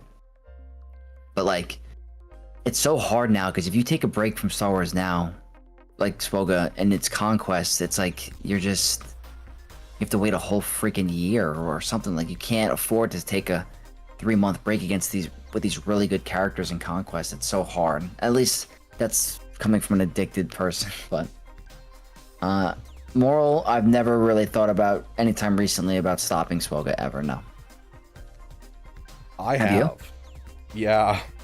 Recently. Wow. Like it's the only time I've ever considered it was recently, and it was these last like the 5v5 season that we just had is the first time I've ever considered not playing this game because I was so unbelievably upset about Darkside Raycron. And like that first like week and a half, like I was trying so many things until I got the Han cooldown bait in and started doing the Bane cheese with the Hodocron and like actually could win a battle. Like that first week and a half, I was like, do I even want to keep playing this game if this is just gonna be how it is? And like I already hate the fleet meta, and so like it was just like, you know, the fleet was like the part that I shined at up to then, up until they added the Tidorito changes, and then my whole account fell apart as soon as they made that change because I'd built fully for off meta and I didn't have like any of the meta fleets, and then they just made that shift and I was like, my whole account's garbage now. And so like the compounding of me not enjoying the fleet meta and on top of the SLKR Dr. Dre, yeah. Because I don't have a JMK, and so like it was like you either have a JMK or you lose. Congratulations. So I get it. I mean, this Darkside Ray meta is pretty rough, so yeah. Don't want you to leave, obviously. Yeah, I mean, like I literally was like, it was probably a week and a half of just being like, I don't even want to stream right now. But like, also, I love making content. I love doing content creation. I love streaming. I just gotta wait for this cron to leave, and then I'll enjoy GAC again. So just bear with it. Yeah. No, I hear you. Have you This is a side question. Have you ever thought about doing like other games at all? Yeah, I actually have a side channel that I've started working on, and I only stream on it for right now. It gives me an excuse to play games that I don't usually consider myself having time to play. But I intend to start making videos on that channel, and eventually I think it will probably become my main channel. I'm not saying I'm trying to shut down this channel. It's just in Galaxy of Heroes, there's only so big you can grow. And so I think eventually my other channel would outstrip this channel. And so that would become the main channel. And I'd still post and stream on this channel, but it'd be the side channel that I do as a passion project versus right now that's the passion project. So. I gotcha. For me personally, I want to be a Star Wars gaming channel. I think I've always wanted to do like. It's just there's no real big Star Wars games at the moment. It's a problem. Like, I wish I was streaming back in like 2003, where like, you know, you end up with like 2005 comes around and you get Star Wars Battlefront 2, you get Republic Commando, and you get the Star Wars Revenge of the Sith video game in the same year. Like, that was prime time for Star Wars gaming. Nowadays, it's like I have to wait 5 years for the next Star Wars game. Yeah, it stinks. Like you said, there's a certain ceiling with SWGOH, but my goal is to be a Star Wars gaming channel one day, and just waiting for more Star Wars games. That's all. Yeah, or good Star Wars games. I mean, I don't suppose you really enjoyed Outlaws. Duff Cake, let's get that treat real quick for Mark. Sure. Only I think 30 minutes because I just don't have the time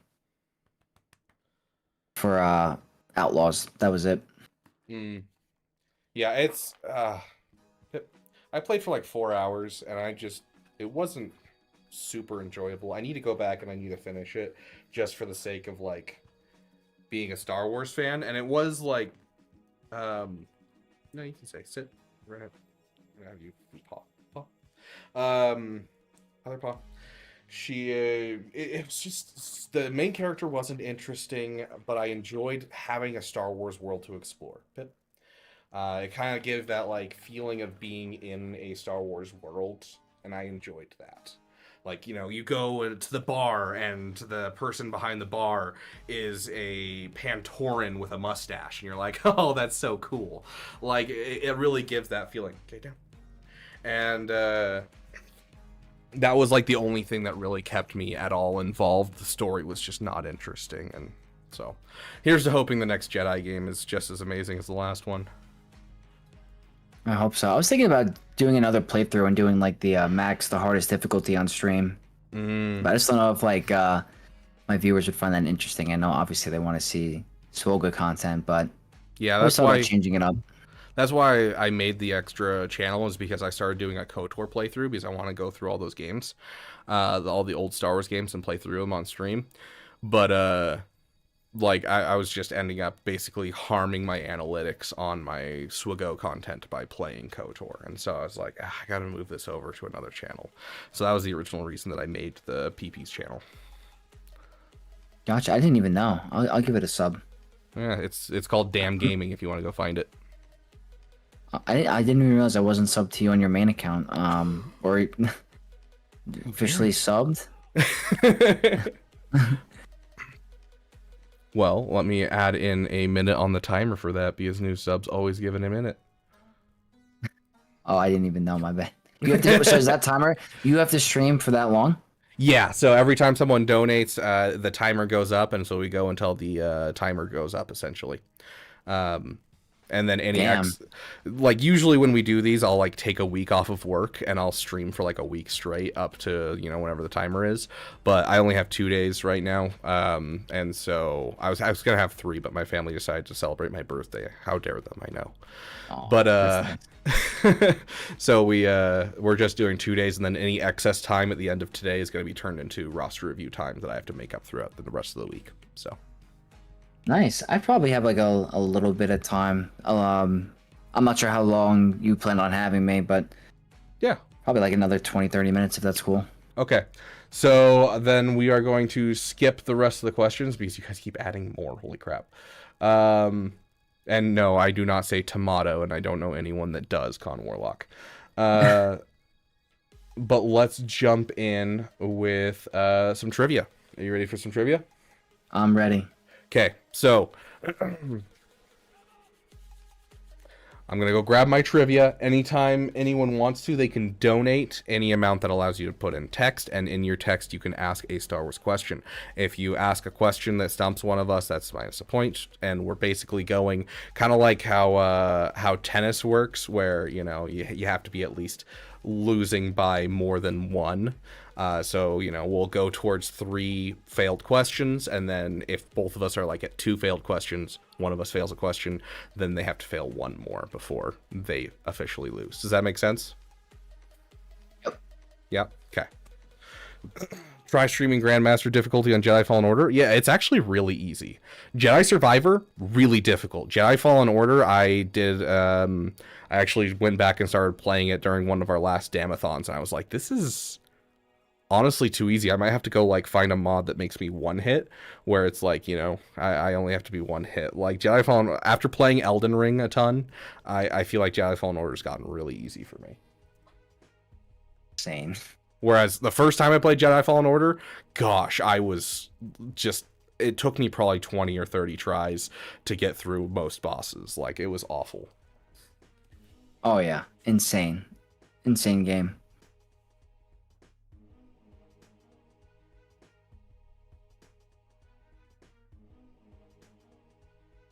All right, Beaver chat, what's going on? Field Marshal, what is your question? We have a question section in the Discord that people have been filling out. Oh, never mind. Is there something for everyone else? Oh, do you play or have you played War Thunder? No, what is War Thunder? I gotta look that up. It is a free-to-play game where you play tanks or like planes, and you collect different ones as you play, and it's supposed to be very, very realistic. And so like when you get hit, if you get hit in like a specific spot where the armor plating's diagonal, it'll like ricochet off of the armor plating but still deal some damage. And many confidential document has been leaked on Reddit because of people arguing about whether or not the tank would act that way. Wow, no, I've never heard of it, but looks interesting. I just looked it up. Do you play Counter-Strike? I have never. I've only played what is that one? Valorant? Valorant, yeah. Yeah, I tried Valorant for a bit. It wasn't really my thing, but it was enjoyable enough. I played Valorant with my friends and League of Legends. League of Legends was my main game before Star Wars Galaxy. It probably still is my main game. Well, I appreciate you coming on Vexatron, but I cannot be seen in the same room as you, so no, I'm kidding. It's the most toxic game in the world. I will admit that 100%. Have you ever played? Gosh. League of Legends, I played when it first came out. I'm not a big fan without like a progression system. I'm not a big fan of gaming. It's just not a thing that I can do, and I'm not a biggest fan of like just multiplayer games in general. I prefer like a co-op game with friends, but you know, I played it a couple rounds and did okay, and I was like, this isn't really my thing, and I haven't played it since. Well, I could tell you the community is not good. It's very toxic. Yeah, it hasn't improved since it was made. No, it's terrible. Yeah, I mean, to be fair, the Marvel Rivals community has gotten just as bad, if not worse. Oh, Rivals, really? Yeah. And so I've started playing that here and there, and I enjoy it, and I'm pretty good at it, which is probably another good thing. I don't know. I wasn't very good at League of Legends, and it felt like you kind of do the same thing every single game, and so it really didn't vibe with me as much. Whereas Marvel Rivals feels very different every game depending on team compositions and everything. Wishy-washy, don't unsub just because Swagfrog had me try Valorant. I don't play it on the regular. I literally just played it for like 2 weeks with them. Got really good at Brim. I don't know how to play or the name of any other character in that game, but I got really good at Brim. I think I played the Arrow guy a lot. I forgot his name. Oh, the one that can like shoot through walls. Yeah, he's like And says he like has, shock guard or something. Is it Nova? I don't know. I think. But yeah, I know who you're talking about. When you said Arrow guy, I immediately thought, what is his name? Ash from League of Legends? Oh yeah, Ash. It's not Nova. I can't think of the guy's name. Yeah, Ash is the only one I ever played on League of Legends. That I played like 4 games as Ash. Sova, there you go. Yes. That's it. Yeah, Sova. Okay, you're the one that's spamming Among Us in chat, and you're saying you're gonna unsub for saying I play Valorant.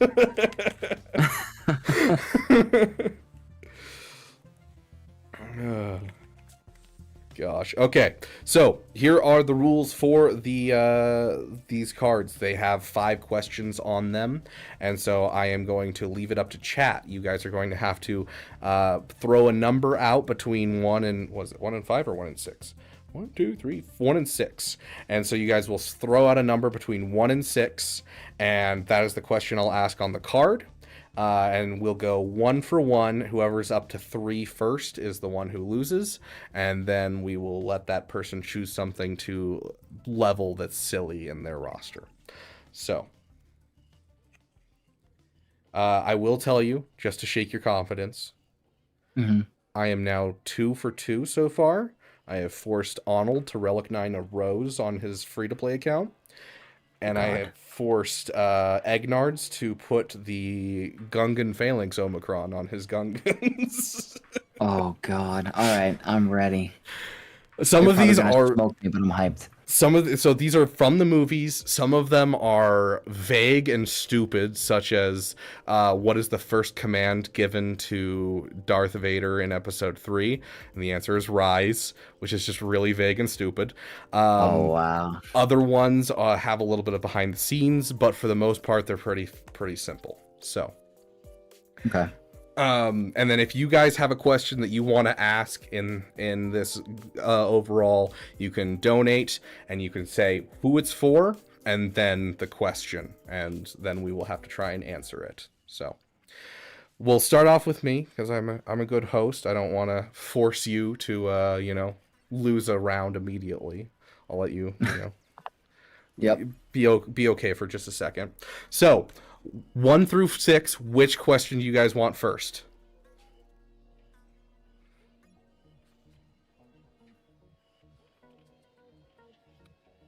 Four. Okay, AR. Who fires the first shot inside the asteroid cave? It's Han Solo, right? It is Han Solo. Okay. Next up. You look confused. What's up? What asteroid cave? Where? When? Is this movies? Movies, yes. This is only episode 1 through 6. There will be no extra things. So we're going to ask you a question next. So get ready for your question. I'm ready. Yes. Give us a number, guys. 1 through 6. First person in chat.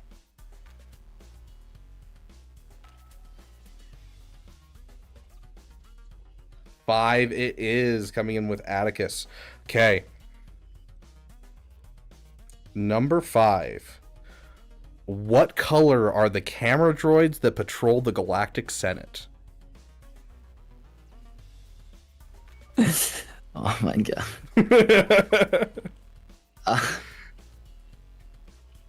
Okay. Let me think. The droids. White? Yellow. That is Yellow. 1 down for you. Did you know that? Yes. The only reason I know that one though is because like they're very background in general, but there is a deleted scene in episode 3 where the cameras turn on and broadcast the lightsaber fight between Yoda and Palpatine up on like the walls up above, and they fly around and are like part of the camera work.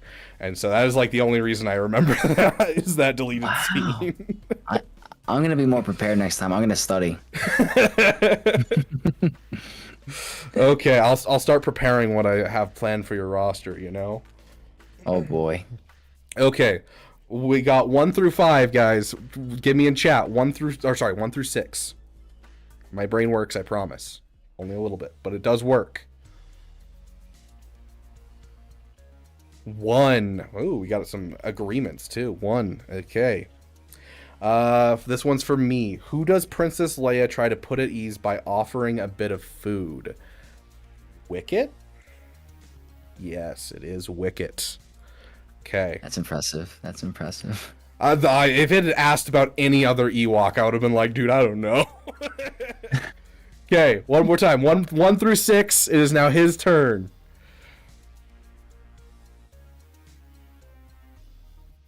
You have a bed. You know that, right? Mara's just like dead on the floor, and I'm like, dude, there is literally a bed right here. Looks like I think Talion was first with 2, and it looks like Ryrock agrees.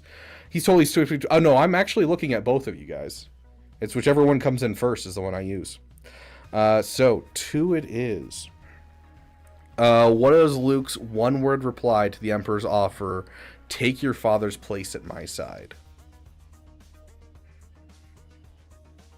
I'll give you one more time. What is Luke's one-word reply to the Emperor's offer?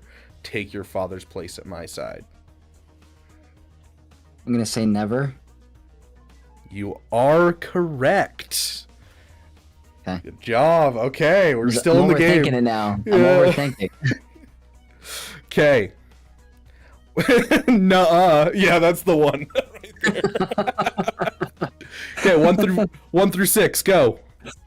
I'm not counting Talion because he said it before I could even finish that sentence.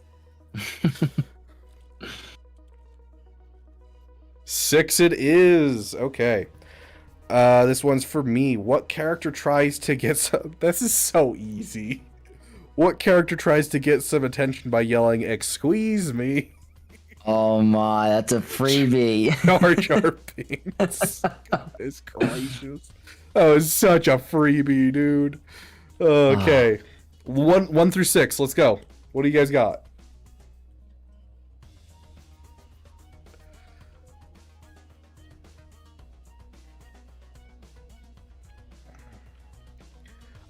We got 2.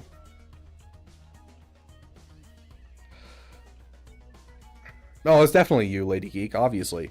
Okay, so this one is for you. Who's the first to spot Count Dooku on his speeder preparing to escape from Geonosis? The first one to notice. Okay.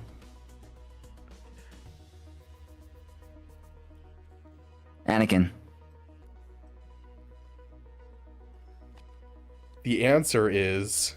Is it Obi-Wan? Obi-Wan Kenobi. It was Obi-Wan. He's on the freaking thing. I'll be honest, I would have got it wrong too. My first instinct was Anakin. I was like, is it Anakin? I had to like look at the answer. I was like, oh, it is Obi-Wan. Because I'm thinking in my head, he's like, he wants to go get him. Like, there he is. Yeah, he's like, he jumps the gun about it, but no, Obi-Wan's the one that points it out. Gosh dang. Okay, that was a rough one. Okay, 1 through 6, guys. 1 through 6. What do we got? 5. Okay. So to answer you, who's picking the questions, we have Star Wars Trivial Pursuit cards from the early 2000s that I am rocking here with episode 1 through 6 questions. And then you guys can submit questions by donating if you so choose. So 5 is the one. How many chin-mounted laser cannons is his Imperial Scout Walker equipped with? An ATST? Is it? Yeah, it's just 2. Yeah, 2. I'm getting smoked. Dude, you've gotten some interesting questions. For sure. Like, I should have gotten the last one. Dude, I wouldn't have gotten it, so... okay, next number, guys. What do we got?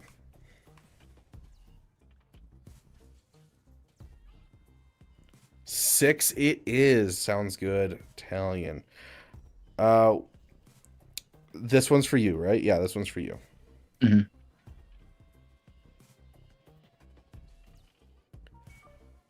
Oh, I do know the answer to this one. It took me a second reading it because I was so confused. But I do know the answer to this one. I'm curious if you know it.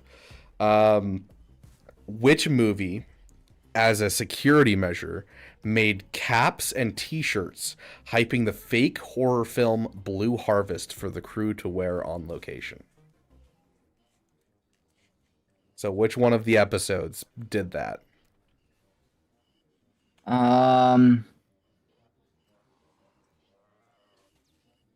This is just a guess. Is it Attack of the Clones? It is not Attack of the Clone. What is it? It's Return of the Jedi. Did you know that? Yeah. What's the horror? The Ewoks? So it was essentially they were trying to film on location and everything, but they had to find some way to do it without people realizing it was Star Wars. Because Star Wars had become such a big thing back then. And so they made up this fake horror movie called Blue Harvest and made like stuff to wear for it. So that way it looked like they were filming for a completely different movie. And so, yeah, they named it Blue Harvest. And it's a little thing that they like to throw in certain places, like Family Guy used it as a joke and stuff like that. But yeah, it's that one's like super out there. I'll put that one to the side if you want, just because that one is like literally I know like maybe 5 people that would know that answer. Don't worry. I want to play fair. Yeah. Okay. Are you sure? Okay. I want to be fair. Yeah. Okay. Let's see your ally code. We'll take a look at your roster because that's 3. Yeah. No, I'm screwed. All right. Okay, chat, I'm going to need your guys' help to choose this punishment. So I'm going to assume something like, 1 Omicron, 1 Zeta, or 1 Relic 9. Is that kind of something that you'd be down for? Yeah. I deserve it. I knew that one, but I'm old. Yeah, I mean, fair. It's like, yeah, it's one of those ones that's just like, unless you've seen like the behind the scenes or like some of the jokes that have been made about it, it's just, now I'm shopping for a Blue Harvest t-shirt. Heck yeah. Yeah, I had no idea. I'm learning. Yeah. Like some of these are like super like, oh yeah, this is obvious. And then other ones are just like, who would know that? Or like, this question's so dumb. I had no idea. Goodness gracious. Endgame accounts. Love it.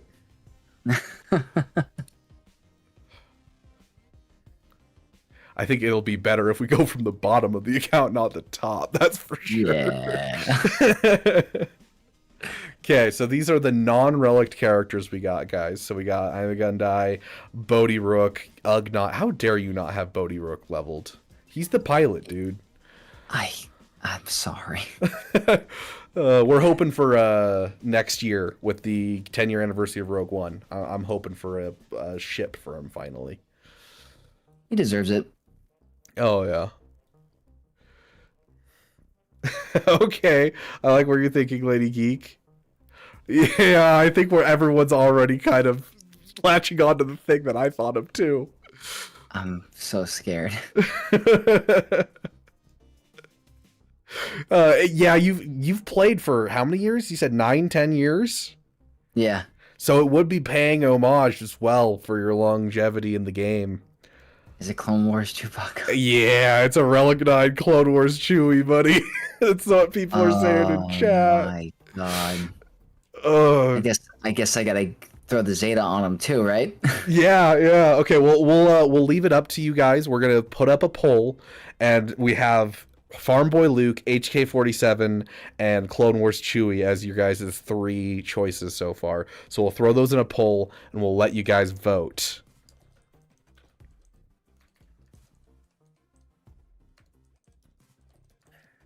And I'm guessing because you have Leviathan, you probably have our R7 HK already.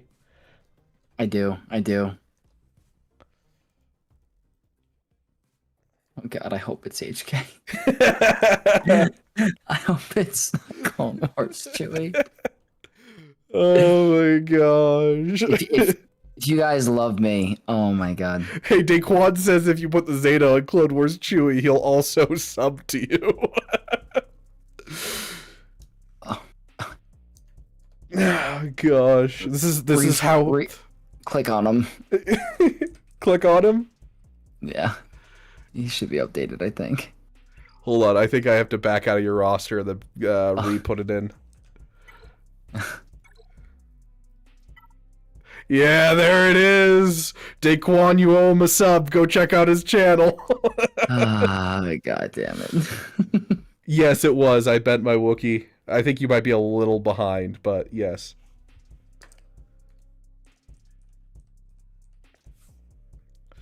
Okay.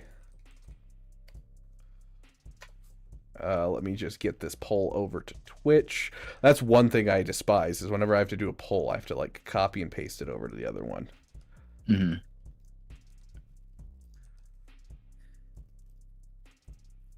There we go. Okay, Lady Geek, you are back from ads.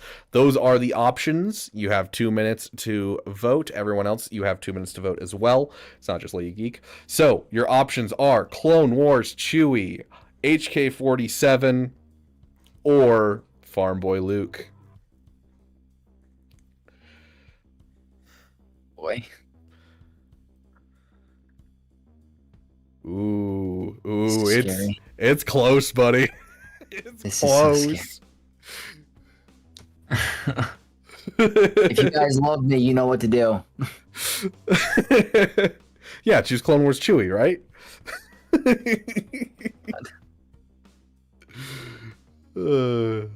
Love it. Oh, it is so close, dude. I'm freaking out. 1 minute left. Gosh.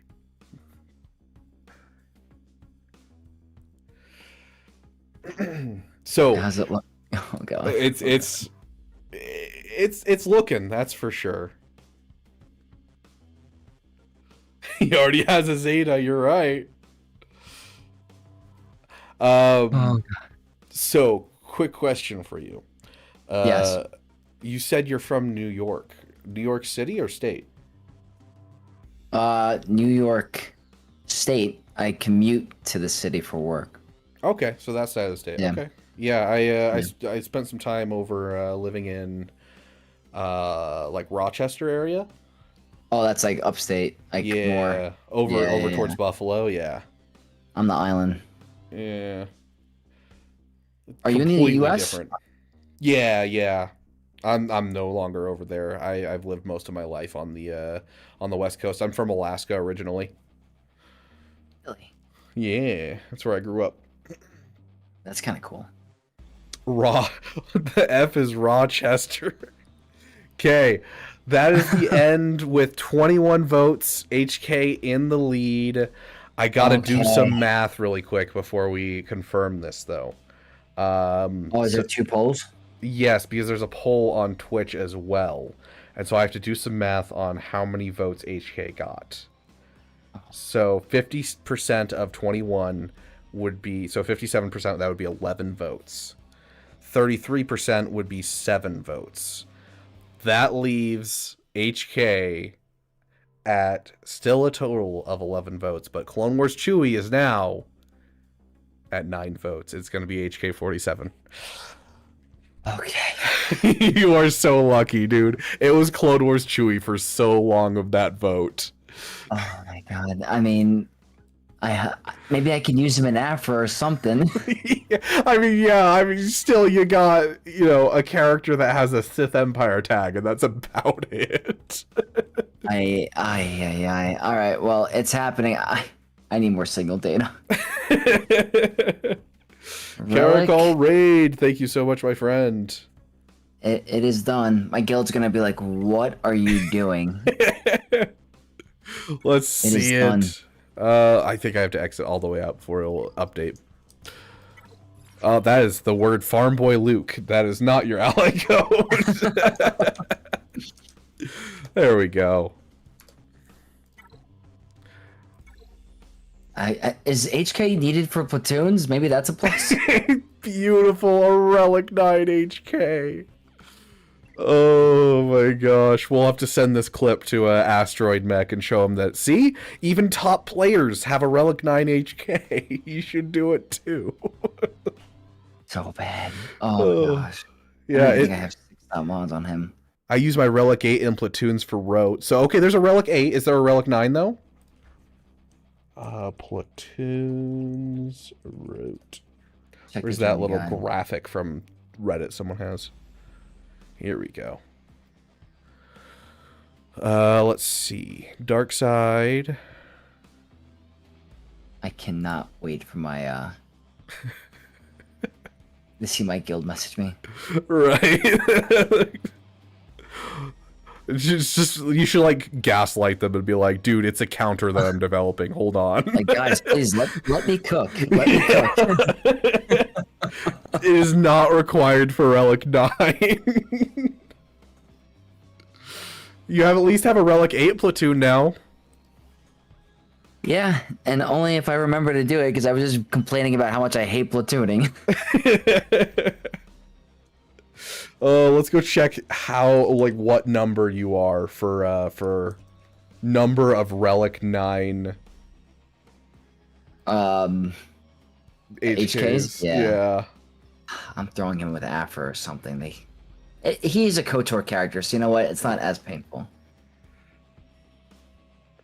Okay, let's see. Could scroll for a while to find this character. H. There we go. There's H. You are the 183rd Relic 9 HK.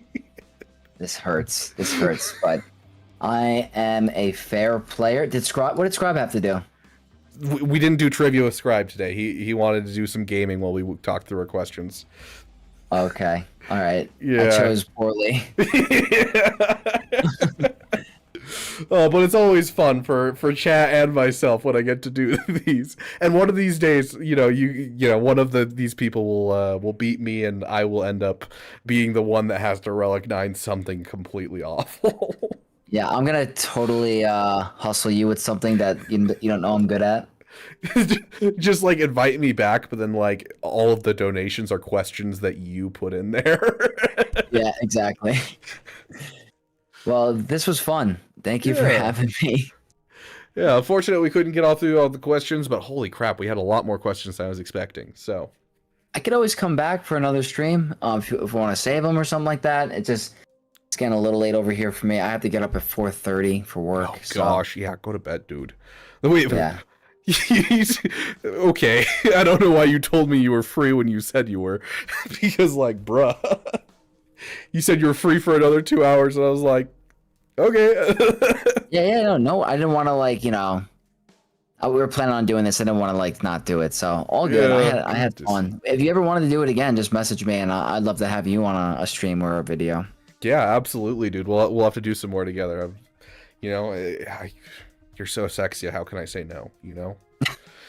This whole persona now. I'm getting so many comments about sexy Vexy, Vexatron, Flexy, Vexy, something like. Oh, my lobster is too buttered and my steak is too tender. Yeah. It's a new thing now. Gosh. Anyways, thank you so much for coming on. I hope you don't regret it coming on too much. No, I'm just gonna, tell my guild I was drunk or something. Perfect. So, yeah, thank you for having me in the Beaver Dam.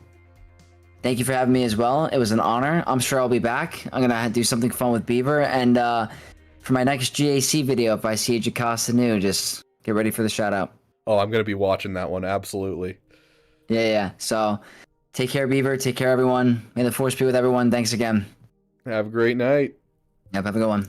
Peace. Dope dude. I like him. Relic 9 HK. Guys, we couldn't get Asteroid Vec to do it, but we got Vex to do it. Heck yes. Twitch voters are much nicer than the YouTube voters. The Wookiee combat mission to territory belt. I mean, still, Clone Wars Chewie's still rough, though. Like, that's still atrocious. And especially, like, that's so much signal data, too, because his Chewie is, I started going to Clone Trooper because I was like, Clone Wars, yeah.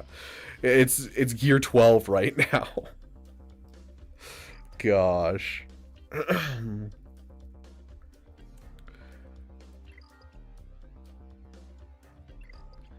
Okay. Well, let us put it to a vote as to what we do next, because I've got time. We got 2 hours and 40 minutes left, and it doesn't sound like we haven't had any donations in a while, and so we'll see if that timer goes up. If it does, it'll be roster review time for the future, but otherwise we're probably going to end here in about 2 hours and 40 minutes. He applied the Zeta, though. Got him. Exactly, yeah. No matter what, Daquan, you said you can pull. You can say you pulled one over on Vex. Ugh. But let's start a poll. So, for the rest of the night, we got gaming with the viewers. If you guys want to do that, we've got roster reviews, and then we also have. I told you guys that I would do some Battlefront 2 with the Kyber mod, so that way you guys could see more of it, and I could show off that mod a bit more. And then, I don't know, some other game. Sure, throw that in there.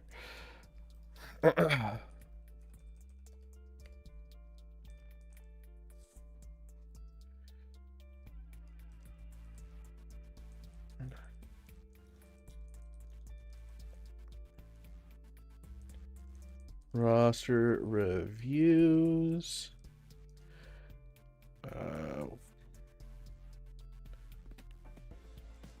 Gaming with the viewers.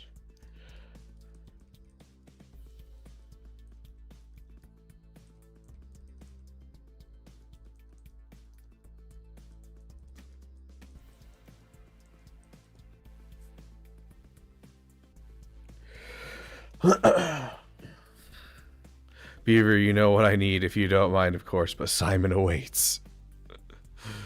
Dude, isn't it like 4 in the morning for you, dude? How are you still awake? Speaking of, I should probably check. Yeah, okay. Dang, we're only $8 from our next incentive. What's our next incentive? I've been so busy today that I haven't really been paying attention because we've had so many different stuff in a row.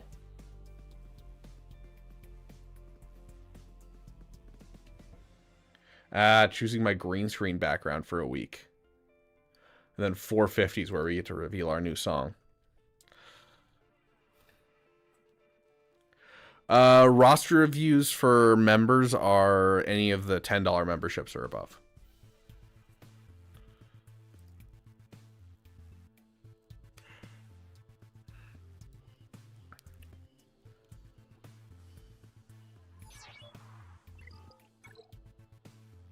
Oh, my reset's at 8? I thought it was at 7.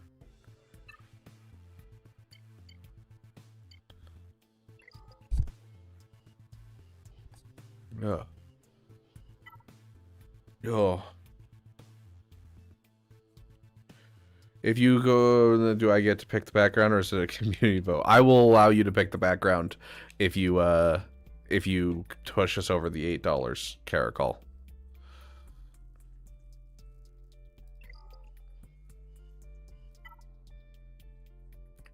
Usually we put it to a vote, but I will allow you to do it if you push us over.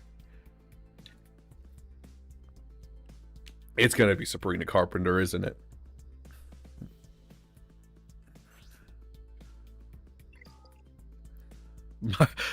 My Little Pony breakouts are really cool. Oh, gosh. Does SLKR still lose max health when he's in ultimate from his unique? I don't think so. I don't think that that's the case. I think when he's in his ultimate, he can't actually be affected by it. I could be wrong, but I'm pretty sure. Credits will do fine. Evil Lofts.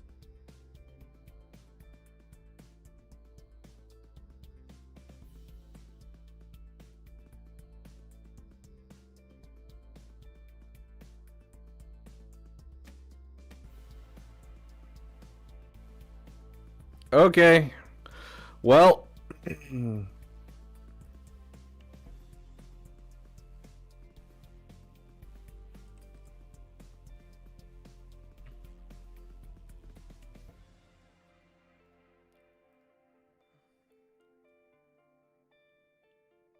It's 402. I can't count.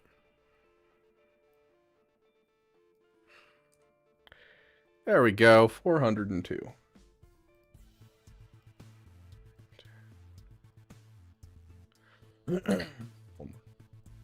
There we go. Okay, Caracol, what is it? I need it. Okay. It looks like the answer is roster reviews. I am going to be taking off my headphones for these roster reviews because I'm starting to get head fatigue. I know it's crazy after streaming for 5 hours. My brain hurts. I'm making it right now. Oh, gosh. I swear, if it's a picture of you and me kissing, I'm going to be so upset.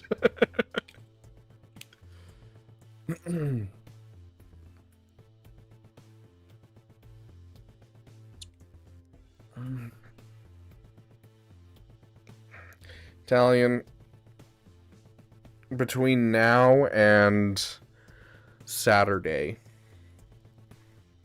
pick a day. Let's see. Pick a day, and I could stream as early, which is not going to be early for you, so you'd have to stay up for it. But if you want me to stream Expedition 33 for you in the next 5 days, it's going to have to be at midnight your time. But you choose the day, and I will be able to do it.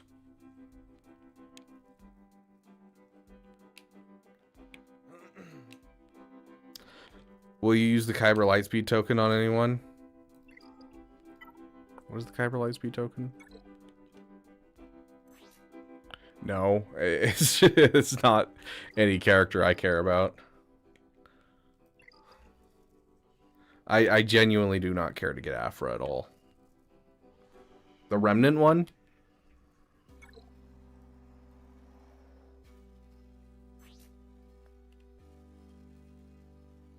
I can't.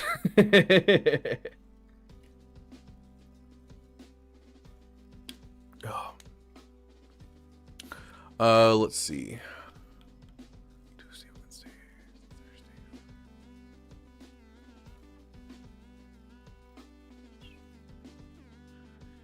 Either tomorrow or Friday. Let's see. We got tomorrow.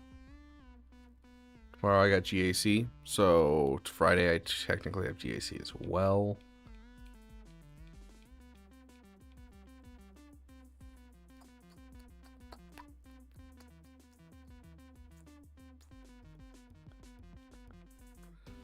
Wednesday or Friday would work best for work-wise. Let's go Thursday. Will you do mindless GAC just one round? What do you mean mindless GAC, Reckless? Yeah, plan on Thursday, Italian. We will stream Expedition 33 on Thursday at around midnight your time. Might be closer to midnight 30, just depending on what time I get back from work.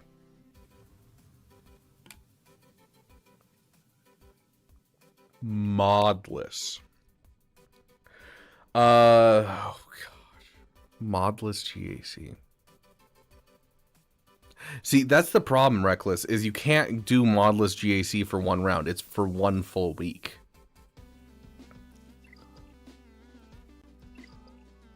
And we've already locked in. Is this the second to last, or is it the last week?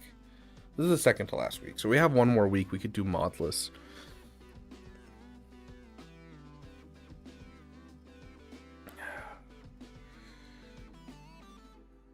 Yes. I think, yes. Just offense?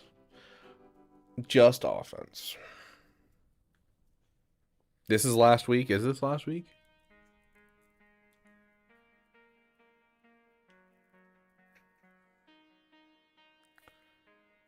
$30. How about this? If we can get to 500, so you're going to have to get a couple other people to agree with you to go in. But if we can get to $500 in the next hour, so that means, you know, you're going from 402 to 500. So that's $98. If you can go to $98 in the next hour, I will do modless on my offense GAC. Honestly, I'd rather do modless on my defense. I'll do modless on my... You know what? Whatever. Just modless in general. I'll remove the mods.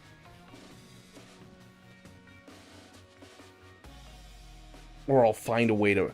It'll have to be broken mods, because I can't remove the mods without hitting cap immediately. So I'll do broken mods and just randomize all of my modding. So I will literally just, like, go in and to, like, the GI wizard and set random stuff, do my whole roster, and I will just make a new thing and just randomize all of my mods if we hit $100 in the next hour. So from before 1:49 on that clock, or we'll actually use a time. Yeah, so 32. So 32 on the next hour. If we can hit $100 or get to $500 by that time, I will randomize all of my mods on my roster for a week of GAC.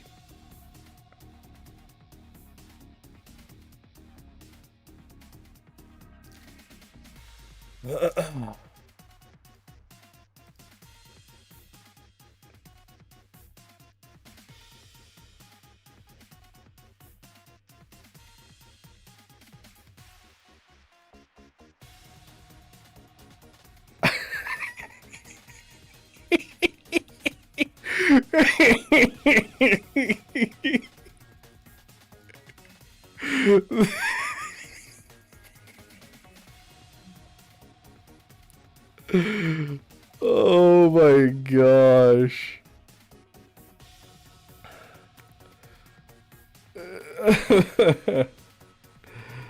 Oh, hey, Storm. Good to see you, my friend. We're about to do some roster reviews. Oh, gosh. So, this is our new background for the month. Let me add it real quick.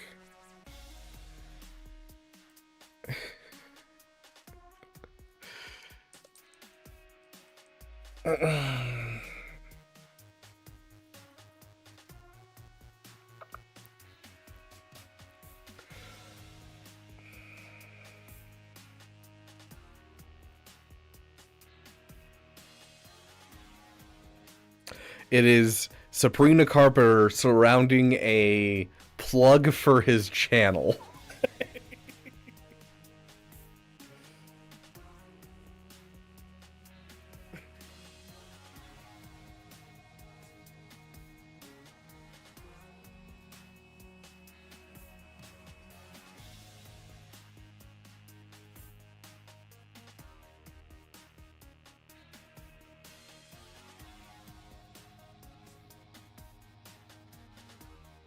There you go.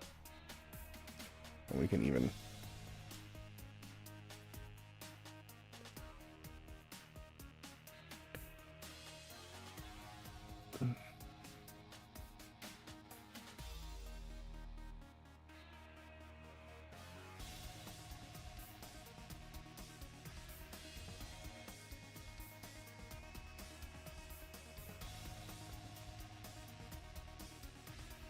There we go.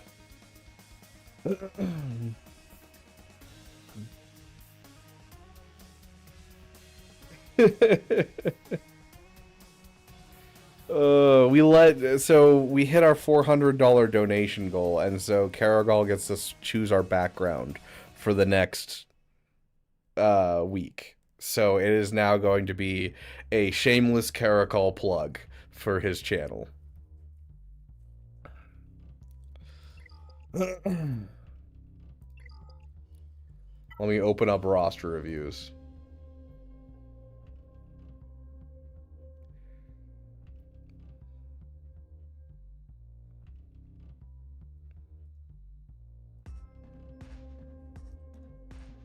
Credits will do Let's fine. go. Let's go mods. Get your review on Also, mods can and I characters. get a reviews on mods and characters Yes. I should fix? Throw your roster in there.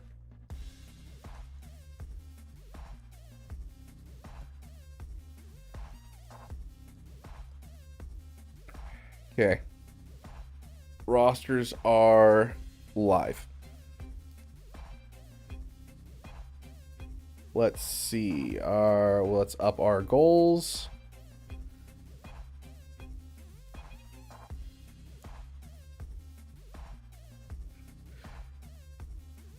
Is the text-to-speech permanent? We'll see. I think we'll keep it permanent until it's abused.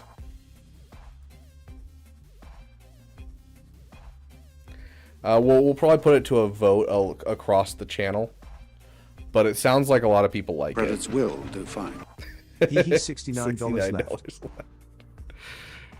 Oh, gosh.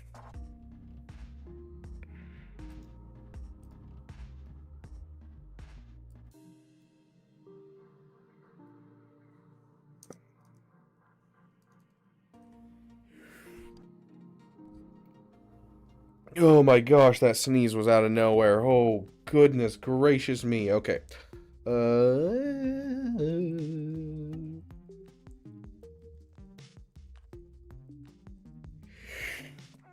Oh, goodness gracious. My nose is going crazy. There we go. Timer's up. Ugh.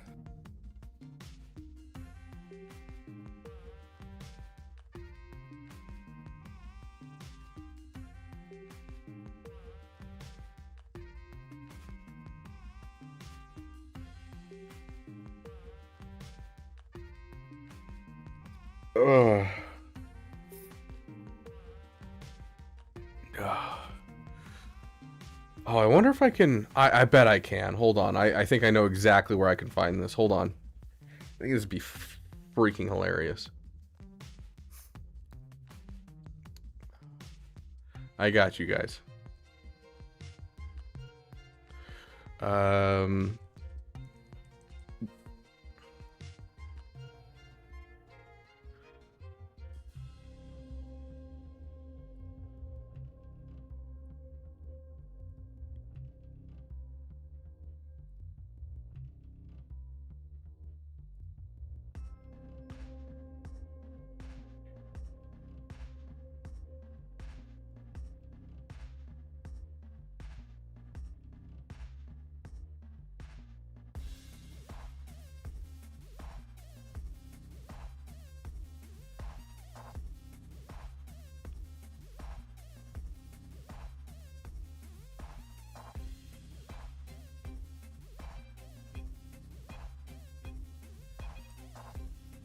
I got this, guys. Don't worry. Hold on.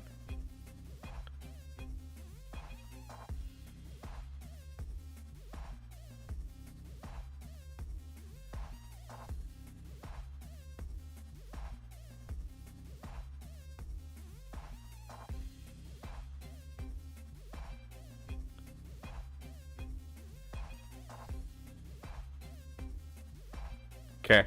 I got this.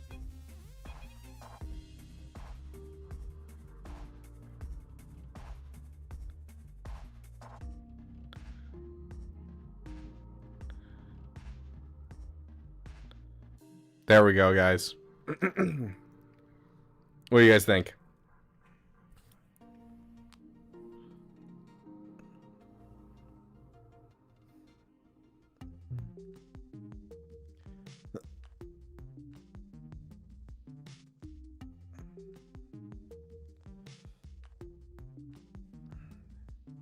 I recognize that room.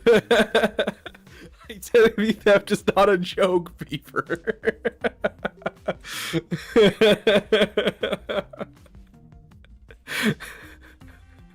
I was like, I bet you anything I could find a stream where he left his chair. And I could sit here and do this and make it look like I'm in his room. Oh my god.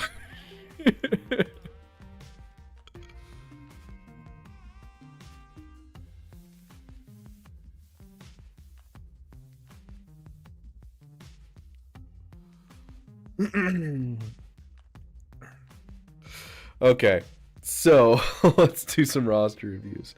Do I like tender or rough beef jerky?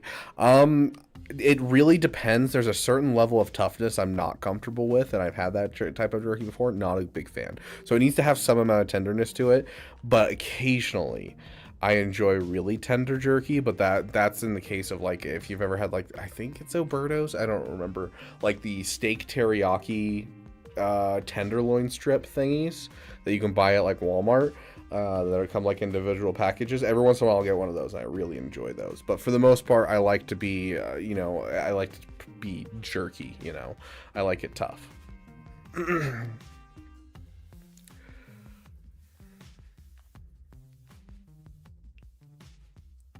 Ugh. Dude, my face hurts from how bad I sneezed right there. Okay, there's Reckless's ally code.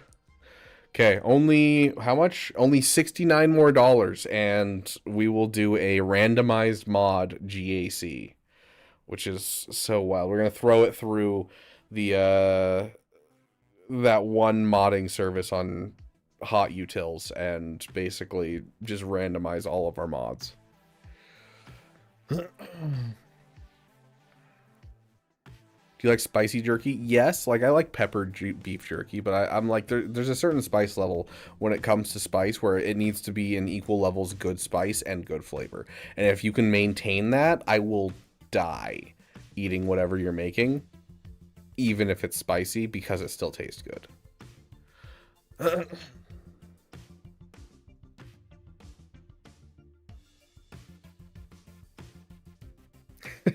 Sounds good, Talion.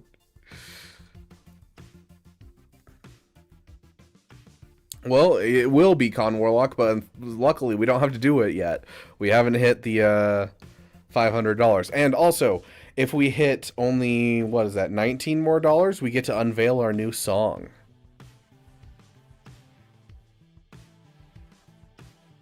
Ghost Pepper Gummy Bear sounds awful. It's like, screw that.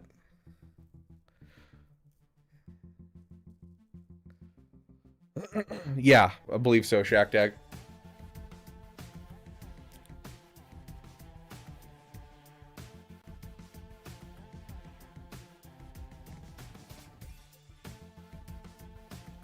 Like, oh, okay. Reckless. Let's go. Well, like mods and characters I should fix. Okay, so you're looking at like a I need to fix my roster kind of thing. Okay, so first things first. Oh my gosh, you went for a BAMF. Oh no.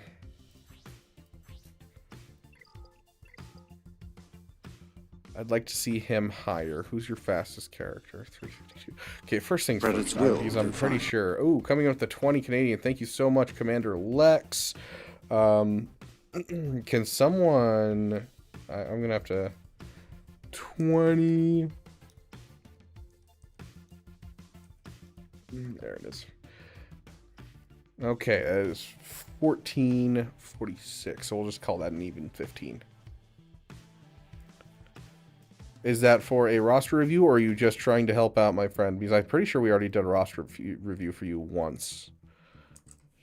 Whoops. Right, that's 15. We're at 431. Yeah, that's 15. So yeah, we are now $4 away from unveiling our new song. This is Reckless's account.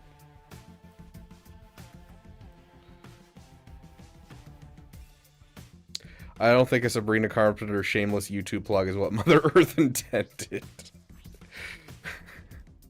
Appreciate it, Commander Lex. You're amazing, my friend. Only $54 more until I have to randomize mods on a GAC, which is an entire week of GAC, keep in mind, guys, because you can't change anything midweek, which is going to be painful. And then $4 on getting to the new song being unveiled. And let me add that in. There we go. Please don't donate. I really don't want to remod. I mean, I can automate it luckily, but like it's gonna suck.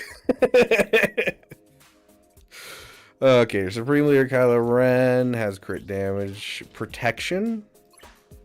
That's health. This should be either health or offense. Really fast.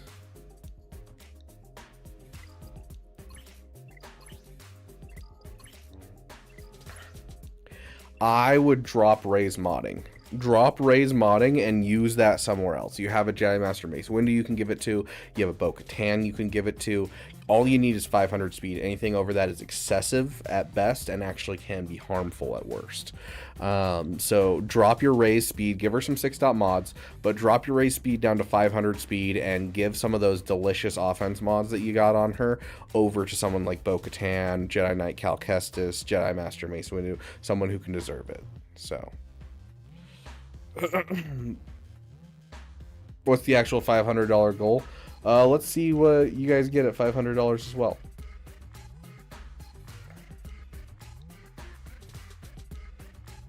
Oh no. When we hit $500, you guys apply an Omicron of your choice to my account.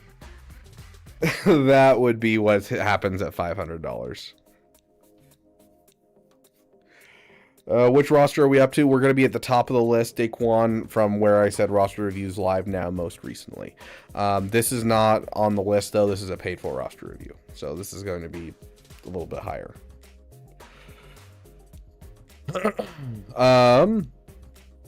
The reason that we don't go for a fast Ray is because you want to make it so that way the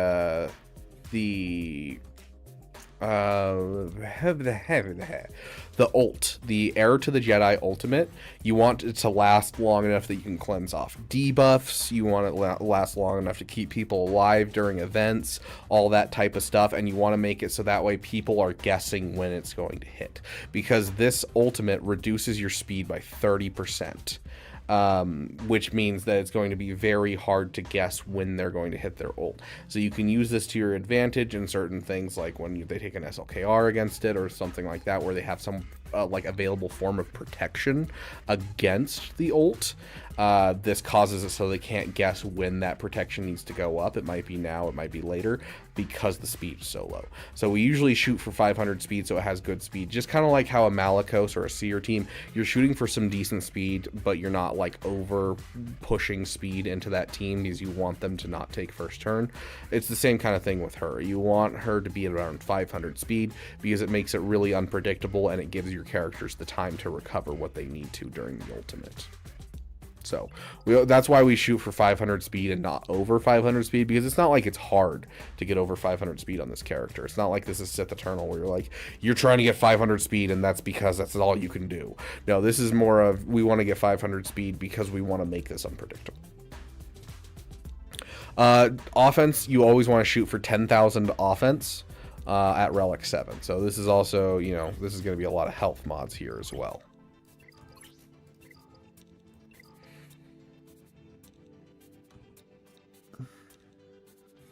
Yeah, if you're going for Relic 8, Relic 9, that type of stuff, like, yeah, you're going to have like 12k and more, but 10k seems too low. Well, here's the thing, is... Credits will do fine.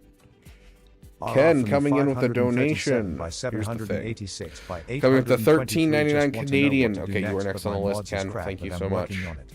Working on relicing my parody squad and getting my That buff pushes under us ship and over getting our layer next GL. incentive, so we will unveil our new song here in just a moment. Let me just finish this roster review, and I will add to the things as well.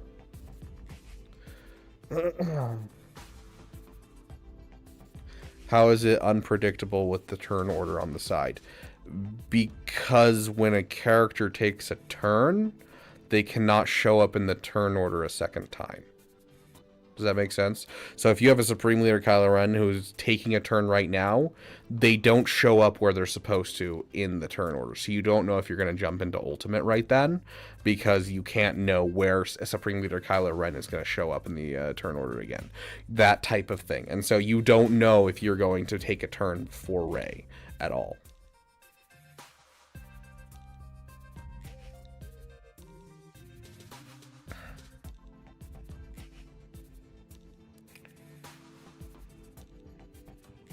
Sounds good, Dalian. Hey, AKNB, I know that you're someone who's around the channel often, but I don't know what your actual name is. It's just... The usernames are glitched, and I don't know how to fix it. But yeah, so to answer you, Fogly, it's more of a personal preference. 10k is bare minimum for offense. You can push it up higher, but the more you push it up, the less powerful, or like not the less powerful, but the less beefy your team becomes. By going for 10,000, you're getting your Relic 7 Ray to a spot where she can hit hard, and then the rest can be put into health, which health will then push into lifeblood and equal more overall join us. more overall protection for your team. So the more that you push into offense, the more you're relying on the fact that you just want Ray to hit a sudden whirlwind and hope it kills someone, versus making the team beefier and making them last longer, so that way the team has to work through the team longer. And usually what you're trying to do with a Ray, because we have them on defense, is we're trying to make them as annoying as possible to deal with, and trying to make it so that way they're struggling to get through the Ray Ben puzzle. And every step you add to that is just adding more and more to the Ray Ben puzzle, which is why I prefer the specking Goal and into review health after you get over 737 that by 10,000 damage number. 365 by 543. Sorry, missed you yesterday. Had to sleep. I honestly, I don't really have a number for the health, because like I just say, just get over 10k and then the rest can spec into health. But yeah, 200,000 is a good shoot for, but like 200,000, you're basically asking for really good secondaries on your mods, which is not always going to be possible for a lot of people that are modding. So like 200k would be a good solid thing to push towards, but this guy has 205k, and that's with a health, and a health. And so you're probably going to throw an offense in here somewhere. But you know, it depends. Like you could, like this guy right here, if he wanted to do the most minimal work possible to get his Ray into a good spot, he could just switch the speed mod to an offense mod with like barely any speed, and he would basically be good. He'd be closer to 500 speed, and he'd have a whole bunch more offense. That extra 8% offense might push him over that 10,000 damage that you're looking for. So first in free line, but never getting a review. Atticus coming in with another 10 pounds. Thank you so much, my friend. You'll be next on the list. So we now have this one right now. Then we have Ken, and then we have you, and then we'll be back to our free list. Yes, Ray Ezra is very broken. Oh, gosh. Oh my gosh, I think I just figured it out. I'm like sitting here with a headache, and I'm thinking it's head fatigue, but it's not head fatigue. I think I haven't drank any caffeine today because I've been nonstop talking with you guys like all day. And I'm trying to be healthy because I'm coming into a cold and drink water. And so I literally have had no caffeine. So I think I have a caffeine headache. So I'm going to have to go grab some caffeine really quick. But yeah. So all of that to say, those are my thoughts on Ray, and this person needs to reduce mods on their Ray, which is not something I suggest to people very often. So I don't know if I'd call it a caffeine addiction, because like, yes, I drink caffeine normally, but I don't drink caffeine because it's caffeine, because like caffeine calms me down. And so if I were to drink like energy drinks often, I would be put to sleep quite often. So like, I don't think I can consider it a caffeine addiction. And even like the medication I take for ADHD, it has caffeine in it. So like, it's more of a necessity than an addiction. Like, I enjoy the taste of Coke, and I have medication that has caffeine in it. Like that's kind of what we're looking at here. Jedi Master Luke is within like acceptable areas. I'd like to see like 20 more speed on him in a perfect world, but it's looking good. Your Lord Vader is looking fairly sexy. Something I might suggest is this mod right here. So this is not a good mod, obviously, and you don't really have a good mod for this slot, and you don't really have the 6-dot mods to finish this guy's mods.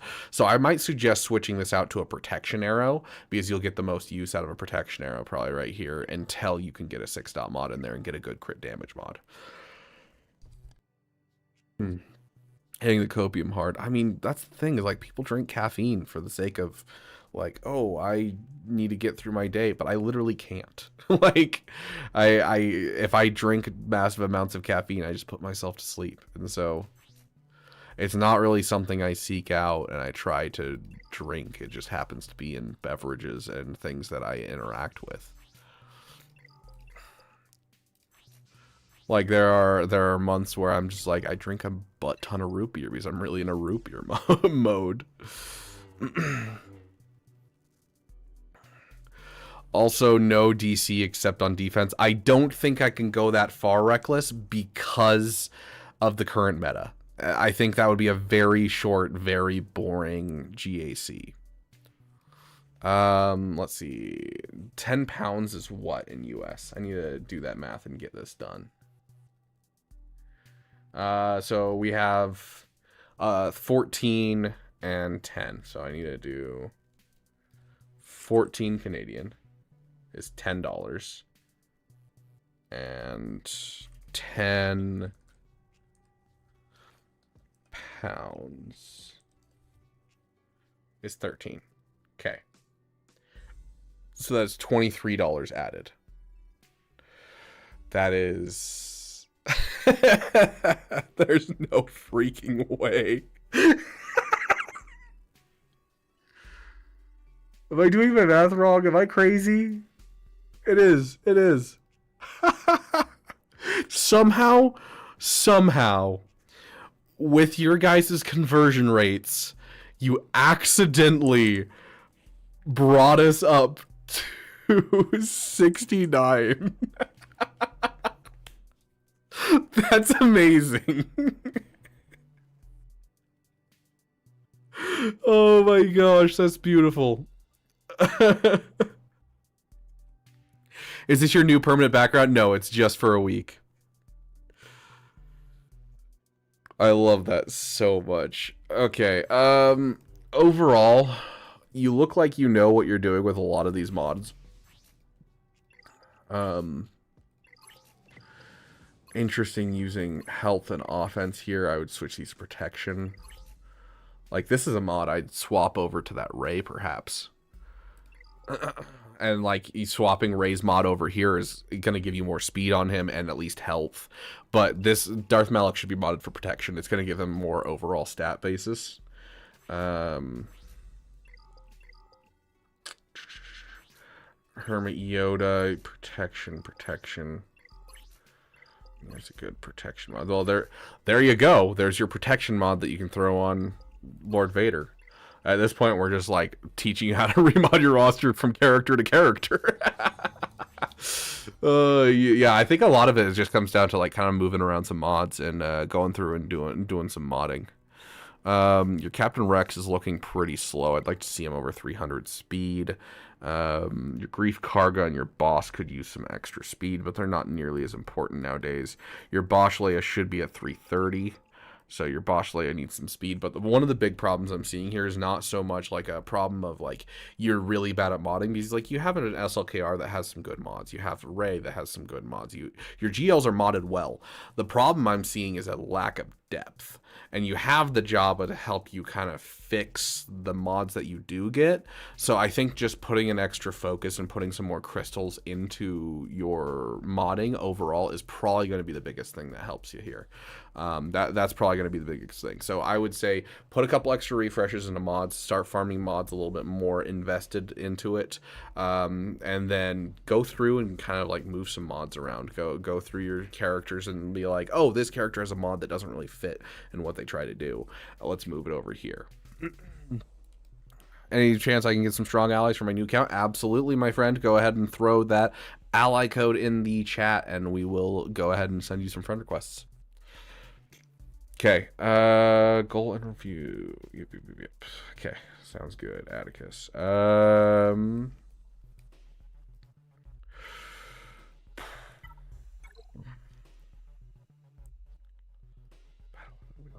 Qui-Gon. Oh gosh, dude, just take a break. Take a break. Stop going for new things.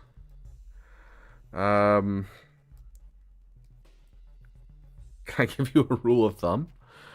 I don't want to see a single Relic 1 in your roster.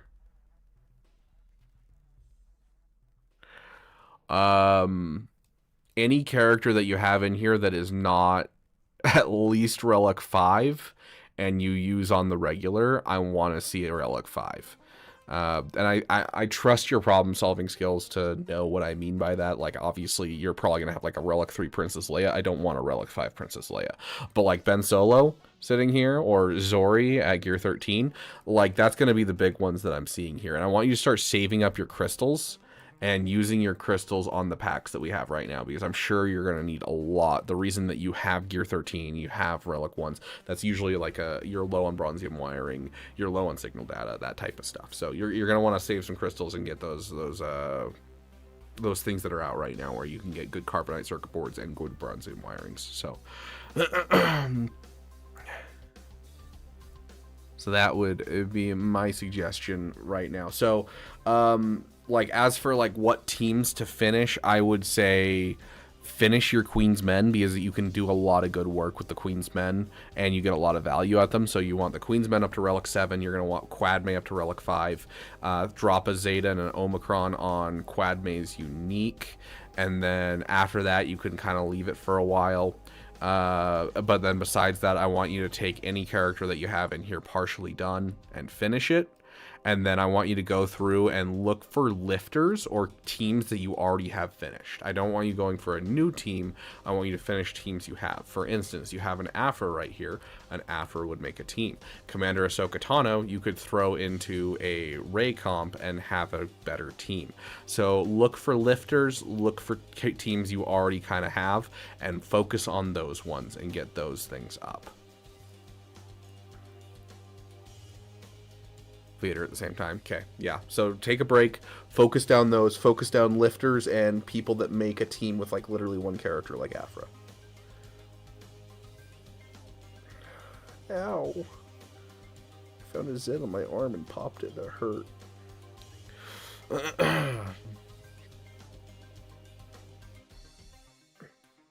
Ow, son of a monkey, that hurt. Okay.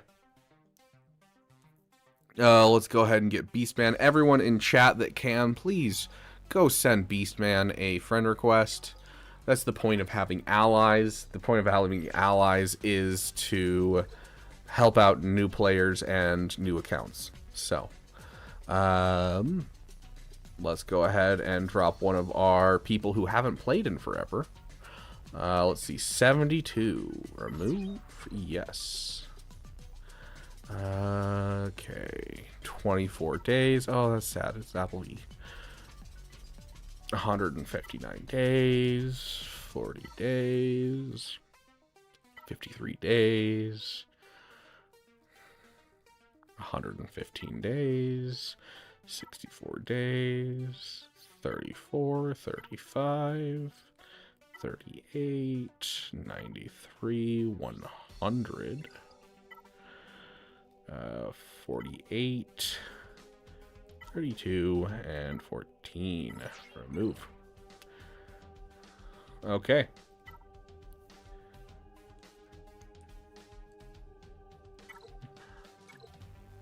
There we go. Sent you one. Son of a monkey, that hurts.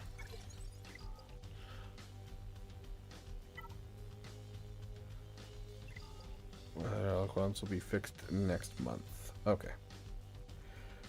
Yes, Harry Prince, because you were from yesterday. Yes, we can do you next. Let me just up our timer for the last two, which is $23. So that's 46 minutes, which is 2031, I think. There we go. Doing my math correctly, and then we're going to show off our new song.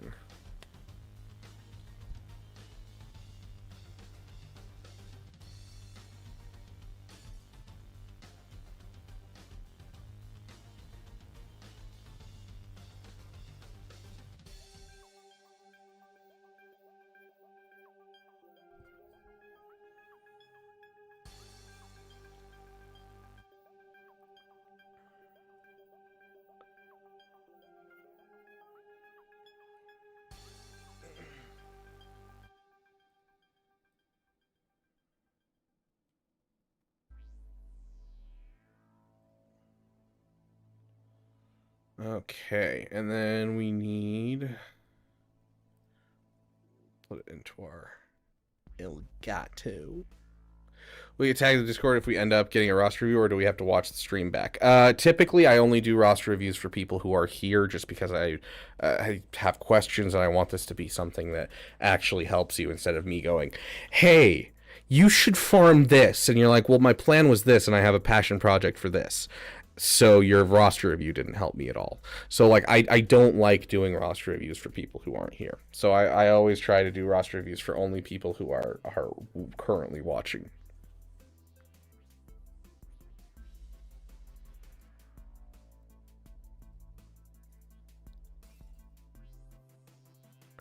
Okay, let's get this in here. Here we go. C, Control V.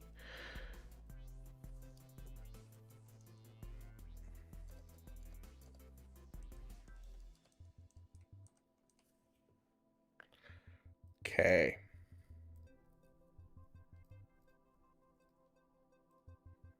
Let's see how this sounds on volume-wise.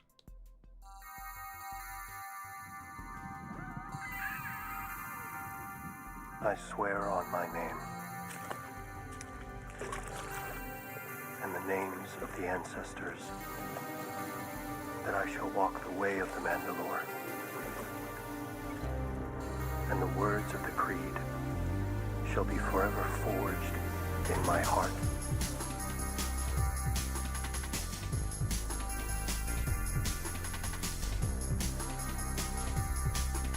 New song, Trey Trey. Welcome, welcome, my friend. Where's that beautiful man I just saw a moment ago? Come back, you beautiful man. I have spoken. Come on, where are you?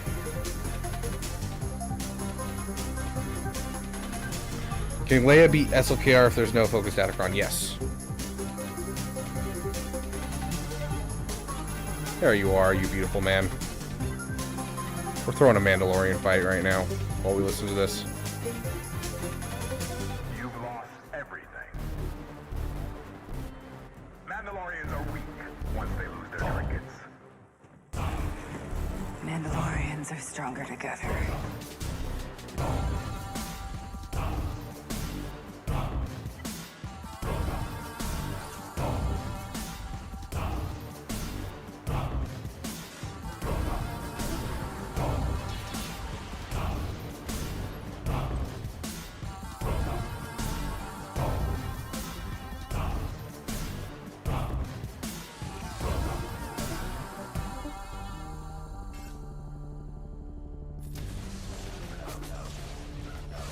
Gideon, you have something I want.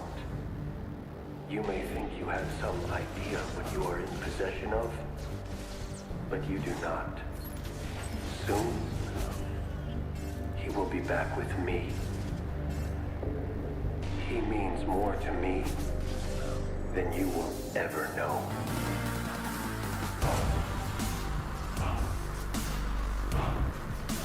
Yeah, we'll get back to your review as soon as we're done with the song. We'll go right back to the reviews. Mandalorian, weapons are part of my religion.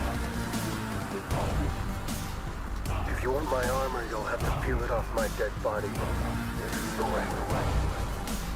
I can bring you in warm, or I can bring you in cold.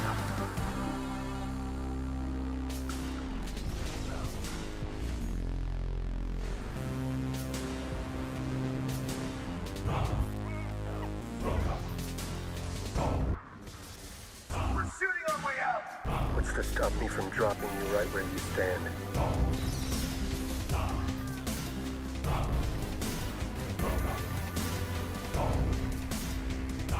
This is the way.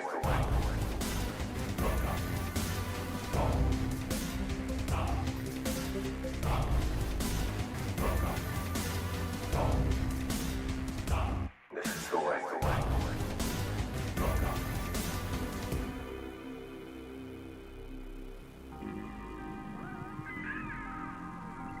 Whoever appeals to the law against his fellow man is either a fool or a coward. cannot take care of himself without that law's vote. For a wounded man shall say to his assailant, if I live, I will kill you. If I die, you will forgive it. Such is the rule of honor. So there you go. We have a new Mando song and another one coming actually for that's more Bo-Katan focused. For those of you who are part of the 2%, we're still working on that one a little bit, but I am very happy with our new song. So, our traditional vote is going up. But dude, I love the frickin' Mandalorian chants in the background. It's so frickin' cool. Okay, there's your vote for Bop or Flop. We additionally have a Duel of the Fates remix, a Andor theme remix, and a Crosshair theme remix that we will be adding into our overall playlist as of now. So that will go into our background playlist, all courtesy of Wep. Big shout out to Wep One, Wep Pliskin, whatever you prefer, my friend. I appreciate you so much for making music for our channel, and I'm excited to see the whoa, that was loud. Goodness gracious. My my sound turned up because I wanted to listen to the music at full volume. I'm excited to get a final version of the 2% song coming soon. Crosshair does have a theme, yes. Here we can play his remix of the theme for you guys. We also have a song for Dank Ideals, but unfortunately Dank Ideals is not here at the moment. Otherwise we play it for him. Dank Ideals hasn't shown up for the whole Damathon.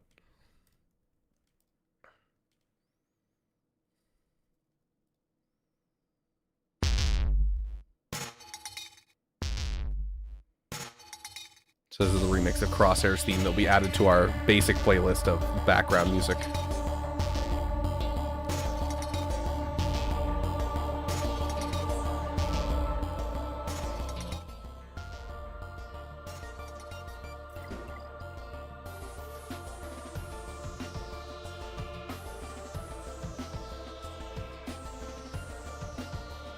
Wep, can you also... You're really struggling to say Wep. Can you do a metal song? We do have a metal song on the way. I need to go listen to it and see if it's finished. I can't remember if it's finished or not. But we do have a metal song on the way. It will be revealed soon-ish. If it's finished, it'll be revealed soonish. If it's not finished, it'll be finished by the time we plan on revealing it. So either way, it shall be coming soon.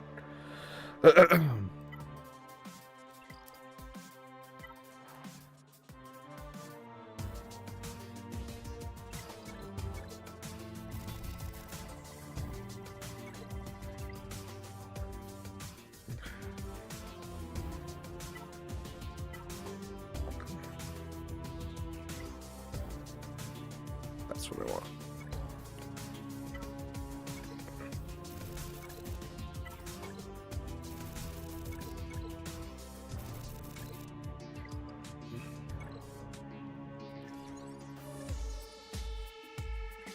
Okay, back to Ally Cudes. Okay, we got, who was it next? It was Harry Prince next, and then it's going to be Ken and Atticus. So, give me just 1 second, we'll be to you, Ken. Okay, roster reviews, Harry, I think yours is in the Discord, is it not? You know, I mentioned that I have a caffeine headache, and then I still haven't gone to grab anything. Harry, I'm not seeing your roster in the Discord for any time recently. Could you resend it by chance? Is that you that just posted? No, it's not.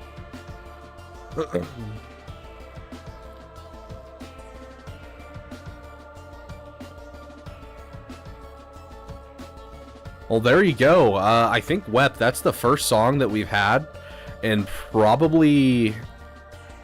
I don't think we've ever had a vote for Bop or Flop that someone hasn't voted for Flop. So there you go, my friend. Hey, Devlinsky, welcome, welcome.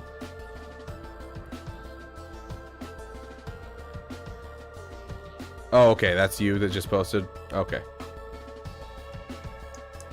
Got it. It's a shameless Caracol plug for his channel because he donated to get us over $400. Hey, Astro, welcome, welcome.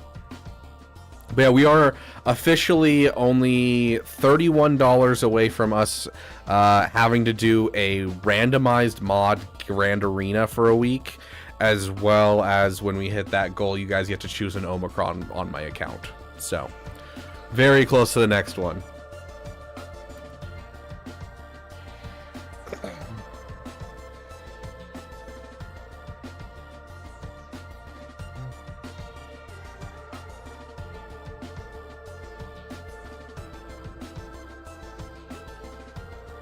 Okay.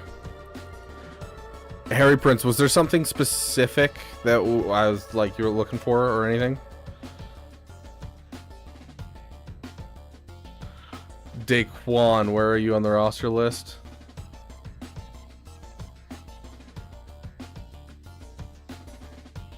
I don't know. What's your name in Discord? Or are you one of the ones? No, I think it's just Ken and Atticus that we have left on the paid. Yes, I do, Caribou. And,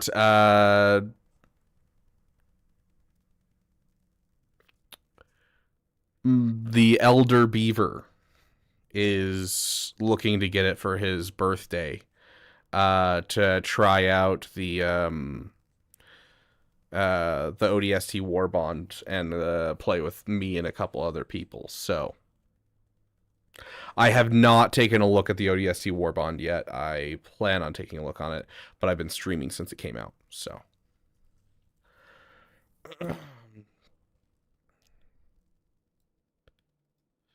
So check out my Dark Side clones. Really a farming path doing Leia right now while waiting for GL Hondo while building up Peridia Pals and Great Mothers. I mean, I wouldn't suggest Hondo for this account. That's for sure. Nice Relic 7s. Why Hondo? Is that just a PP, Harry? Daquan, we start with a new list each time we go back into roster reviews, so you're going to have to re-sign up.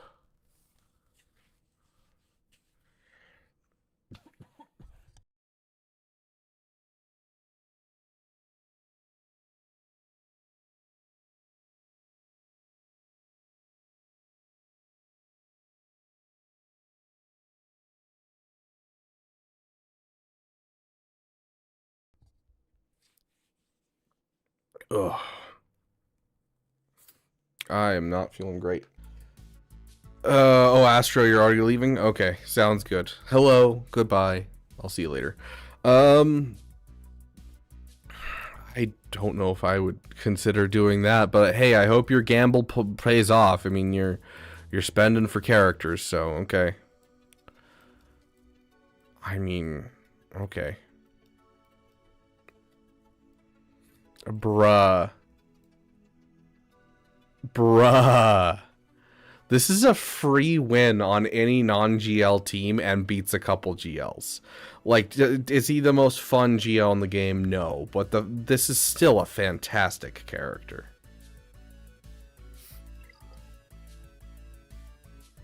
Is that Elder Beaver's plan for this Saturday evening? It could be.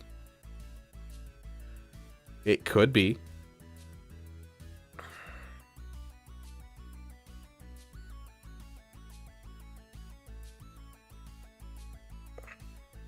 Smugglers Run 3 is going to be busted, I already know. I mean, here's to hoping, but if they bust it too much, then it gets rid of the mod shortage. And then all of a sudden, they've created another problem for themselves. So I don't think they're really going to make it that busted. I don't think they can afford to.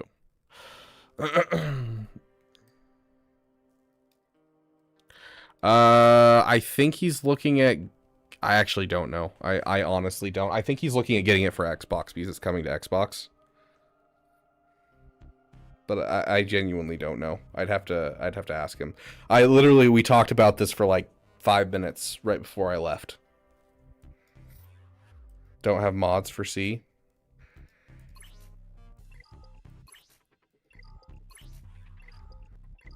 I mean, even with like some garbage mods, he's still gonna beat basically everyone. The mods are so that way you can beat specifically GLs. But like without that, you can still take this guy in and like with just some okay mods, and you can beat a like a Malgus. You can beat a one of a million different like basic teams that aren't GLs. The only thing he doesn't beat without mods is GLs. So like you can still take him in against a Malicos, against a Malgus. Like this is a free win in my books, and so this is definitely something that I wouldn't sleep on. I know a lot of people are. I wouldn't sleep on it though.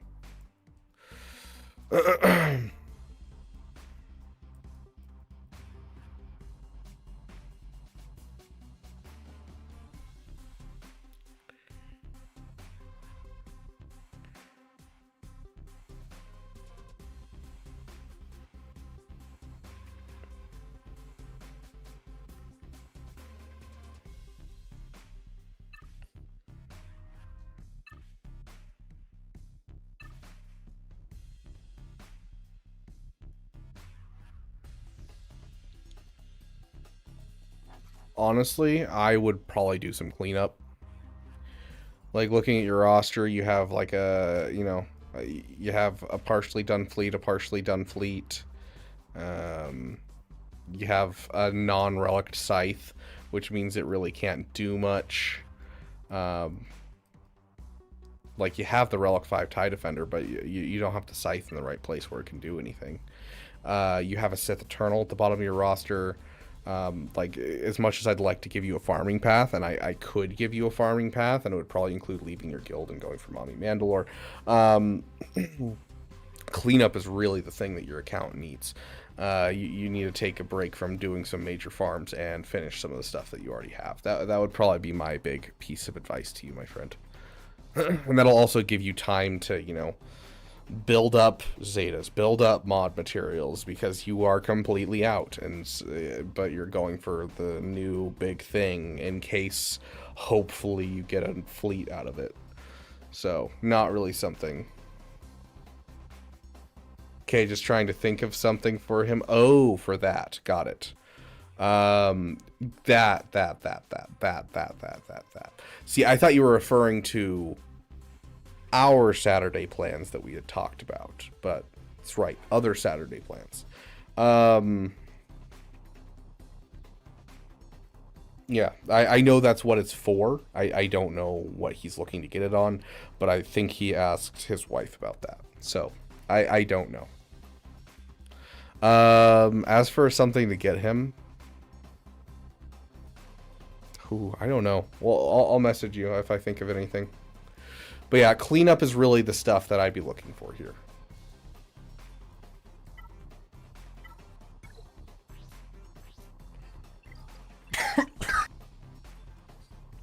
Because you're getting to a point where, like, yeah, your GP's fairly low, but, like, your mods are lagging behind.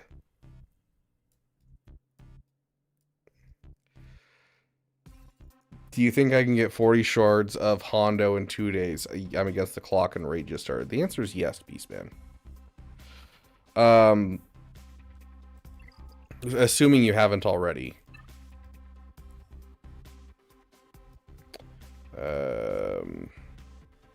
Is he not in here? Oh, he was in here last time. Never mind. I was thinking of last time that he was in here. My bad. The answer is yes, but you're going to have to spend some crystals. Check mods for Dark Side clones.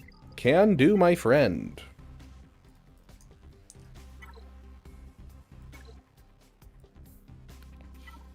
Clone Troopers. 335. Very nice. 309. This guy's Clone Trooper, 331. Very, very nice. Very sexy. Love to see it, Harry. You're doing great with these guys. Now you just need to get some mods on your Supreme or your Sith Eternal. Oh gosh.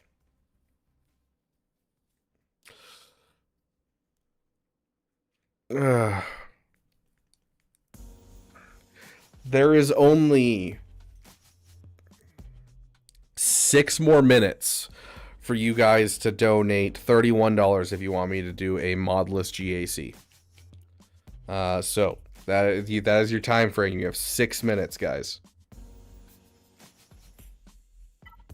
But yeah, overall, Harry, like, your roster is looking great. You have some things to fix on your fleets, and you have definitely some things at the bottom end of your roster that I feel like you're sleeping on. I think fixing some farms is probably going to do you more good than going for something else new. Because, like, you're about to finish Leia and then Hondo. Like, what Zetas are you pulling out of your butt?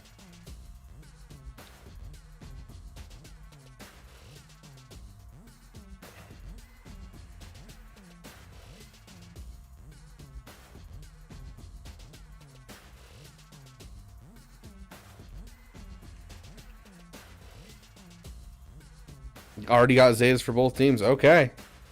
Impressive, I must say. But yeah, fix some of this stuff down here, because you've got like 6 Zetas you need here if you're going to finish Jedi Master Mace Windu, which I don't care if you do, honestly. There's 3 Zetas there. You have a Grand Inquisitor that you need to get up for your fleet. Yeah. You have a lot to work on down here. And like Paw Patrol, yeah, sounds like a great idea eventually. But, like, clean up some of the stuff you already have. You have, like, a Marin team waiting for you.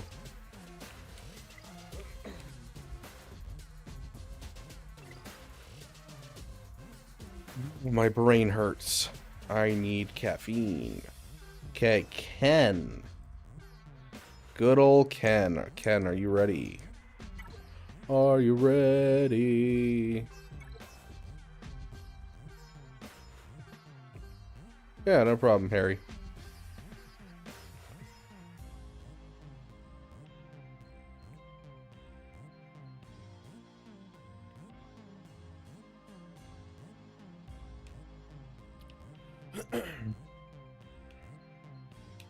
Okay, Ken. Let's see what your message says. I just want to know what to do next, but my mods are crap. I'm working on it. I'm working on rocking my Paw Patrol and getting Profundity and Leia as the next GL. Okay.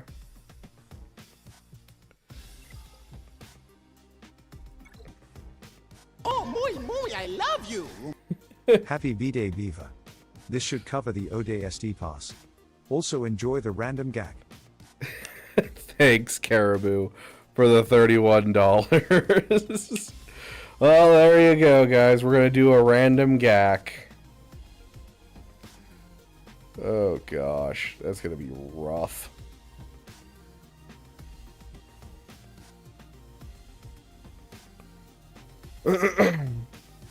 That's why he's my favorite chef.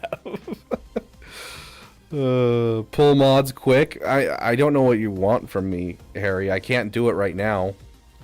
The GAC already started. And you can't edit your mods after you lock in. So, like, we're going to be doing this the first week of 5v5, which is sad.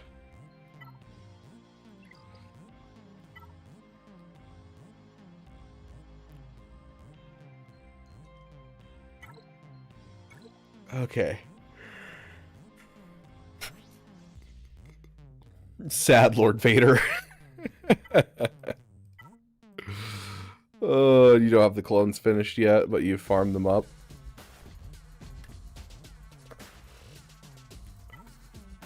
Yeah, except when you don't have mods, Harry.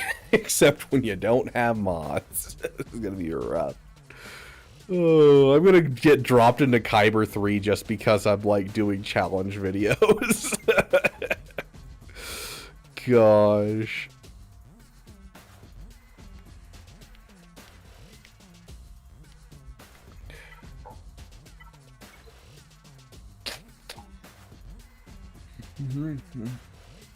Okay, this flushed out of a roster. Yeah, there it is. Wondering where it was. It's right there. Guys, I found it. I'm the world's greatest detective. I'm not the world's greatest detective. I just, you know that when there's an account that has this little at the bottom of their roster, where, you know, I can find the relic characters very easily. That means that when it's this far in and you're missing Zetas, that typically means that you haven't worked on your fleets, because you're working too fast on your characters from your Lightspeed bundles. There you go, Harry Prince. Next April Fools, we should get 1 week of 1v1 GAC.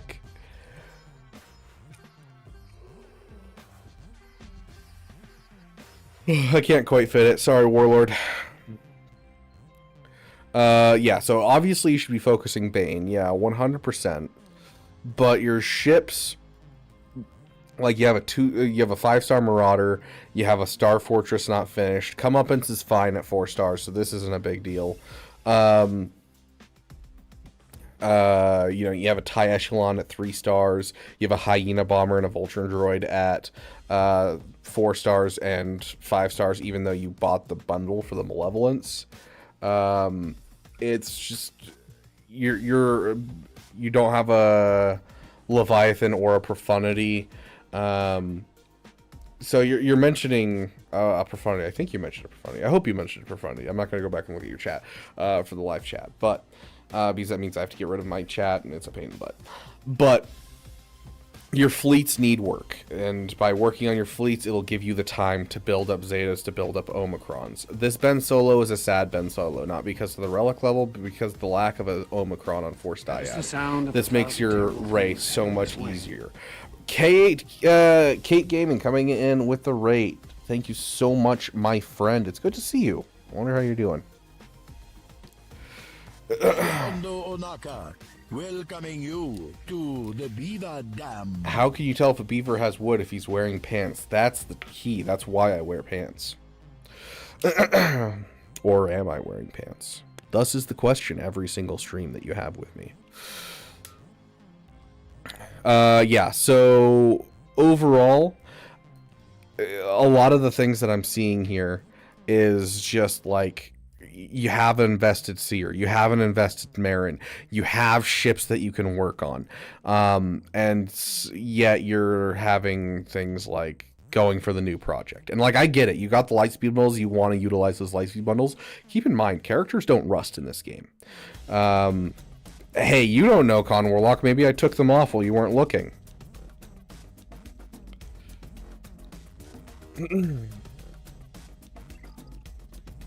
But yeah, so I would say slow down, take a second, get up your things. When in doubt, use the forks. Forks stands for brain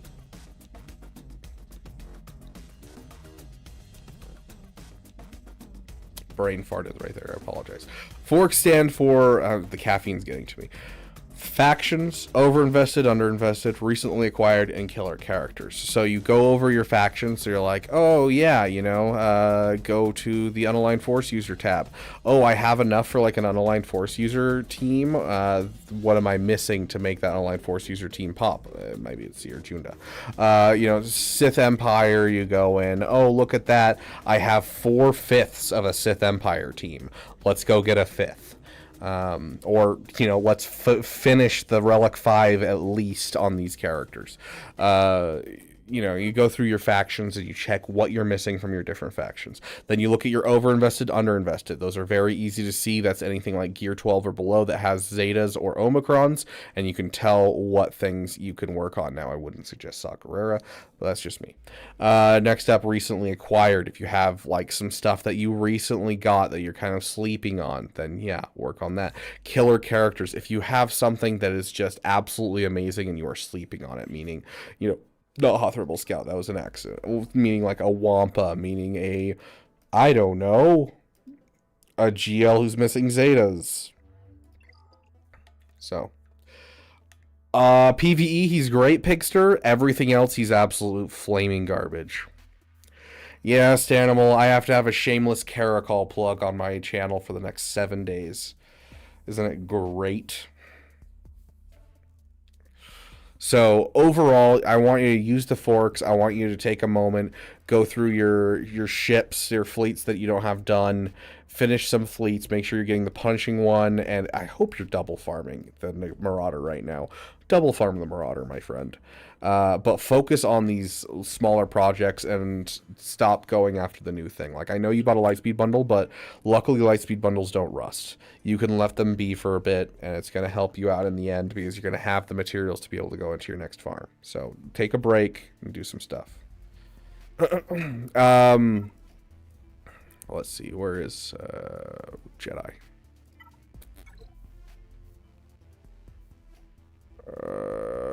Why are you doing Seer is my question. This is not like antagonistic or anything. Why are you doing Seer?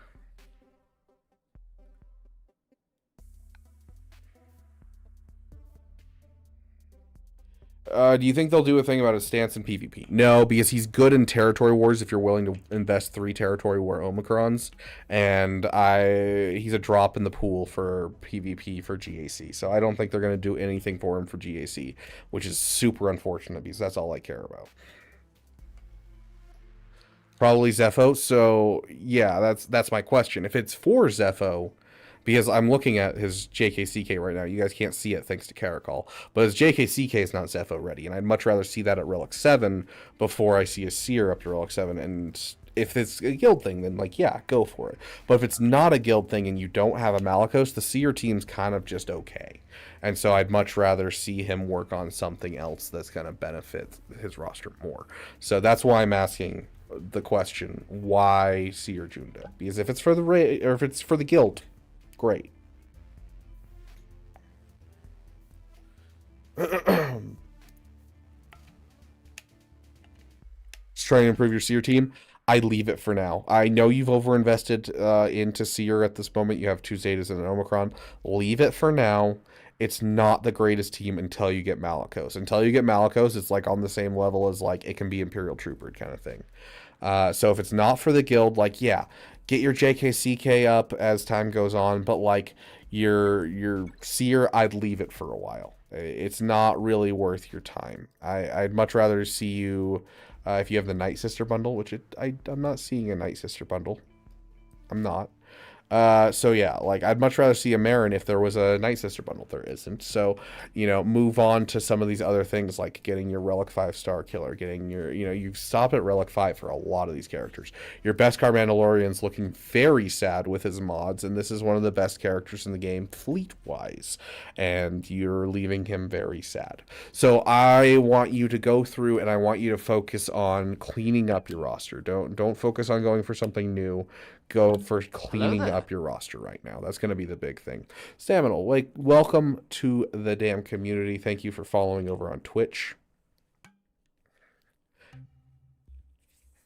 Nice boost viewership for both of you. There you go. So yeah, I feel like you're kind of throwing effort into characters that don't really deserve it. And it happens. It happens to all of us. Like the event for JKCK didn't require any Zetas. So, I would basically, like, don't treat this as something that you have to build right now.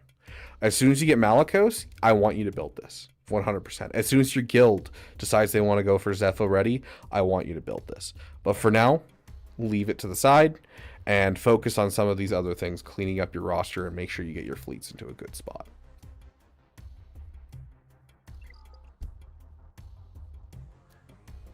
But yeah, I wish they would do something, Pigster. I really wish they would. Mace is so underwhelming for me, and I hate it. Because, like, even now, people are like, oh my gosh, you know, he kills DTMG. Come on, have some faith. He kills Balin some of the time. And I'm like, dude, but that's with the Bespoke Cron. All of us that have Mace have the Bespoke Cron, which means all of this data is with the Bespoke Cron. We remove the Bespoke Cron and boom, what do we have? If he's only a 70% win rate now, without the Bespoke Cron, we're gone. We're out of the water. We're screwed. So, like, I am really worried for the Mace team, and I'm not happy about it.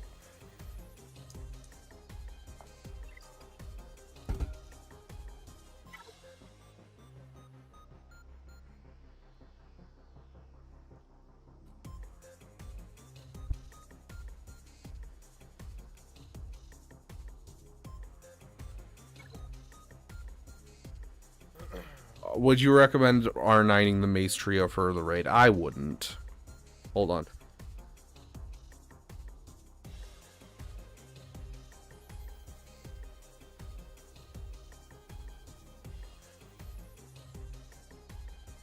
If you want to Relic 9 something for the raid, just popped up both my ears.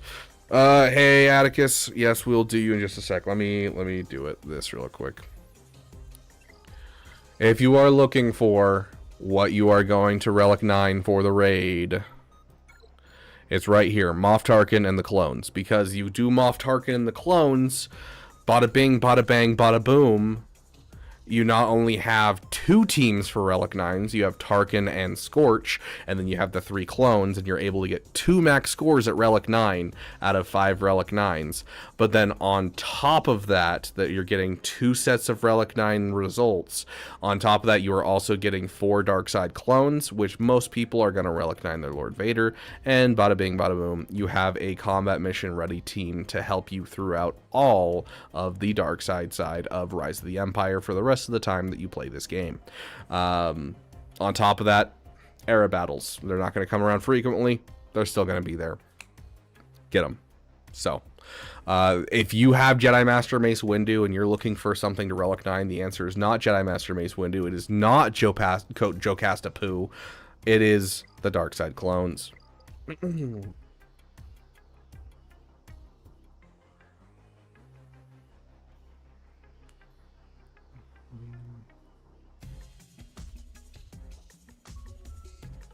Sounds good, Ken. Make sure you're not investing into just random Gear 12 characters, too. Only invest your Zetas into like teams that you're already done with.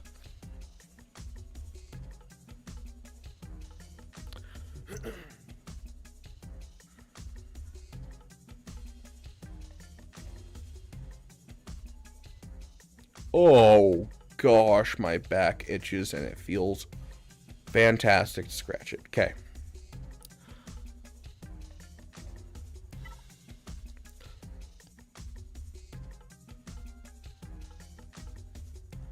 Okay, we're going to have, this is Atticus's roster. This is our last paid for roster review before we jump in.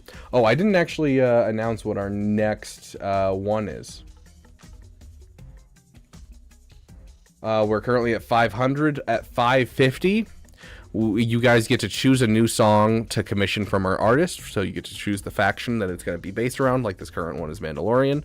At 600, you guys get to choose a video topic. And at 650, all members, regardless of level of membership, will get a live roster review if they so choose on the next member roster review stream. Oh gosh, $700 is random viewer designs a post to go on my personal social media. Well, I don't think we're going to hit that tonight, so at least here's to hoping. That sounds awful. Okay. We're going to have Mara do this one. AKA, I'm going to go grab a soda really quick, and then we'll do Atticus's.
Who's a good pooper, so? Okay. Thank you for reviewing Atticus' roster. Did you have any notes for me? Oh, interesting. Interesting. Okay, hit.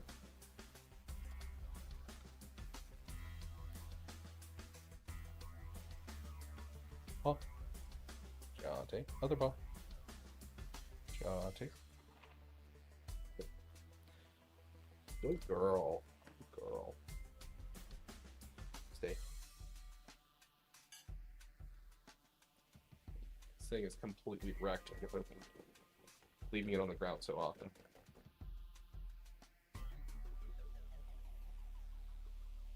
Ask. What?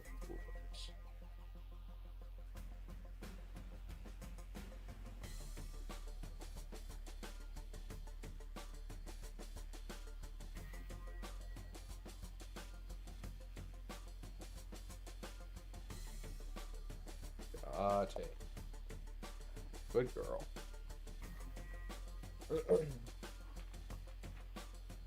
Hip.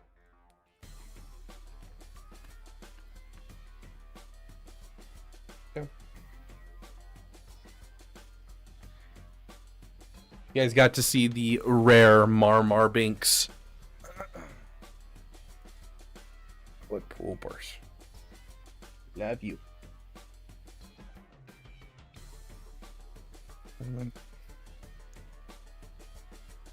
Did I increase the timer after the $31? I did not. Thank you for reminding me.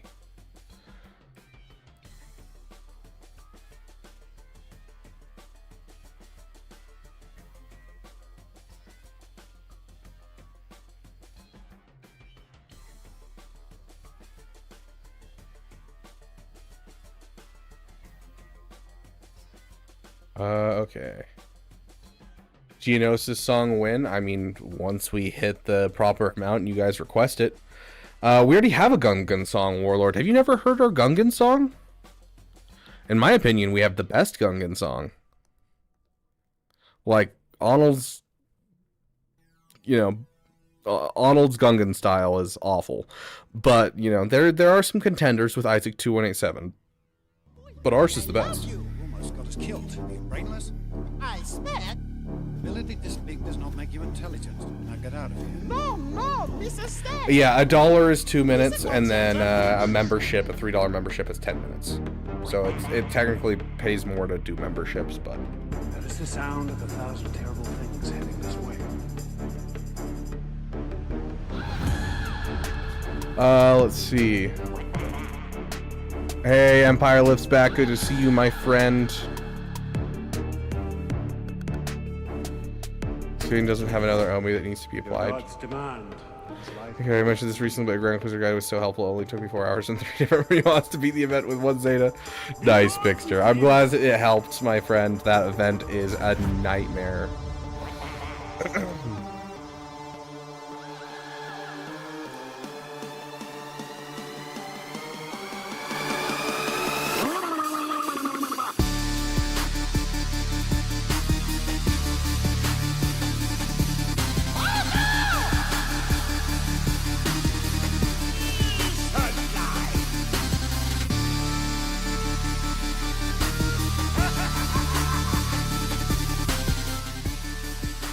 Anyways.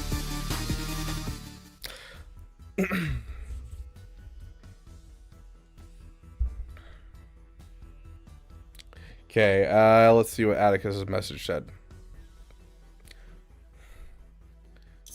Goal and review. So you're looking for a goal, I'm guessing is what you mean by that. Sorry, I missed you yesterday. Had to sleep chasing Hondo. Okay. Bought Leia Have Riva, no Grand Inquisitor geared. Afra unlocked.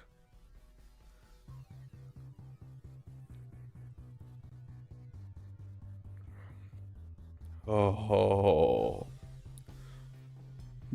Why Hondo? That feels so good.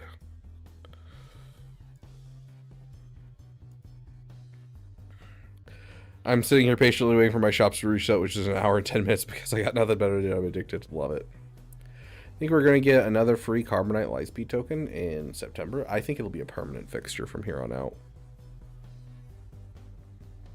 Passion Project favorite character. Got it.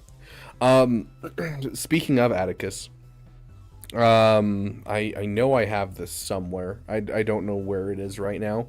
I have it on my phone, I know, and so I could send it through my phone.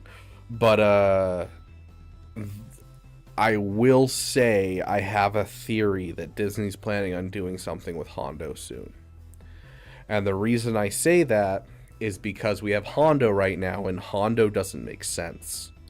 And on top of that, right after they announced Hondo coming to the game, the Disney official TikTok dropped a Hondo edit on their official TikTok page. I've always thought that the Pirates coming into the game when they did was pushed by Disney and an attempt to get rid of their whole stuff that happened with their you know, acolyte things messing up. But I don't know. I could definitely see that, even if it's not like they're preparing to make a show or something that involves Hondo, I could definitely see them expanding something in Disney World or something like that. And these might be, you know, Chirrut and this stuff. This might be some stuff that CG's being fed by Disney. So, might be something for you to look forward to.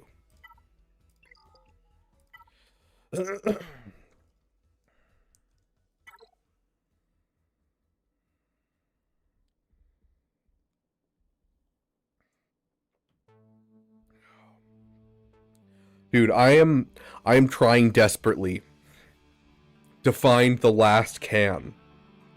I have all 14 bottles.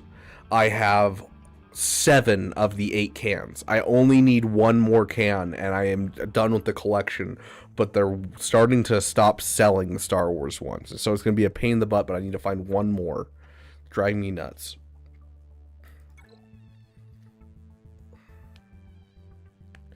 Join Kyber for the first time this season. Very nice. Congratulations, my friend. Okay, you're going for Hondo as a PP, then I won't yell at you. But bro. One of the best defensive teams in the game.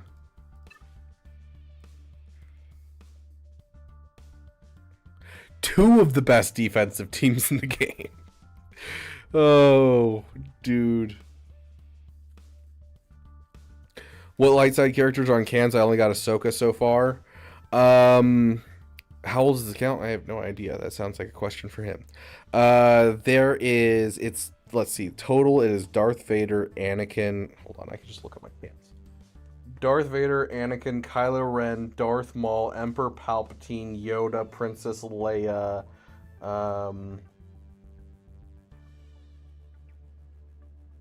Wait, hold on. Anakin, Darth Vader, Ahsoka, Kylo Ren, Emperor Palpatine, Princess Leia, Yoda. Who am I missing? There's one can that I can't see, and I can't remember who it is.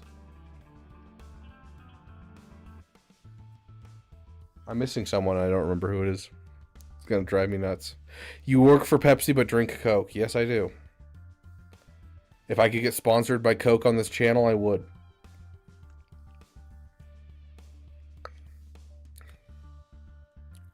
Coke is the superior cola, but Pepsi is more inventive and does better stuff that direction. There's a reason that Mountain Dew has become such a big thing. What's can mean?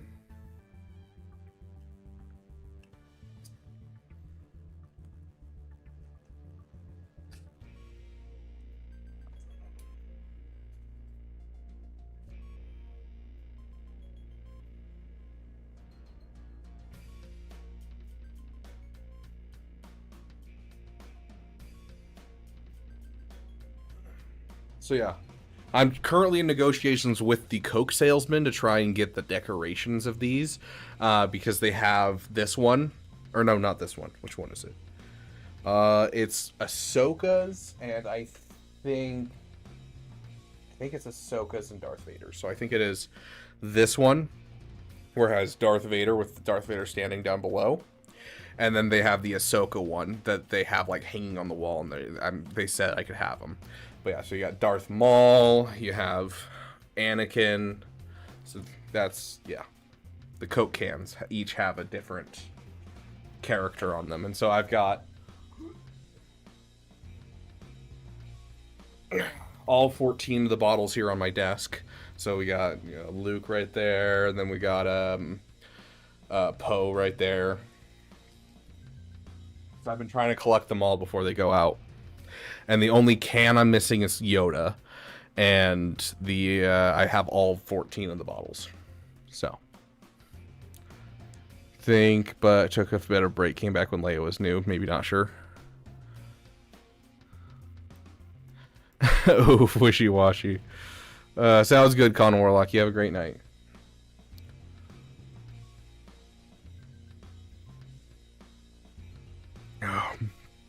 Okay. Who is this again? Atticus. Got it.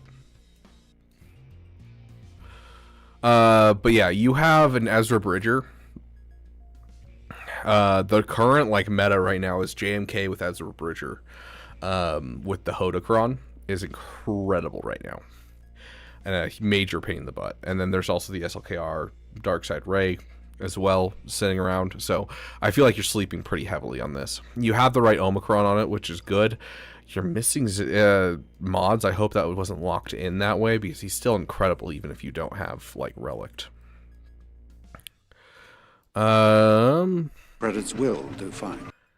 Thank Happy you, birthday, Osiris. Beaver smile. I appreciate you. 10A. What's A? Is that just American dollars? I don't know what that is. I don't know. Australian dollars. There we go. Okay, Australian. Doing Rex, then account upgrade. So by account upgrade, do you mean you're going to go through and you're going to fix your account?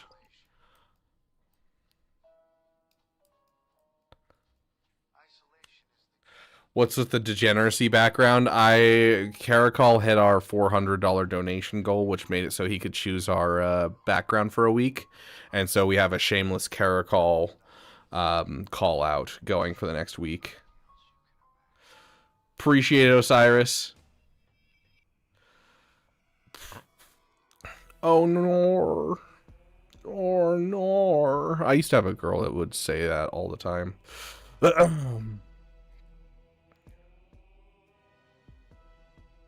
Ezra, Grand Inquisitor or something. Yeah.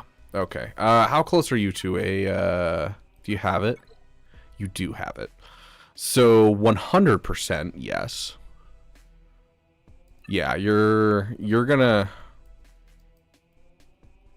do Ezra, you're gonna do Grand Inquisitor, then Savage, and then you're gonna do Padawan, Obi-Wan, and Master Qui-Gon to Relic 7. Luckily, none of that really requires Zetas from you, because your next 2 Zetas are going to go on Zori. I want this chick looking sexy. This girl can beat Ahsoka and is one of the top 20 teams for GAC for hold rates on defense. This should not be what I'm seeing out of a Zori. Fishhead deserves more.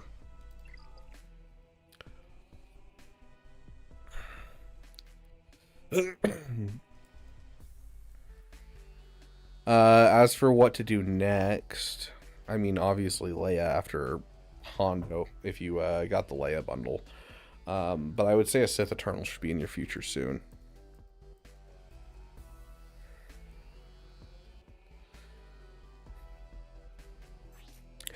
Keep in mind, this 5-star Relic 1 that we have right here, this is still going to beat Ahsoka. You just need the Zetas and the abilities leveled. That's it. And this will still beat Ahsoka. As long as you invest in the team, keep that in mind. If you need to know the speeds I suggest, go watch my video on it. But you'll need the Zeta on Finn, and then you'll need the 2 Zetas on Zori. And if you can afford the Omicron as well is going to be helpful. And then you need a fast Resistance Hero Finn and a fast Poe. You want these guys within 30 speed of each other. You want this guy at least 330 speed.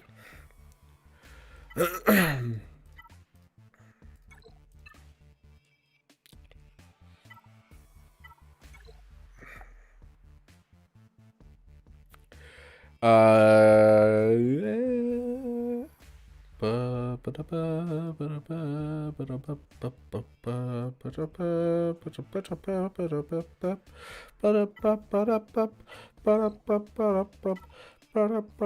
want to see this tank done, so that way you can use the comeuppance and use this fleet. This fleet's hilarious.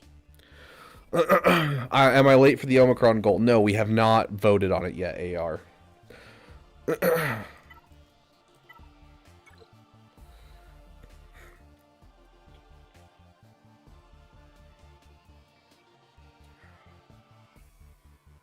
Overall, fleets aren't awful. Looking like you're farming pretty well over across your account. How's your mods?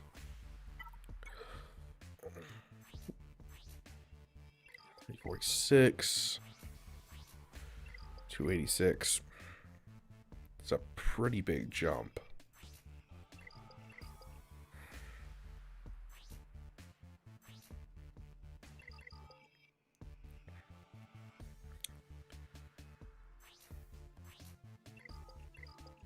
Interesting how much your mods fall off starting right here. This is from 300 down to 284. Overall 300, 300, 300. 6 dot? 6 dot. Offense mods, not speed.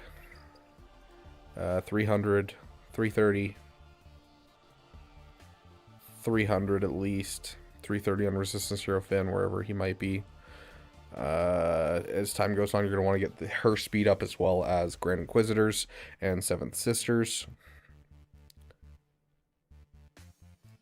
So yeah, I think mod depth is your problem. It's not so much knowing how to mod. You know how to mod. I'll double check your GLs just to make sure. But it's not a matter of knowing how to mod, it's a mod depth problem. So stop pushing for new things nearly as much and go for yourself getting some mod refreshes. I think today's theme of the day is slow down, guys. I think that's the big thing we're seeing in every single roster so far, is people are pushing too fast and outstripping their mods, outstripping their fleets by just going for the next shiny thing. So please, slow down. Your goal for this guy is 550 speed with a protection arrow. Get it as close to as you can. 500, 10,000 damage. Your Ray looks good.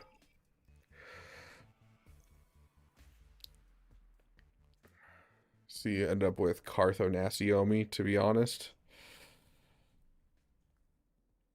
Rude. That's just rude. Usually I want to tell you guys to slow down. See, Lady Geek, you're confusing me now. I was told that I was supposed to, like, keep the same rhythm. I was told not to, like... Oh, gosh. Stop confusing me, dude.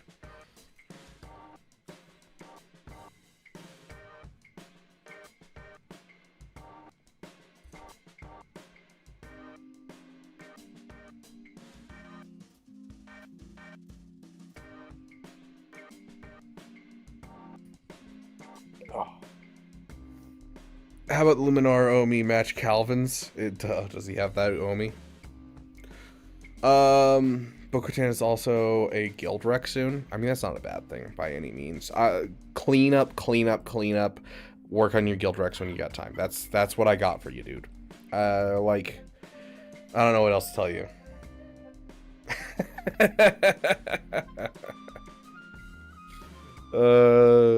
Good point, Lady Geek. Good point.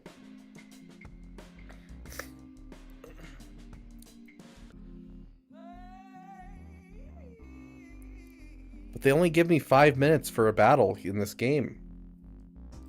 Aren't I supposed to try and be fast? But yeah, clean up.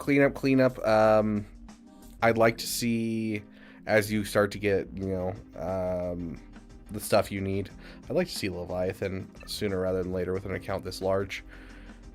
But cleanup is what you need, and then I think that throwing in a Mommy Mandalore is not going to be a bad thing by any means. I mean, that's just more value for you, so.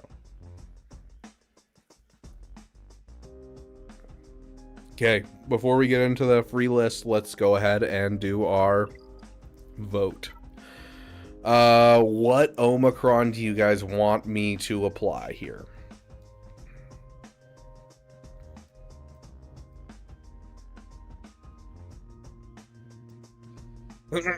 What do you guys want to see? Take your pick.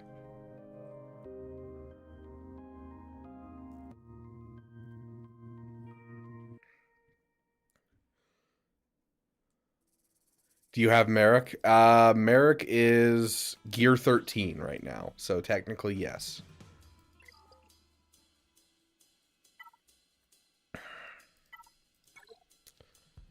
Commander Lex coming in with the damn awesome membership. You are, in fact, damn awesome, my friend. Thank you so much. Let me add in the time that we got for the Austrian dollars, or Australian. Is it Australian or is it Austrian? Austrian dollar.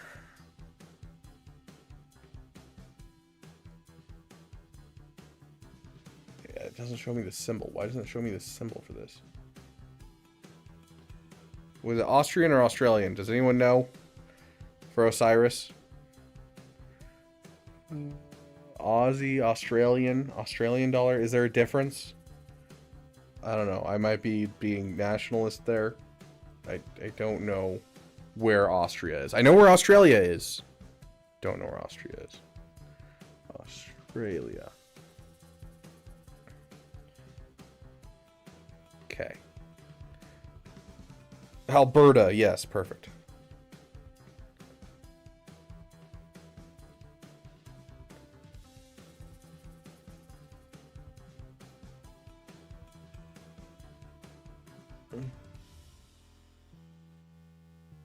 There we go. Austria is Europe. Aussie. Austria is by Hungary and Switzerland. I am also by Hungary right now.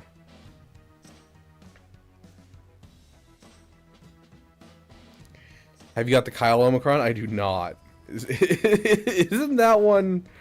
Yeah, it's territory battles. Lovely. Yep, I got you, Harry. I want to help your guild out, Beaver. Can you throw a Grand Inquisitor special on me in the options, possibly? Okay, so these are all the characters that we have that we can drop an Omicron on. If I'm going to tell you guys what I want out of this and what I don't want out of this,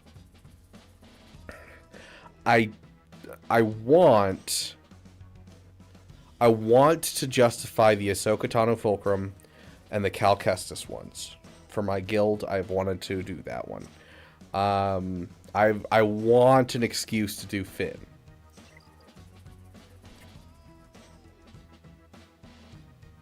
And that's about it for things that I actually want. Things I don't want. Boba Scion of Django, Jedi Master Mace Windu,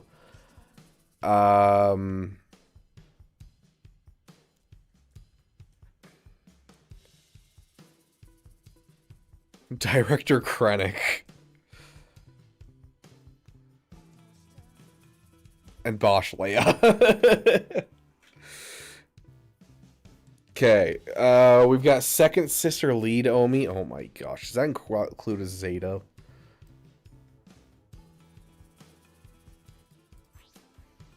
It doesn't. Okay, good. Okay, let's see. We got a Princess Leia, a Balin, a Gamorrean Guard. Ahsoka Tano Fulcrum and Cal are more useful than Finn. Yeah, but Finn I already have at Relic 8, and I have Resistance Hero Finn at Relic 9, and I really want the excuse to Relic 9 that full team as a passion project. Duramana. Okay, we got Second Sister, Tusken Chieftain, Akbar, Pow, Second Sister. You don't need to tell us what you want. Ouch. Radis or Cal. So I've seen Cal a couple times. I've seen Second Sister a couple times. I've seen Gamorrean Guard a couple times. We'll apply a Zeta to get to an Omi. Yes, but I won't be able to do it immediately on stream if you guys choose one of those. Bosh Leia, is that a Zeta? No, it's not. Gosh.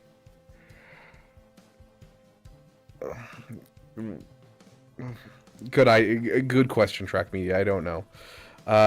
Merrick, is that 2 people for Merrick or just 1? Because I know someone asked about Merrick. That's 2 people for Merrick. Okay. Second sister Omi is crazy work. Cal is a good one. Forced to spend 2. Apo is a great one. Finn, it's fun one to use. Tuscan Chieftain. Cal, Pow. My boy Luke Omi. Cal's also good. I don't trench and it's at level 1. Okay. Okay. So we'll give you guys the ones that we saw most.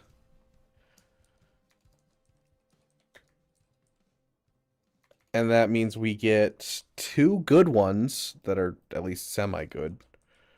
But, like, one of them forces me to spend 2, which is annoying. Otherwise, it's literally a dead Omicron. So we got that one. And then we got... Gosh, I'm pretty sure this is going to be the one that wins.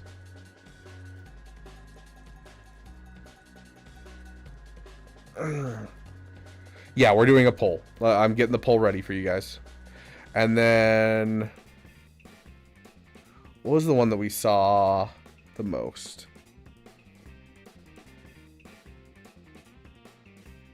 Honestly, we saw that one the most. As of recently, I think.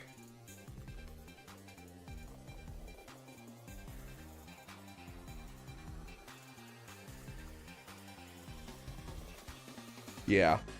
I think that's the one. Honestly, you guys are less disrespectful than I thought. But the problem is, because there's only one disrespectful option, I feel like all of you are going to choose the disrespectful option. And so, like, the rest of these, I'm like, I don't like it, but I'm willing to do it at least.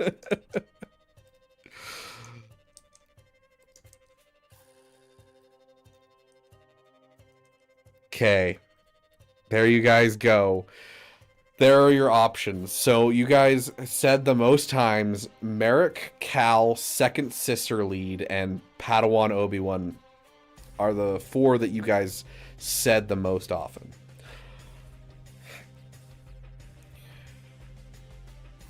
Dude. What's unfortunate about POW is that, like, there's just no point to it, and I hate that. Because, like, yeah, it's really good in Conquest, but I don't struggle in Conquest, so there's just, like, this doesn't feel good. Oh, gosh.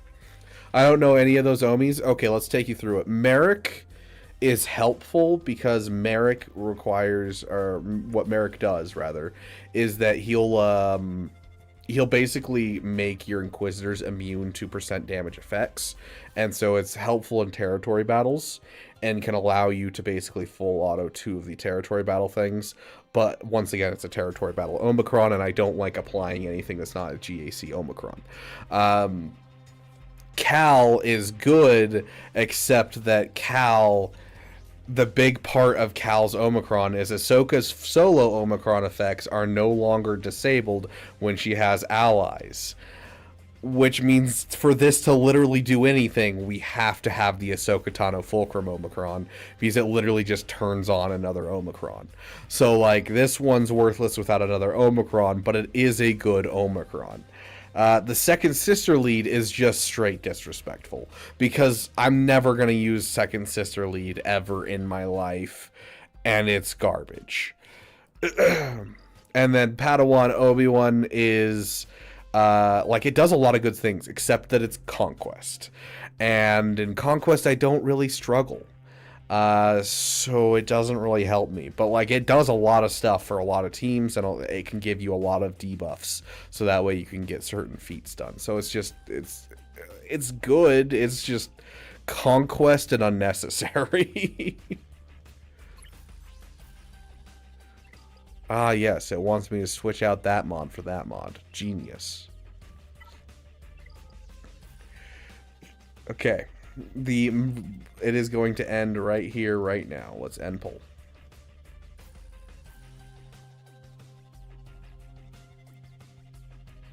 If Bosch was there, she would have won. Only one person mentioned Bosch. So, like, I was really surprised by you guys.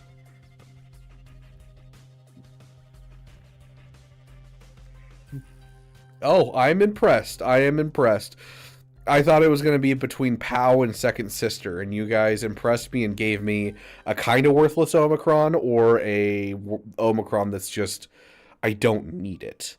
And the winner is the one that doesn't need it. It is this one right here. So, I mean, it's not an awful Omicron, but it kind of sucks because, like, I don't need this at all. This is literally just, like, people have been yelling at me in chat for so long being like, the POW Omicron is good, and I'm like, I don't need it. I don't see the point. And, like, I'll be playing Conquest on stream, and they're like, oh, Quadbay's great, you should use her, and I don't use her, and she just gets decimated. I'm like, are you guys sure? And they're like, well, I have the Omicron. And I'm like, well, then I'm not going to use Quadbay. Well, I guess now I'm going to use Quadbay. Gosh. Like, literally, yes, it's a nice to have Omicron, but it's just so not necessary for my account.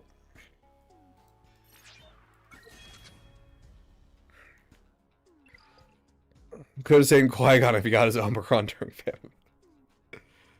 famine. Yeah, essentially, Warlord. We'll see. We'll try it out this next Conquest and see if we can get any use out of it. But yeah, to me, it's basically good for early to mid game, and it's not really helpful now. So congratulations, you guys have chosen a partially worthless Omicron on my roster. I thank you with all of my heart that you didn't choose Bosch Leia.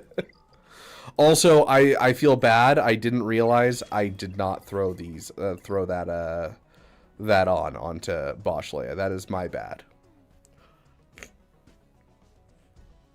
Assault Battle Omicrons? There is an Assault Battle Omicron, don't you know? Or no, sorry, not Assault Battle. Galactic Challenge. My bad.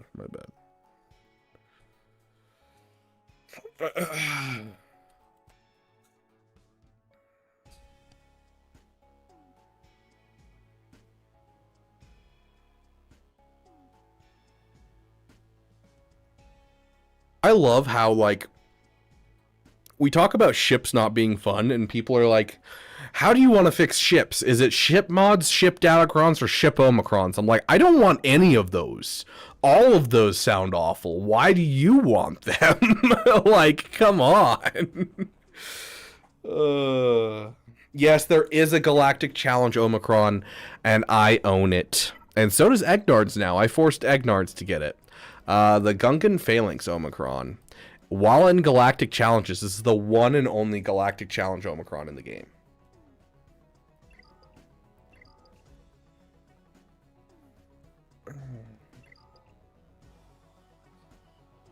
It makes Galactic Challenges really easy.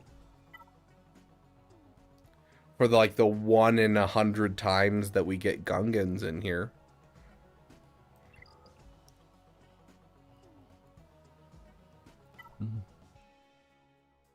Sounds good, Foggle. You have a great night. We're going to go for about 40 more minutes tonight, and then all excess time is going to be turned into roster review time on throughout this week. I have work in 8.5 hours, and so we're just going to end stream. So that way I can at least get 7 hours of sleep tonight. So, especially because I'm getting a cold and I have work tomorrow morning. So we'll continue to stream for another 4 hours. 4 hours. 40 minutes, not 4 hours. And any and all donations at this point will still go to our goal, and will still go to our stuff. But You know, the timer is going to continue into roster review streams throughout the future. I don't think I added the... Yeah, I didn't add either of these, so that's 15. Properties... 15. And there we go. We are now at 515 with our next incentive is not 400. Let me fix that. Our next incentive is 550. That is not how you spell 550. That is how you spell 550. There we go.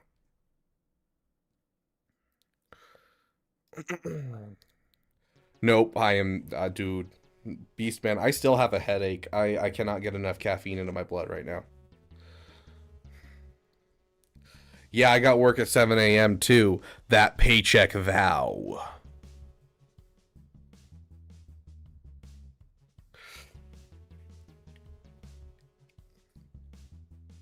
I'm guessing you accidentally switched to Old English, Bogley? And you were trying to say that paycheck, though?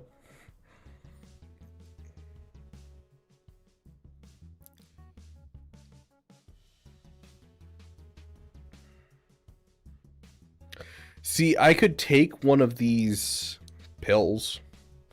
I could. I don't know. It'll help me focus on your guys' roster reviews. But, like, by the time it kicks in, it would be, like, 10 minutes till stream ends.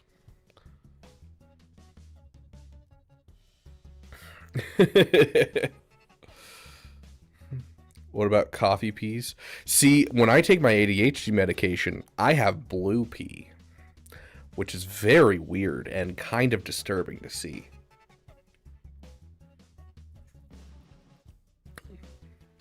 There was one day that I took my ADHD medication and I ate asparagus that day, and I was worried for my own, like, health. And then I remembered those two things had happened that day, and then I was like, oh, never mind, I'm not dying.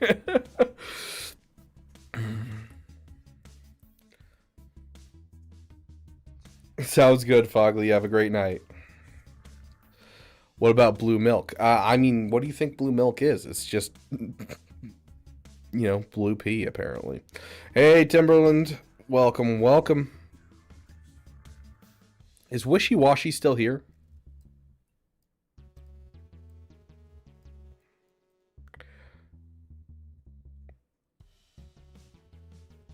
Oh, that's disturbing, AR.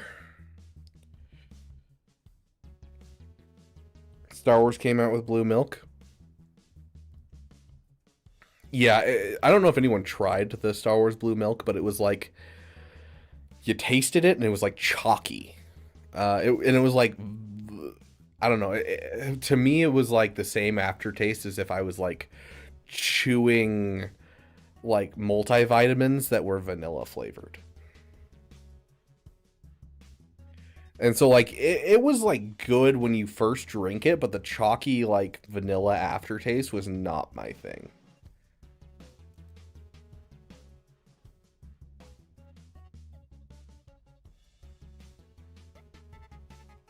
Credits will do fine.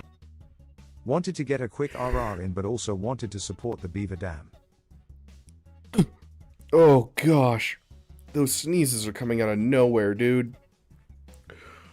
Oh, let me fix our total. Thank you for the $5, Dragon Wolf. I appreciate you. Oh, that hurts. 1, 2, 3, 4, 5. 1, 2, 3, 4, 5. Appreciate you, Dragon Wolf.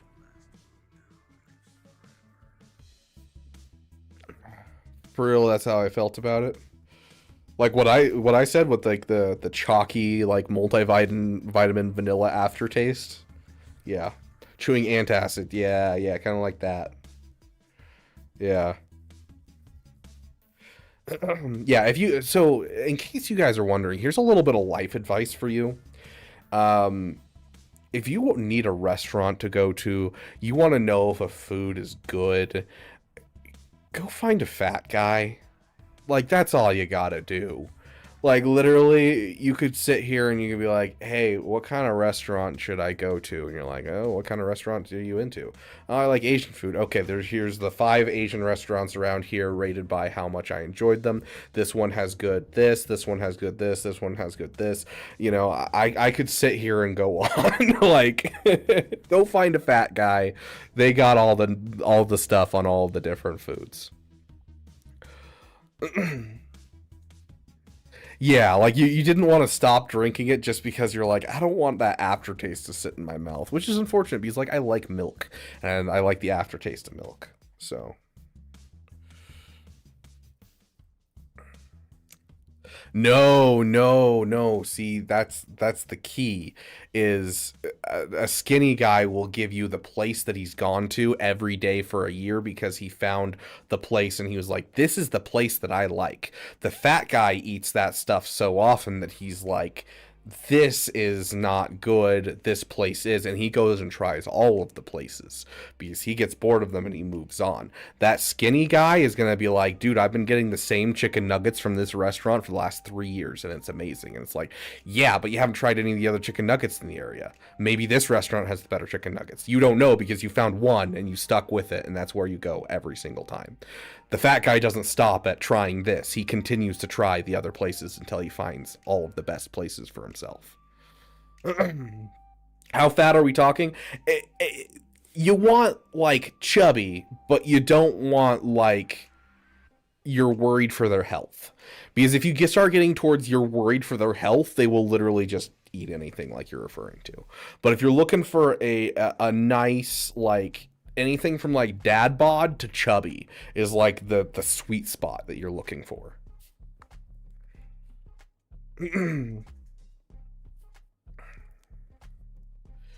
AR that tastes like the nectar of the gods can speak from experience.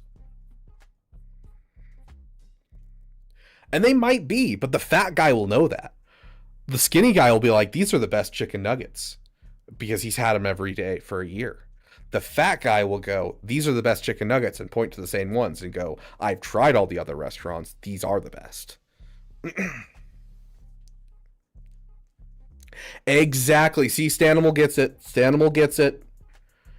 Stanimal gets it. I've got a different Asian restaurant. Like, if you're looking for crappy Chinese, I've got a different Chinese place depending on what you're looking for. If you are looking for good dishes like beef with broccoli and that type of thing, you're going to go to the one over there. If you want good good lo mein and fried rice, you're going to go to that one over there. Like, just depending on what you want, each one does something differently, and so I will give you a different suggestion depending on what you're feeling. Like, if you're like, say, I want Japanese food, I'm like, do you want ramen? Are you looking for more like Japanese cuisine? Or are you looking for sushi? It's going to be different on what I suggest to you. Go find a fat guy.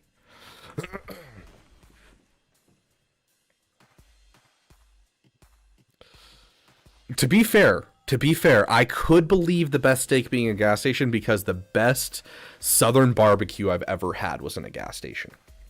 There was a place that, like, they were just this little hole in the wall that was inside a gas station, and when they ran out of smoked meats, they ran out for the day and they'd close up shop, and they were incredible. Best tri-tip sandwich I've ever had in my life.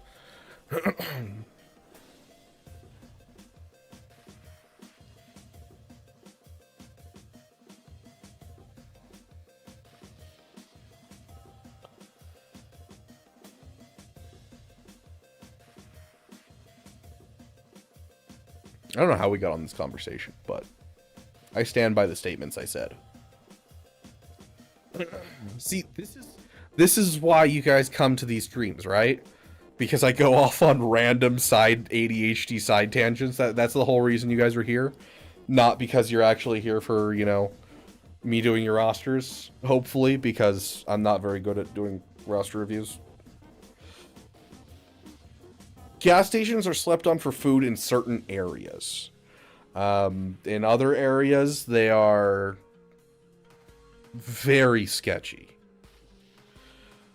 Like, in Alaska, gas stations are clean, respectable. The best hot chocolate you'll find are going to be at the gas stations. Better than all of the, like, the coffee places.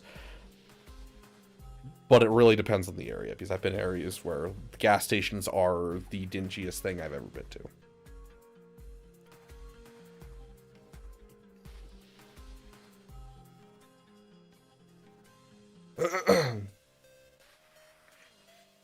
Come to me for good mozzarella sticks. Dude, honestly, like some of the best mozzarella sticks I've actually had are Applebee's, which is such a weird one to have. Like, this is the place because it's a chain and it's kind of a garbage chain. But honestly, Applebee's mozzarella sticks are fire.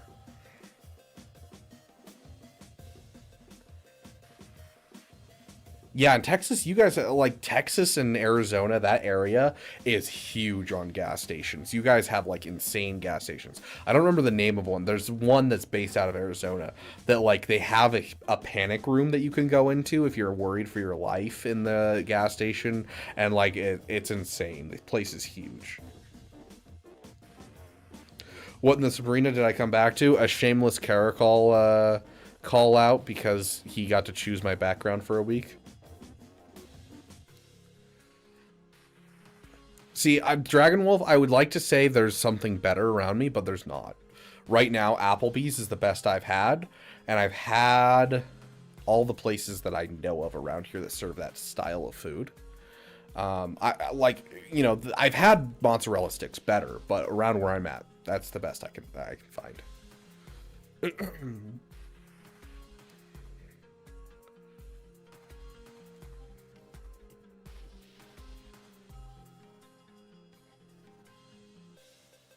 Whoa.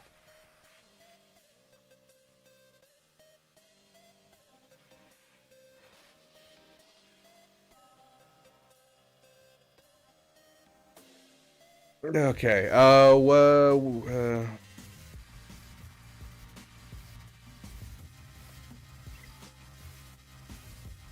Good food for lunch and a great big breakfast burrito. Oh, dude. There's this place locally that does breakfast burritos that are like this big, and they are freaking delicious. I ate one on stream at one point, but I think that was on the damn gaming channel. How about that roster review? Yeah, I mean, fair enough, Dragon Wolf. Darth Dragon Wolf.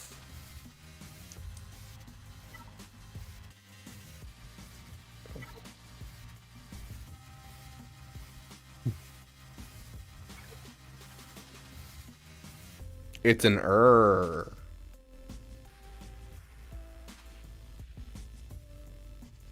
If you guys haven't read the Beaver fanfiction yet, and it's in the Discord, dude, that fanfiction was wild. I was not expecting Yotter to be watching from miles away.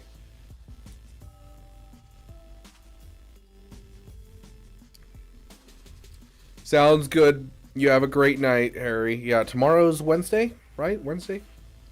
So we'll have a Grand Arena stream. What's everyone's favorite pizza spots?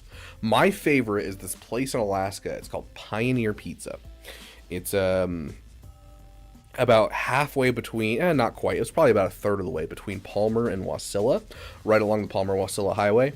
And it's a little bit it's a little bit to the right. It's weird. It's like off the road but on the road. It's kind of weird, but it looks like just a little building. But they make their dough fresh every day, and instead of making just like a very like bland and plain pizza dough, they actually make a sweet bread dough, and then use that as pizza dough. It's really, really good. And then they shred all of their mozzarella that day. They like cut everything themselves. Fantastic. I stole their dough recipe and I make it for my friends all the time. So if you're ever up in Alaska, you're looking for a good pizza place. If you're in Anchorage, you go to Moose's Tooth. If you are in the Valley, then you're going to go to Pioneer Pizza.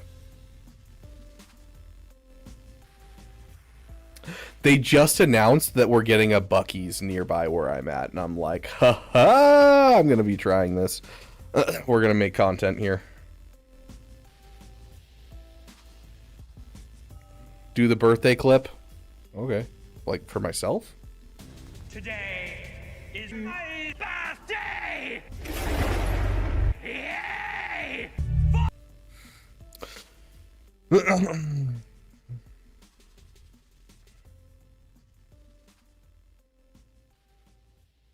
R9 Chrysanthemum helps with the nicest counter. Yeah, it definitely does. It can make it very problematic. The R9 Chrysanthemum was like the big reason to do the R9 Chrysanthemum though was preventing SLKR from doing it. It made it both of them much harder to do, but nowadays it's not really a problem for Darkseid Ray.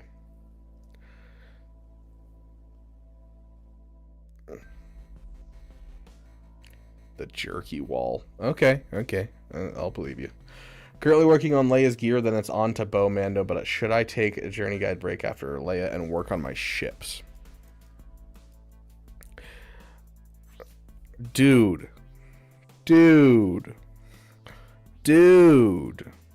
That's a cool quickled. Anyways, let's look at your ships. Yes. Usually I look at the bottom of someone's like ships and there's like a couple here and then I have to like go searching. But like you got, you know, an executor and that's it for GL fleets. You don't have a Hyena bomber, a fortress. You don't have the B-28 extinction class, which is important in both the sense of this can cause you to win a lot of other battles besides doing the Sith, you know, going for Leviathan. Vulture droid, you don't have Marauder sitting down here. Like, yeah, I definitely think you need a ship break. And bro, get your ARC 170 up and running. It may seem like something small, but you're going to need it once you get your Negotiator Endurance fleet up and rocking. My birthday is coming up in September 26th. That's when I turn 52. Very nice, Ken. Very nice. Yeah, mine is on the 8th. Where else can the Extinction class be used? I'm glad you're asking. It is a profundity counter using the Chimera. It was my budget profundity counter for the longest time until I started using Executrix against other things.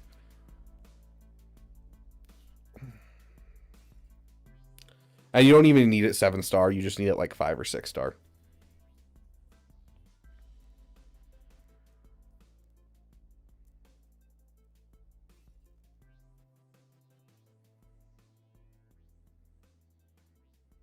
OG Lightspeed Bone comes back, fair enough. But yeah, come hang out on your birthday here, and we'll play the clip for you and celebrate your birthday with you.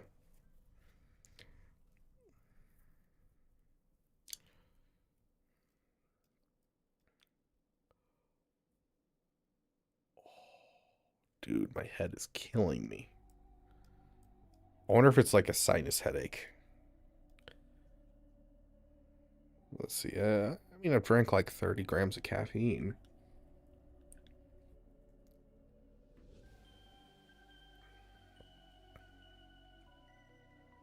Oh.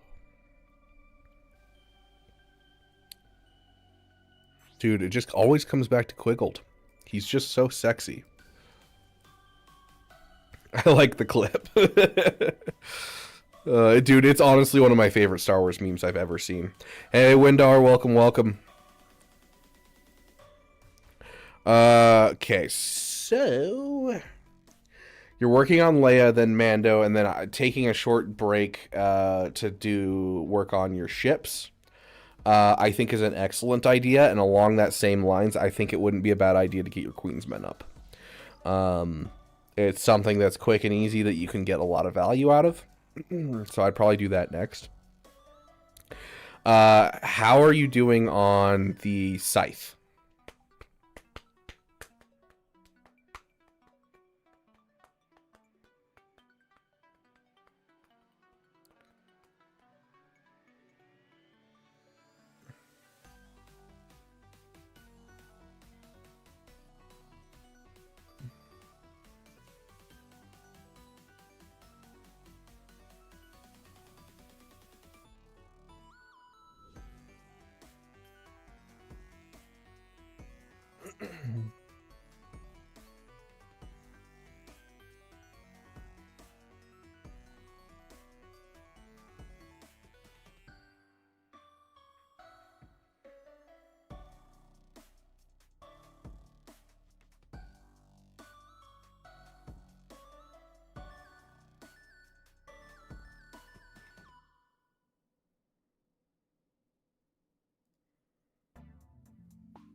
203 of 330. Okay, so I'm not gonna suggest that, but you do have an Afra. I would get the Afra done. So Queen's Men, Afra, as well as your ships. That 5-star gas hurt me. Okay, here's the thing.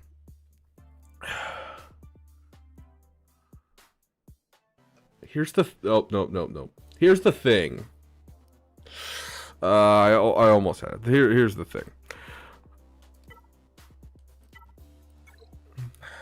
Most people do not have the Zetas for this team or the gear. Now, this guy has bought the Lord Vader bundle, so I do think he should be pushing for the General Skywalker at 7 stars. And dropping like a 5 Zeta on and a couple Zetas on General Skywalker and getting this team up. But like in most people's cases, this is not something that's really viable. But once you get the Lord Vader bundle, it becomes much, much more viable.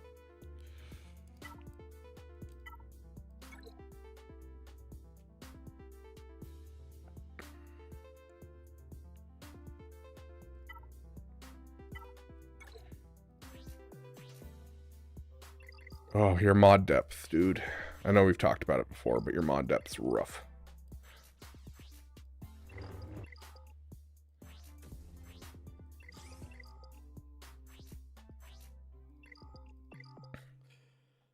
One, two, three, four, 5 characters over 300. I'm so proud of you, Dragon Wolf. That one is a pain in the butt. I will agree. That one took me forever, too. But yeah, I think you're on the right path. I think taking a break is a good idea. Ships definitely need work. And you have a couple characters near the bottom of your roster that you need to take some time and finish. And I would do the Queen's Men. Looking good, though.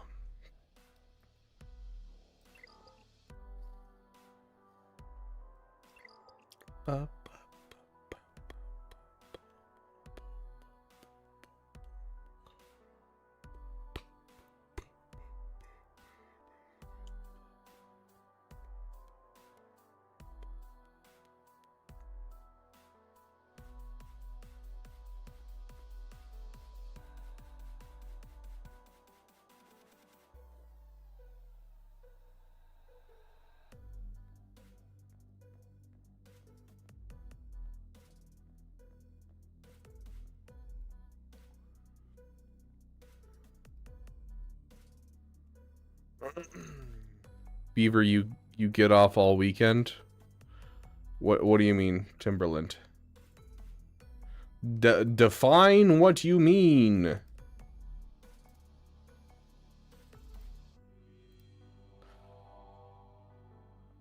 Are you saying like last weekend did I get it all off, or this weekend am I getting all of it off? Oh no, absolutely not.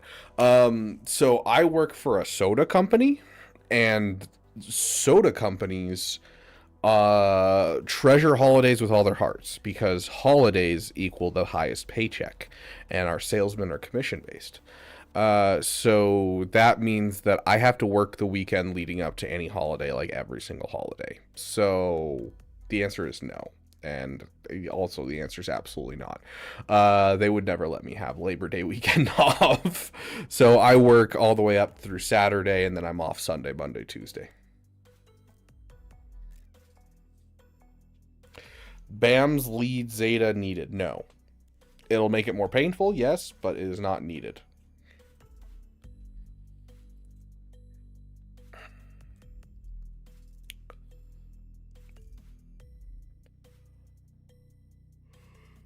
Yo, Takina. Welcome. Oh gosh, I am getting tired. Okay, I got time for like 2 more roster reviews.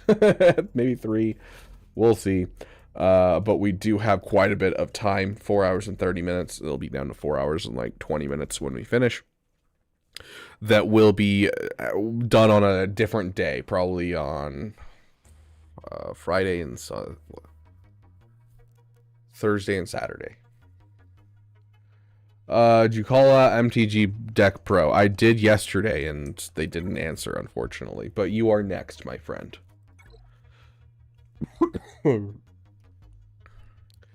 Yes, we are on free reviews. Maurice, what you think since I'm the third cast strictly free to play minus cup, just going straight for Executor and Java. Free to play my butt. No, I'm kidding. Beautiful choice of $5. I would not have it any other way. Relic your Wampa to Relic 5 and Relic your Savage to Relic 5. That is literally the only thing I'm going to give you, Maurice. Looks great. Looks great. I know you're going for Executor. But, like, these two can solo so many teams right now. And, like, obviously you're not going to be able to get yourself a Wampacron. I wish. That would be great for this account to push up. But, yeah, Relic 9 Quiggled is the first thing I'd suggest, Dragon Wolf. You are correct. No. Relic 5, both of them, so they can solo teams and have all their, you know, solo viability up. And then after that, keep going on your farms. I think you're doing great.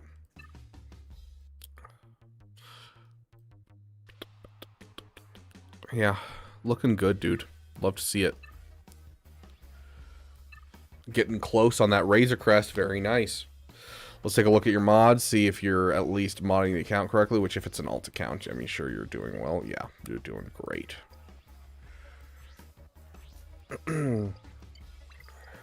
Your second character with speed has 98 additional speed, 249. That's a little scary. Let's see. Darth Vader is he over the speed threshold? He is 236. 236 is our speed threshold. So he is over the threshold. Looks like you're running out of credits. Is that why you're going for the Queen's Men right now? Definitely a good strat to go for the Queen's Men early. Looking good. Looking good. I just Relic 5 your 2. Okay, give me just one sec. What is this cord and why is it on my neck? Next up we have MTG Deck Pro. Are you ready, my friend? Remember, Java don't know what to farm afterwards. Okay. I just gotta run and grab this real quick.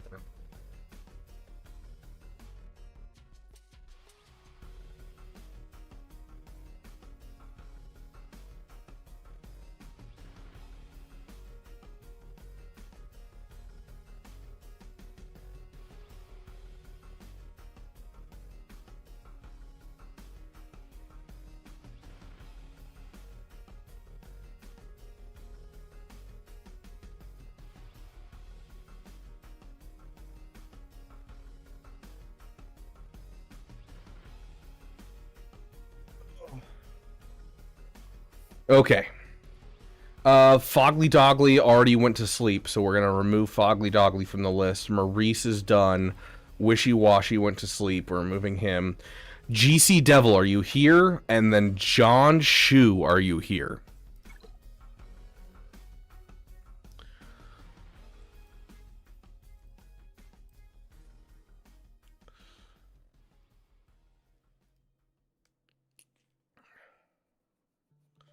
MTG Deck Pro, you're going for Jabba, don't know what to farm afterwards. You have the Executor. Very nice. You should be saving up all your crystals towards getting your Executor 7-star as fast as possible. Where are you hanging out in your Fleet Arena shard? Ooh. A lot of Executors in your area? Well, what's up with the 17?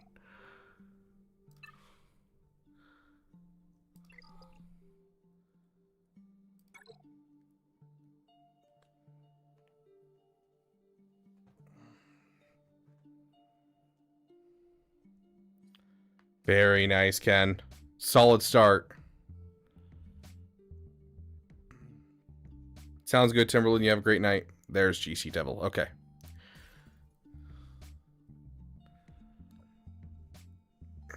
Okay.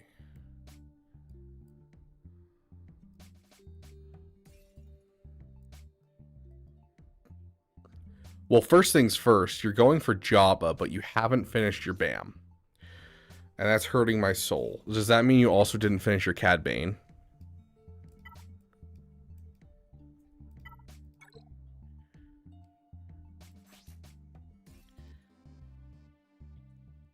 There's a lot of Executors, but you also didn't take your Executor characters up. You're not focusing on your Executor characters. And so by doing that, you're guaranteeing that you're not going to be able to swing up at all, because you're just going to be destroyed every time because your ships are too weak. And so you need to relic your BAM and you need to relic your Cad Bane ASAP.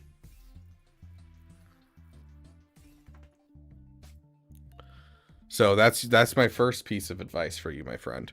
Is relic your Cad Bane, relic your BAM, and give your guys 6-dot mods. This guy should have 6-dot mods.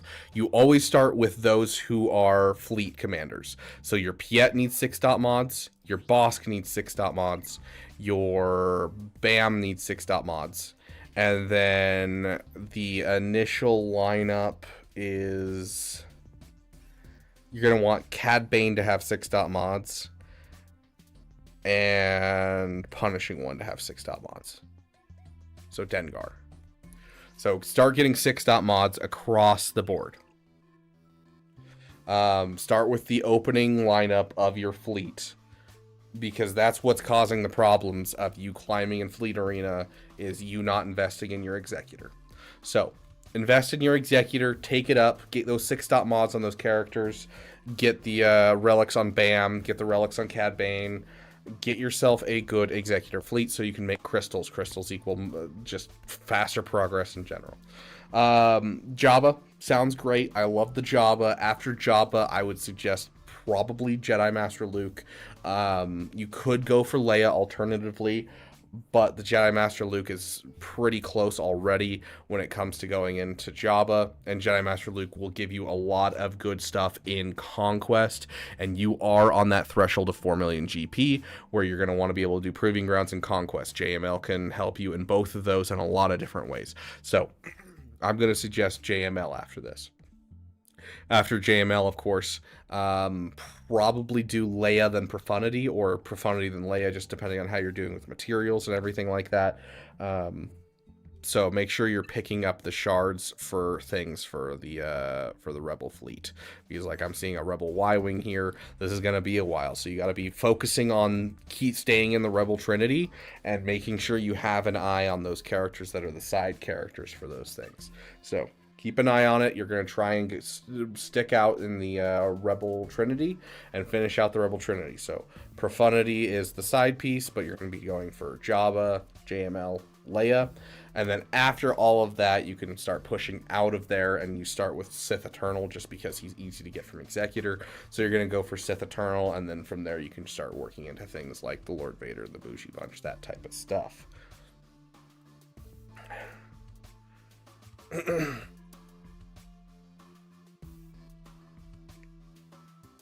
Overall, biggest piece of advice: fix your Executor, invest in your Executor. An Executor is never finished until you've relicked the characters. No fleet is ever finished until you've relicked the characters. Your modding looks like you're doing pretty good across the board. This is obviously mods that are assigned based off of what was auto-assigned, and then you found new mods to do it.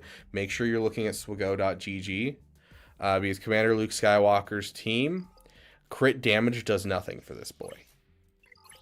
Crit damage does nothing. Crit damage does nothing. If we go ahead and look at... Where is he? And if you don't have him, then you're severely depleting your CLS team. Even at like 3-star gear 10. Yeah, there he is.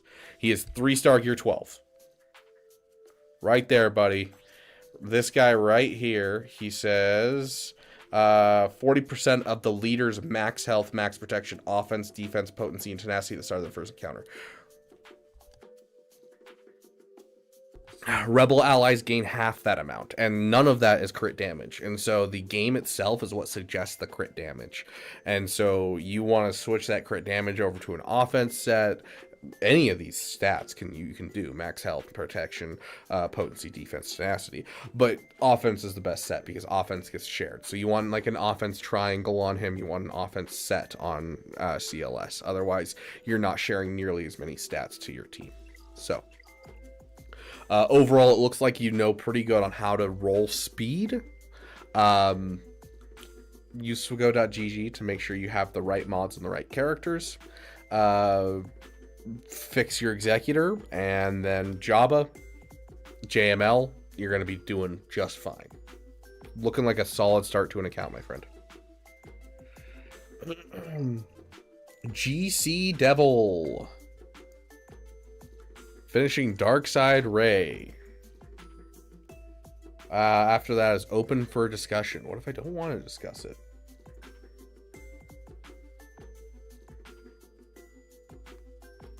Finishing Darkside Ray, then moving on to Leia after that is open for discussion.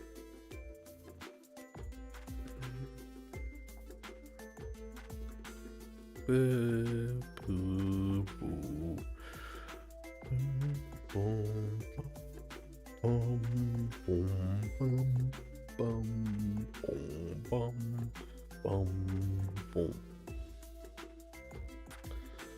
How do you feel about leaving your guild?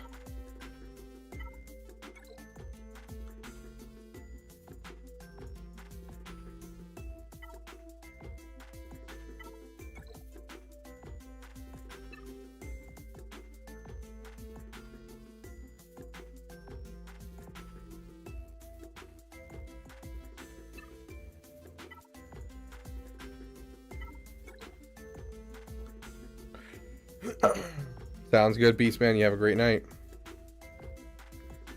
Your background is too sexy for YouTube. I guess we'll see. If we have to cut that out and make it just Caracol, we will. So.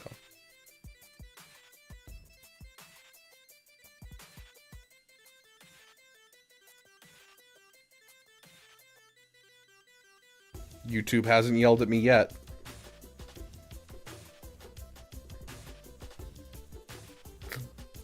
How close are you to Malgus?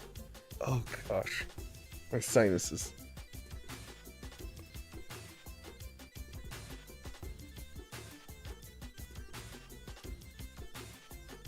Ugh.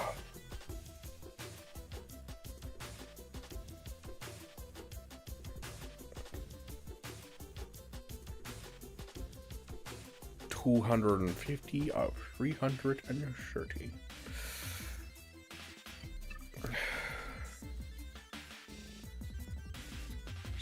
Is the Interceptor a Cantina farm? I would do Mommy Mandalore followed by Leviathan.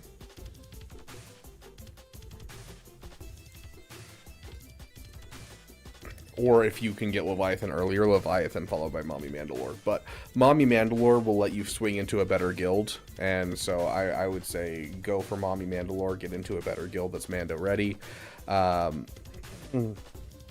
And, you know, go that route. But Leviathan and Mommy Mando, I think, are the two most important things you could throw on a roster like this right now. So close to finishing Mommy? Heck yeah. That's what I like to hear.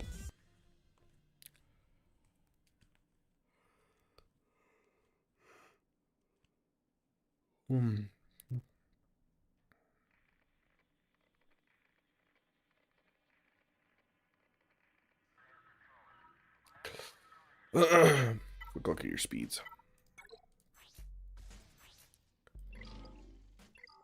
I'm a little bit of a slow screen to kind of run for an account like this. How much for you to do that event for me? I guess the same amount, the potency. Crit chance. Your Jabba needs some work, buddy. It's a really fast ray. You're technically over the damage marker, though. I'd switch this to health.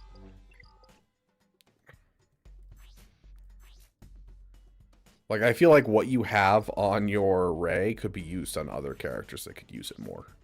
You could drop her speed down to 500, and as long as you maintain over that 10,000 damage mark and then put the rest in health, you're good. JML.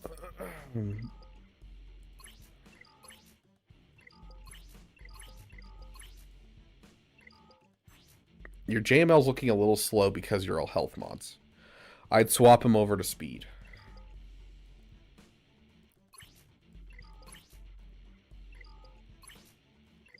So maintain this mod and like whichever one of these has the most speed.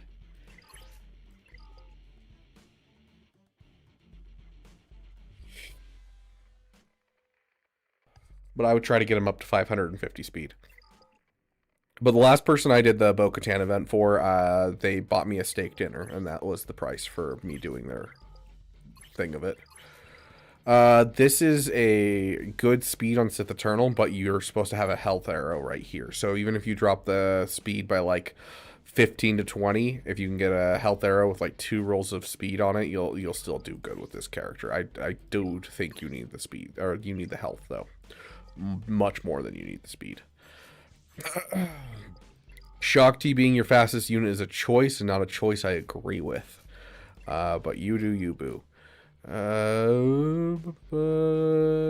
Your depth looks a little lacking. Your Rex is over 300. Yeah, so your depth's looking a little lacking for your GP, but it's still within the threshold and doing good. I'd like to see him over 300 speed. Your resistance to your fins looking a little slow, and your Poe is definitely needs work. Yeah. Poe definitely needs work. We know what you would do for a Klondike bar. Thousands dead. No, I don't know. I certainly wouldn't give up Mara, that's for sure. Good to see you, Daniel. How you doing, my friend?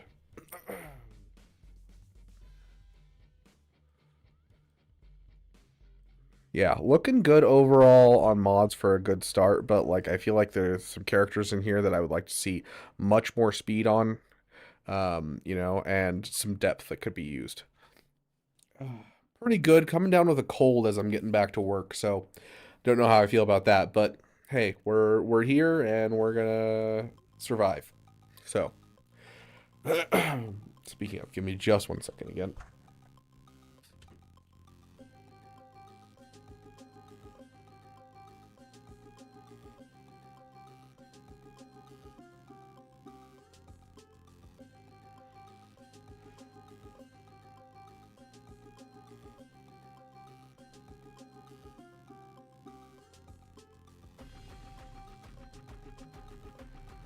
Oh gosh, my nose is driving me crazy.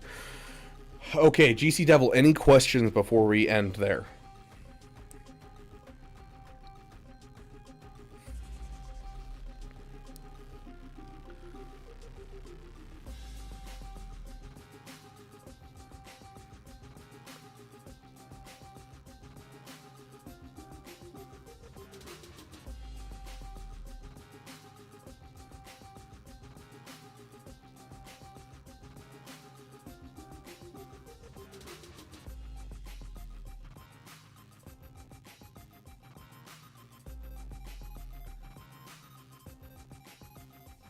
Okay, sounds good, GC Devil.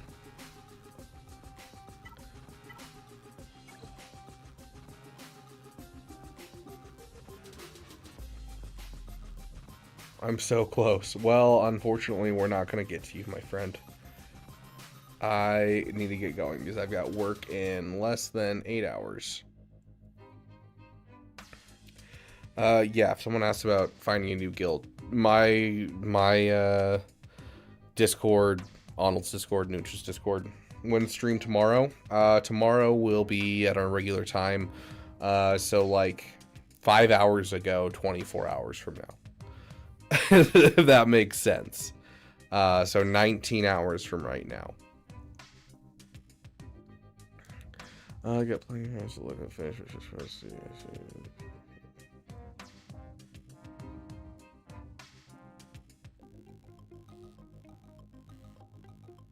Okay. Sounds good, Pixter. Big shout out to those who contributed to the Beaver Dam today. You guys are amazing. Big shout out to our damn sugar daddy, Little Cuzzle. And each and every one of you have contributed to our Damathon. I appreciate each and every one of you. We will be continuing our Damathon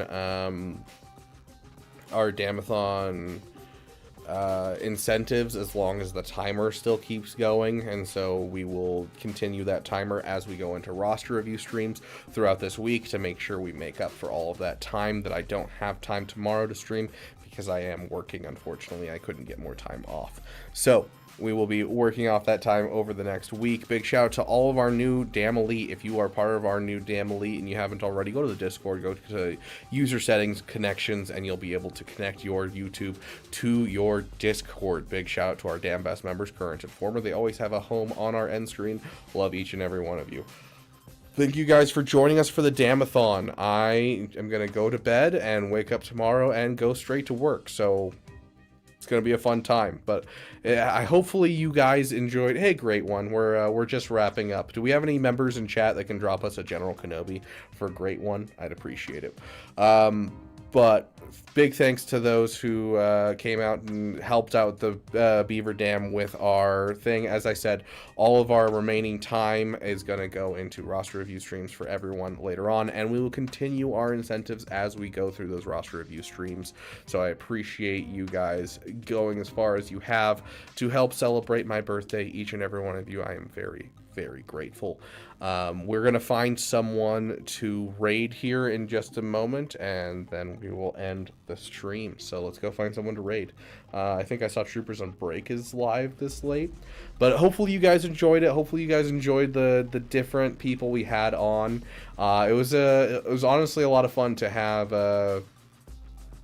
Vexatron on, finally get to know Vexatron, because like honestly I've had time to watch like a video or two of his, and I've wanted to get him on the channel for a while, but I just have not had time to get him on the channel. So it was a lot of fun having him on, and we got him to Relic 9 and HK47, which is always entertaining, and we're going to use that to try and push Asteroid back to Relic 9ing HK47 as well. So here's to hoping we can have some more fun with that. But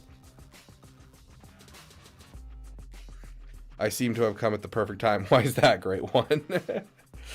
Maybe I'll get to see Cobb in Trooper's stream. I don't know who Cobb is. I don't suppose. Yeah, there's no one doing Galaxy of Heroes. I don't think there's anyone grinding out some OG heroics. Star Wars Galaxies. Okay. Oh, there we go. We'll raid Meathead over on Twitch.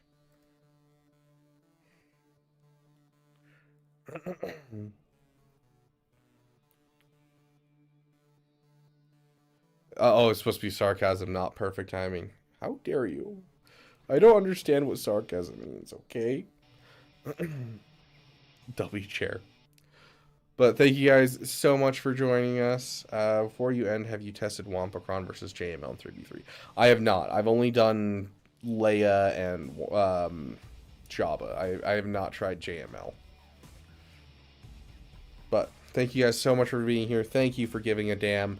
Thank you for helping support my birthday during this Damathon. And I will see you guys tomorrow for our regular GAC stream. And we will see you throughout the week to continue this Damathon's roster review section.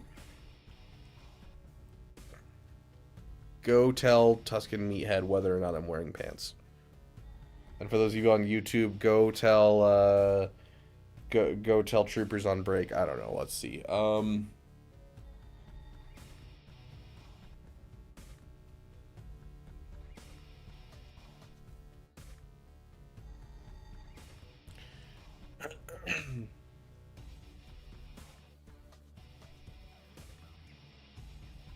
Which content creator, without any context, I don't want you to mention the word feet, but I want you to go and put in his chat which content creator you think has the best feet out of all of the content creators for Galaxy of Heroes. And so I want you to go in there and just be like, I think so-and-so has the best. Don't say feet, just say, I think so-and-so has the best.